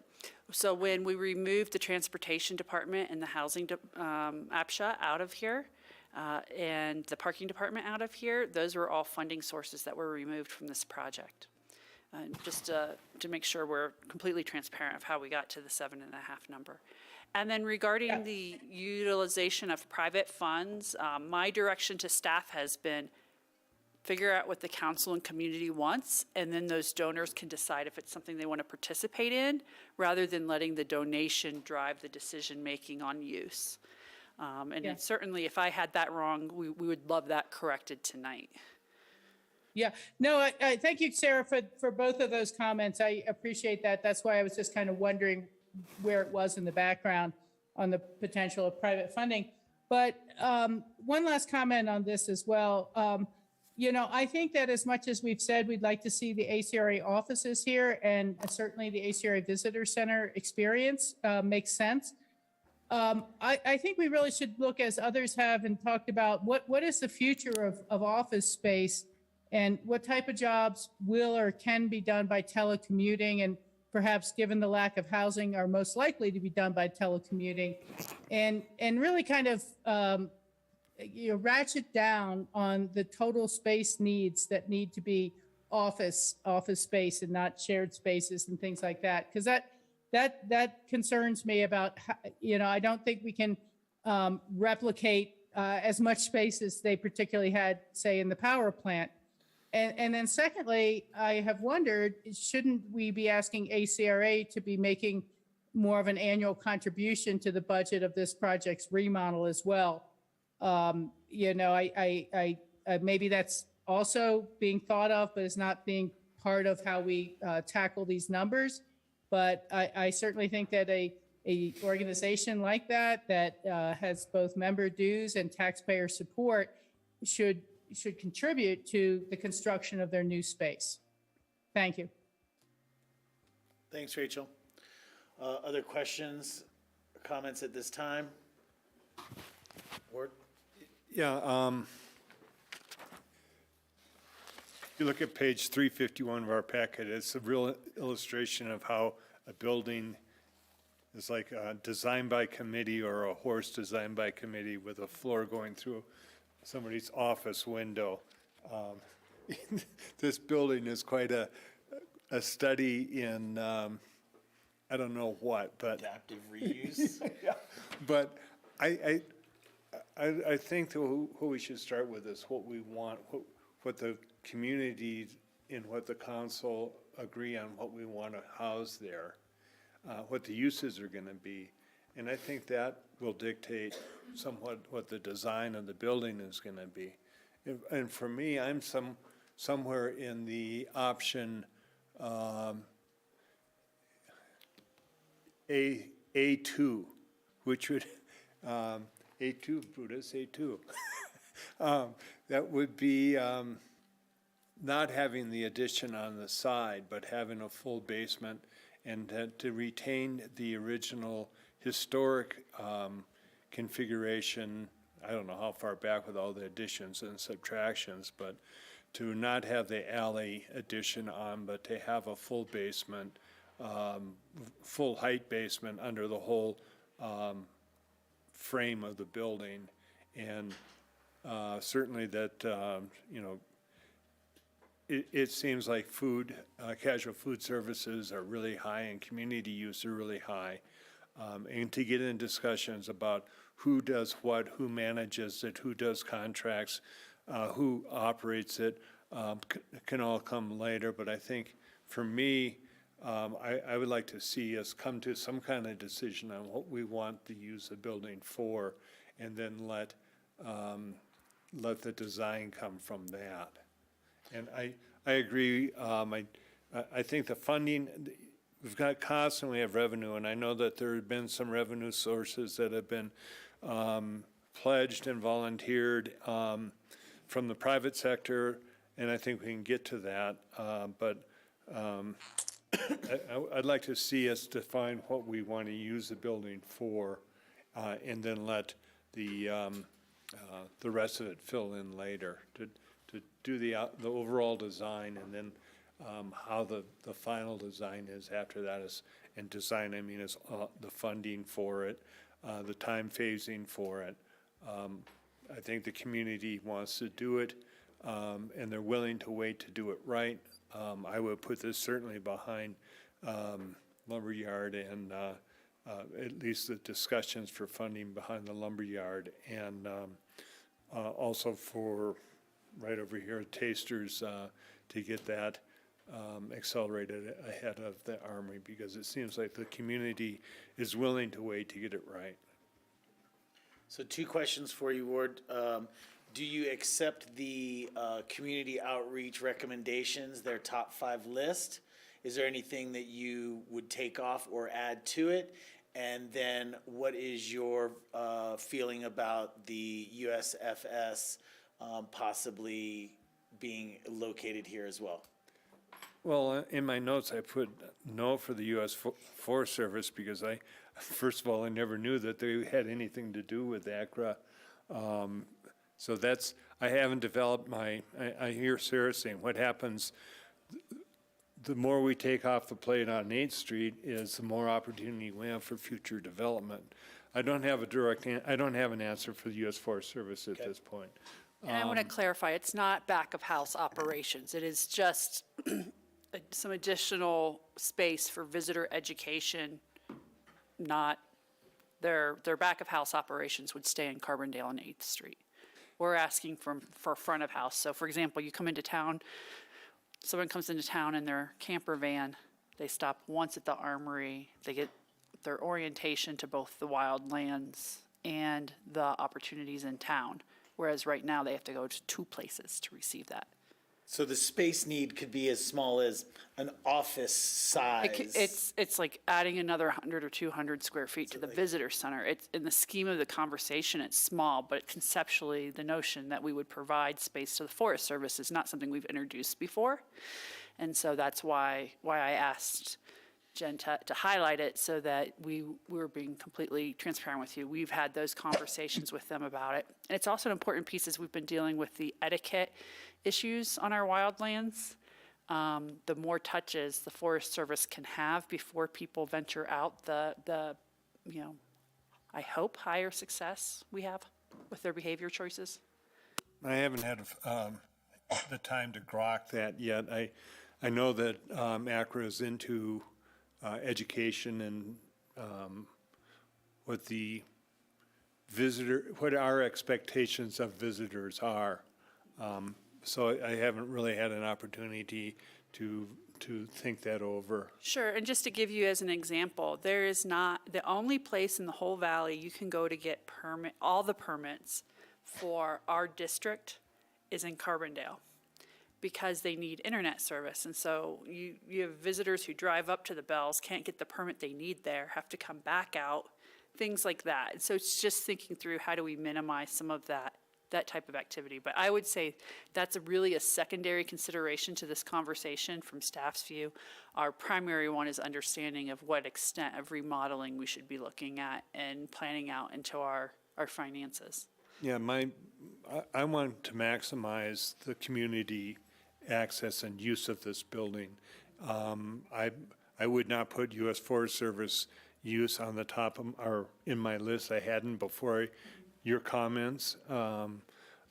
If they were to come to us with some funds for that, I might consider it, but right now that doesn't rise to the top of my list. Tori, you had 2 questions. What was the second one? That was it.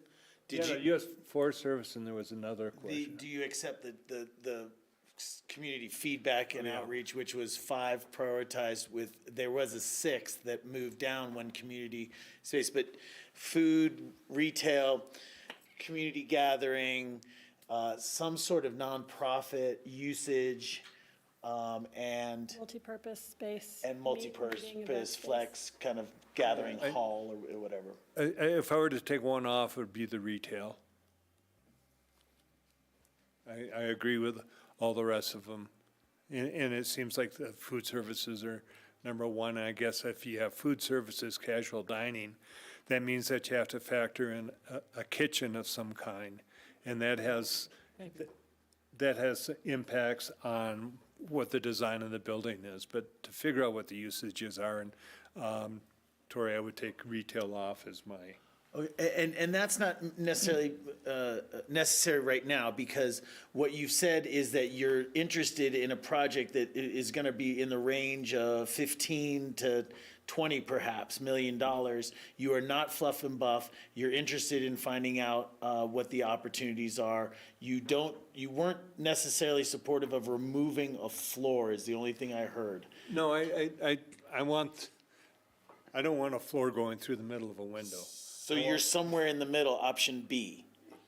I'm somewhere between light touch and option B, because I didn't That's what I thought. favor the addition on the side of the building next to Warren's Alley. Okay. And again, I think a lot of that is going to come out in the next phase, right? It may make total sense. For example, I have a question when it comes to Accra. Does the addition on the alley side hinder parking and hinder the flow and hinder the access? So I have the same questions about that, but I think that'll come later. But just for clarity, you're somewhere between light touch and somewhere in the middle kind of thing, a meld of those two. I think that's good direction from you. John, I'm going to go to you. We've already said we're not just cleaning it up and moving forward. We'd like to do something. Where are you? Do you accept the 5 recommendations of the public as a starting point and USFS? Yes, I accept the findings that they came up with the community outreach. I think they matched my expectations. I agree with Ward. I think the building, I was a little surprised by the 4 different options. A new building taking over all those parking places initially kind of rubbed me the wrong way.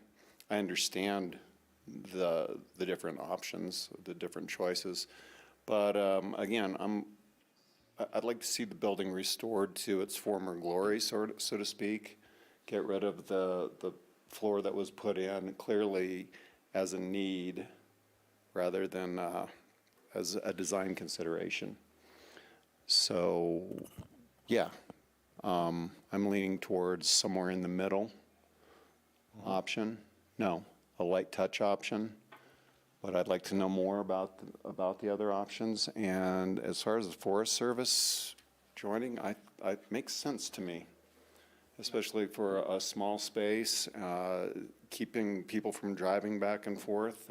That helps with our GHG emissions, little things. Thank you. Skippy? Good question. So much going on. I think that the public is generally on to the right path of uses here. I mean, I think to me, the whole thing starts with feel and follows with use. What are we really trying to create? And, to me, this is really about, like, as the public said, a beating heart of the community, something that is accessible, but is not just accessible in the way that, I need socks, so I go in and buy socks and I leave. It's a place you want to stay, that you want to linger, that you want to connect and be part of. I imagine a place where, the average service worker making a category 2-3 income can get a meal there once a day and a couple beers and not go broke, can actually afford to enjoy it without checking the Wells Fargo app every 5 minutes. That feels really important. I would start there. I also really, really encourage us to think of this as a community-led project. I think we need to engage the community. What are they going to show up for? Community-led, city-empowered, not city-led, community-served. I think we're just, starving, whether we know it or not, for something to take ownership of, to be part of the creation of, to be involved in, to be proud of at the end, and just feel part of. And so, I'd start with that use and feel, and where we land here, I think, takes another level of checking in with the community. It's one thing to say, I want you to go do this for me. It's something else to say, hey, this is what I'm going to show up and do and be part of. And so I could see myself falling anywhere from A to C, depending on that. I'd want to look at more of what does that mean, right? Do you have that mezzanine loop? Is it a 4-story atrium or a 2-story atrium? And then when we think about bringing dollars into this, that's part of that community conversation too, because I do see this as something that is ripe for some private philanthropic type donations, whether that's because of a desired outcome or a naming right, I really don't care. Is it the Murdoch non-chain affordable business district? Maybe, right?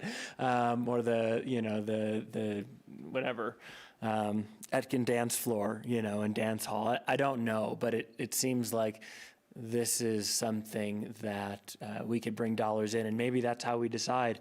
Maybe the city funds A, and if the community shows up and cares enough to help fund it in programming, we end up with C. But I think there's a lot more conversation in there.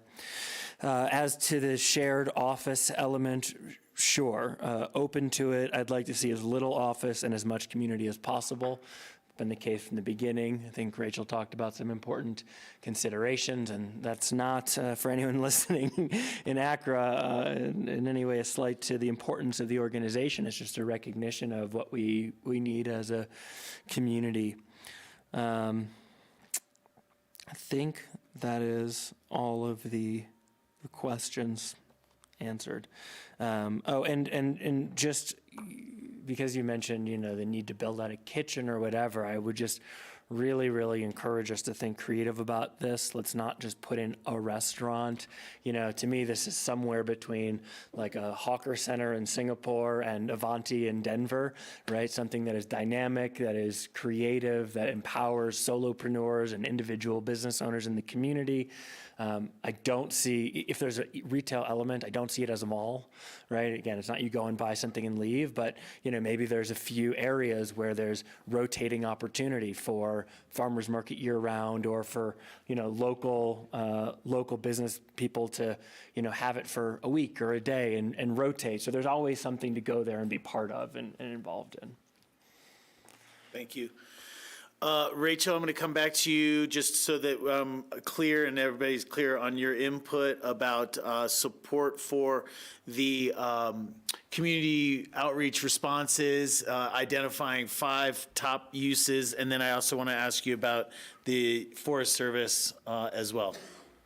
Yeah, well, starting with the easy one, I think physical presence for some Forest Service within the visitor center location where the guests are coming in for 100 or 125 square feet makes a lot of sense. I'm okay with that. Just if I could, a couple of larger comments, Tori. For me, both A and A1 are really unworkable because they leave the whole rabbit warren of little offices in place on the 2nd floor and the 3rd floor, and neither of those two options are removing the add-on accretion of decades and decades of subdividing offices. And it's just not going to be good space to use. And it doesn't create any single large space for community gatherings or anything like that other than in the basement. Secondly, I would not spend the money just to give the basement a higher roof. It's not increasing the actual square footage that could be used or leased. Yes, it would have a better feel, but that's an awful lot of money just to add 2 feet to a ceiling of existing height. So no, I don't support that. What I do support is developing a phasing plan that gets you all the way towards the works. And I think we should shoot for the final, but work on a phasing plan that can be done in manageable increments. So that probably starts with somewhere in the middle and moves towards the works. I would not want to see the alley addition as part of the original, but I would pursue the approvals of it because I think we're going to have such limited amount of truly community serving space in the future that we're going to need every inch of it, every possible inch of it. And I think that it's good to plan for 15 or 20 years from now, and the other shortages of places to meet will come from. I think that I want to be realistic about the entire amount of space that's really there, because it's easy enough for any of us to envision some of the grand halls we have visited or covered shopping alleys in Japan. I just saw some when I was back in Cozumel. But there is a very limited amount of space here, and I think we really need to determine and write down what is the minimal amount of space that a kitchen needs to be able to serve X many people. And if you're talking about casual dining with more than one operator, I mean, I've worked in restaurants before, as many of us have, and so between the grill smoke removal systems and fire suppression systems and the need for the fryer and the refrigerators for the on-the-line stuff, plus the refrigerators for the back stock, a restaurant takes a lot of space. And so we're either talking about one operator and, it starts to be, is it grab and grow to compete with the locals corner? Are we competing with our own tasters? How are we managing that is a big issue to me. I like the idea of casual dining. I just want us to be very realistic about the space concerns. And I honestly looked at these numbers today and thought, wow, well, if we have an extra $1.2 million, why don't we finish out the old Cooper Street Pier space and make that the affordable dining, casual dining for our town? The space is already built. It's sitting there. It's just waiting for someone to finish it. And, if we're really going into that business, we're now talking about the liquor licensing potential as well. So you can have a beer with your sandwich, and that's okay. I'm not opposed to it. I'm just saying, really think about the space needs for casual dining. It's going to take up a full floor or more of that building, and ACRA and other activities take up the other half. So that is why I'm looking to, you're going to need, if you want all this community space and a place to bring back the social dance and some of those things like Janae Kirk had, we're going to need more space than the building currently has. I'd like to see that sort of flexibility that everyone's talking about, and I have written down, similar to Skippy, that I'd like a big enough space that we're able to have a 1 day a week farmers market and maybe a 1 day a week local artisans. That was talked about a lot, of bringing the local artisans in who sell at the farmers market in the summer to allow them a 1 day of space in the winter. So I can see making sure that the design of it is flexible enough. And I also want us to make sure we're thinking about the Sister City room as a multi-use, multi-purpose room as well. It's certainly not sealed off just for Sister City meetings, but that's a large part of it, already being a meeting space for groups of a certain size. And so I'd like to think about how that integrates into the larger plan. And finally, I think that there needs to be some sort of cost of maintaining this historic building on an annual basis being put forward. We understand there'll be, cleaning and basic maintenance costs, but just when we look at what we've had to do to the Wheeler Opera House in the past year, how does this building or its uses generate the revenue necessary for its long-term upkeep and keeping it there forever? Are we considering that this is going to become a city-funded $100,000 a year line item to be able to re-roof it and put in new energy systems 25 years from now? Or is it that the tenants and the people who are using the space will be doing that? Or is it a partnership between some paying tenants and the city, again, planning for being majorly responsible for ongoing upkeep and maintenance of the facility? So, again, I do accept the list that's come forward, as long as it really is providing that flexibility for occasional retailing activities. Again, I'm thinking artists and things like that, or displays, and Winter's Farmers Market.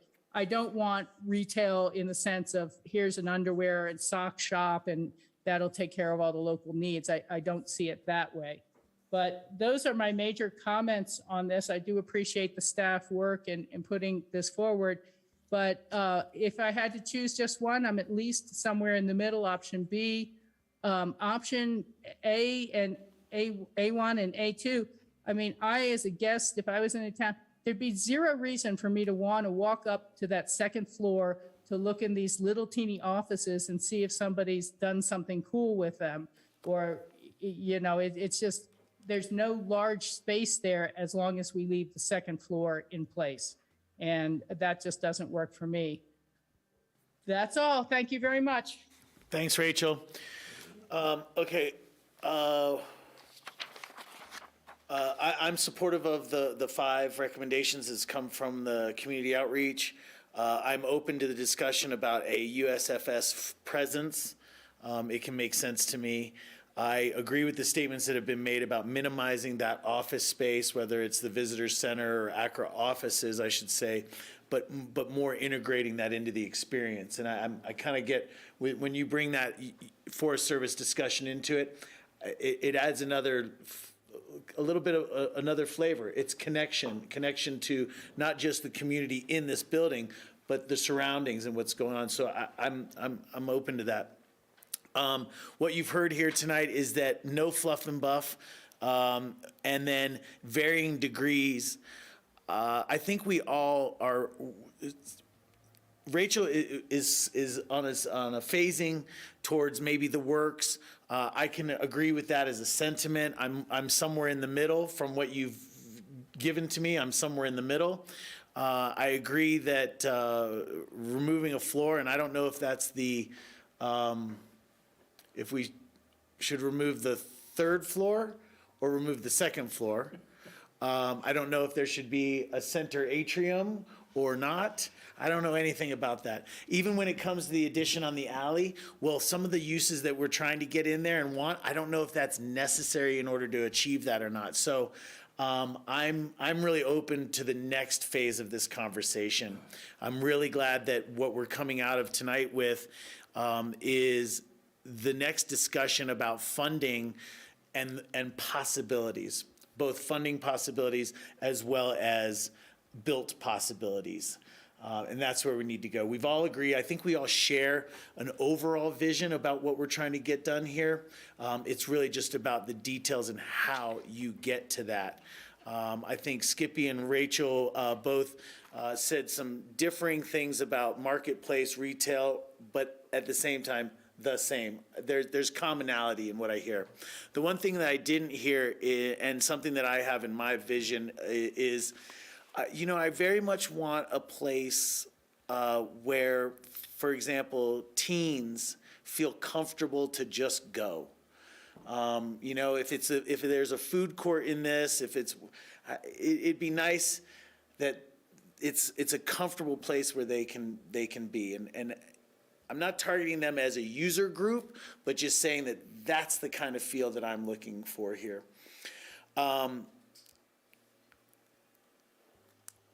Is that enough information on kind of those threshold questions for you at this time? I think so. Okay, we'll come back and wrap this up. Richard is here, and earlier today I notified somebody that we weren't going to take public comment because what we were doing was hearing about public comment. And I very much wanted to avoid having presentations, having people lobby for what they want and such. Richard has traveled a ways to be here.